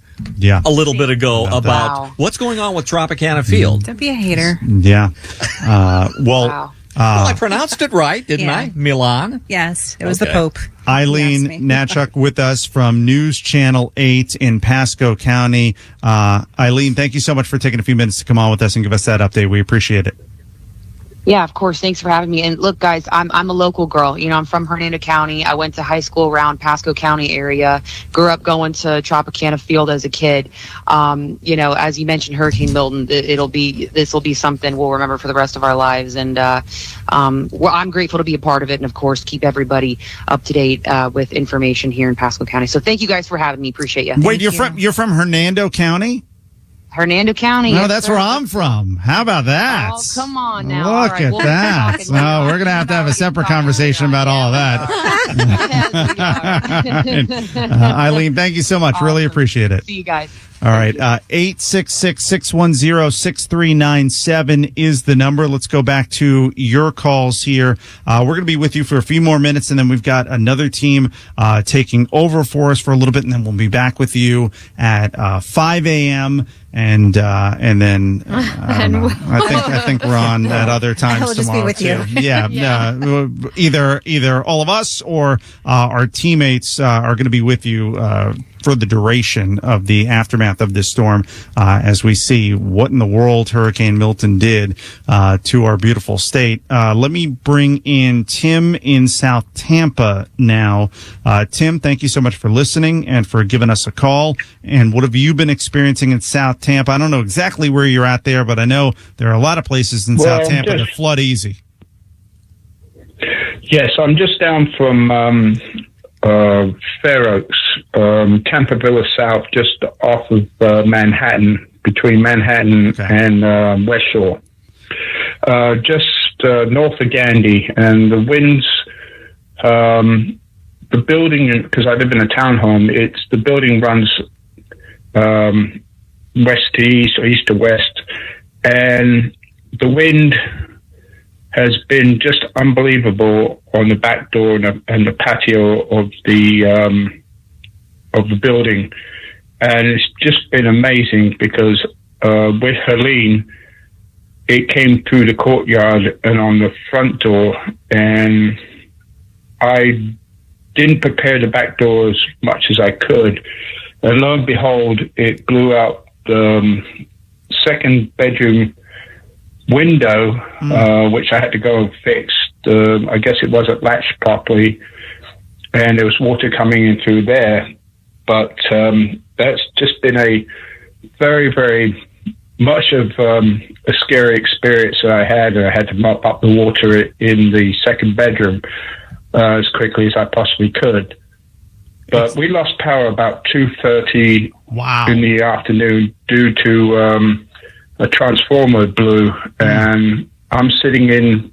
I got new windows a couple of years ago, and I got whole mighty bang, and the power went out. And my neighbors across the street, I guess, was on a separate transformer, and they still got power, but they lost their power about 7:30 tonight.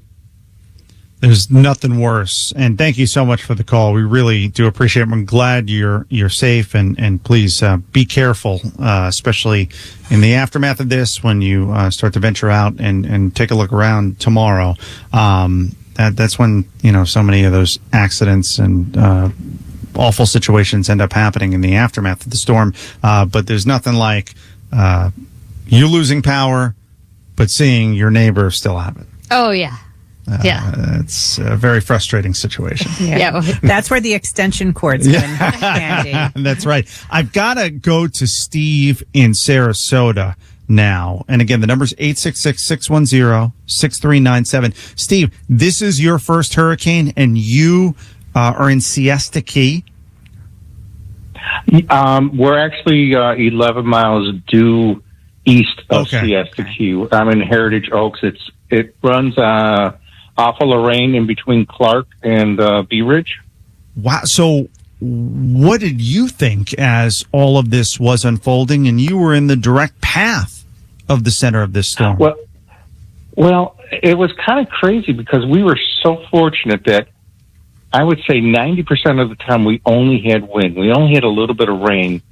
And then, my big thing was I was so afraid that we'd have a tornado spin off. Mm-hmm. But, I came here. I live in Rochester, New York, basically on Lake Ontario. And I was down here the Saturday after Helene hit. And I was amazed at how little damage was done here. I was here 2 years ago with Ian, and it was just horrible. Yeah. So I'm not looking forward to tomorrow. But as far as the wind goes, 2 years ago on this property, Heritage Oaks, we lost a lot of trees and everything. So I think we're not going to be hit as bad. Obviously, the communities around us will be. But, it's kind of wild seeing the palm trees be, we're right on a collection pond, and that never really came up, fortunately, because, the last couple of days we had no rain, and we didn't get much rain during the event. You would see the palm trees, swinging to the side and everything. But it wasn't that bad. Considering we're right in the eye and everything, and it was kind of eerie when the when you had the calm and everything. We stayed inside, and we lost power about 6:30, which sucked a lot. But I'm so thankful that you guys are on, because it at least gave me an hour by hour idea of where we're at and how the storm's progressing and everything like that. And but all in all, it's kind of very, I'm 64, and it's something that I'll remember for the rest of my life, be able to tell my grandkids about too. And I'm just so happy that we survived it. My wife, she fell asleep a few hours ago, but I'm staying up mainly just in case something were to happen and drag. It's not easy to fall asleep in the middle of a hurricane, so good for her for getting what you missed, honey. Yeah. Well, thank you so much for listening to us. I just have 2 questions. Number one, at this point of the storm, don't really have to worry about any tornadoes or anything like that? I don't want to say, Well, we could quote. We can quote the Weather Channel, and they said the possibility is likely not to happen. Exactly. Not that it can't, but it's not likely to. Right. And what was your other question? As far as, like you've been saying about this back wind on the west side and everything else, a couple of more hours or about another hour or so? Should be starting to diminish. Yeah, I think another hour or so. You're not totally out of the woods yet. No, not yet. It's going to get better fairly soon. Yeah, it looks like for the most part, the entirety of the storm has now made its way onshore. Yeah, we're going to feel the wind gusts throughout the day, even if the us per se. Yep. It's just going to be one of those days where we might see some rain. We'll see some of those wind gusts picking up. So. Right. So thank you. When you say wind gusts, are you talking like 20, all of a sudden, 30 or 40, 50? No, maybe 20, 30. Yeah, something like that. Oh, those aren't bad. Yeah. Those aren't bad. The worst of it is done. And for some areas. Yeah, for some areas now. And I'll get to that in a second. But for you, you just got a little bit more to hang in there, and then you should be in a much better place. So maybe you can get some rest before you venture out and see what the damage was in the aftermath of this storm. Really appreciate you listening to us and giving us a call. Thank you so much, and we're glad you and your family are safe. Let me just wrap things up with a quick update for everyone. The worst of the storm right now is just north of Orlando, Daytona Beach, Palm Coast, St. Augustine, all getting hit pretty hard. Ocala, Lake George. If you're in the Tampa Bay area, you've got this little back end of the storm that's making its way through the region right now. Not as bad as what you experienced earlier, but still you're getting some rain and some wind. And our team here, Aaron Jacobson, Jay Retcher, they're going to take over in a moment. They'll keep you up to date on what's happening with the storm. They'll take your calls throughout the course of the night. And you could also send your text to 97720. For myself, Ryan Gorman, Dana McKay, Read Shepherd, Natalie Rodriguez, John Mamola. We want to thank all of you across the state of Florida and around the country for listening to our iHeartRadio coverage of Operation Stormwatch. We will talk to you in just a bit. The rest of our team taking over right now. Please stay safe. Thank you so much for listening. You're listening to continuing Operation Stormwatch coverage of Hurricane Milton. This is iHeartRadio Florida. WFLA, WHNZ, WMTX, Tampa, WDAE, St. Petersburg, WXTV, Clearwater, WFUS, Gulfport, WDIZ, WCTQ, Venice, W276CR, Bradenton, WSRC-FM, Coral Cove, WTZB, Englewood, WBTV, WSTV, W280EV, Sarasota, WIKX, Charlotte Harbor, WWCD, WCBU, Salona, WBCG, Murdoch, WCCF, W265EA, Punta Gorda, WOLZ, Fort Myers, WCKT, Lehigh Acres, WZJC, Port Charlotte, WBTT, Naples Park, WJNO, WZZR, West Palm Beach, WQOL, WCZR, WCTA, W300BQ, Vero Beach, WAVW, Stewart, WLRQ-FM, WMMV, Cocoa, WFKS, WMMV, Melbourne, WMGF, Mount Dora, WXXL, Tavern, WJRR, WMGF, WXXL, WFLF, WIGM, WRSO, Cocoa Beach, WIOD, Miami, WBGG-FM HD2, Fort Lauderdale. Download the iHeartRadio app and stay connected.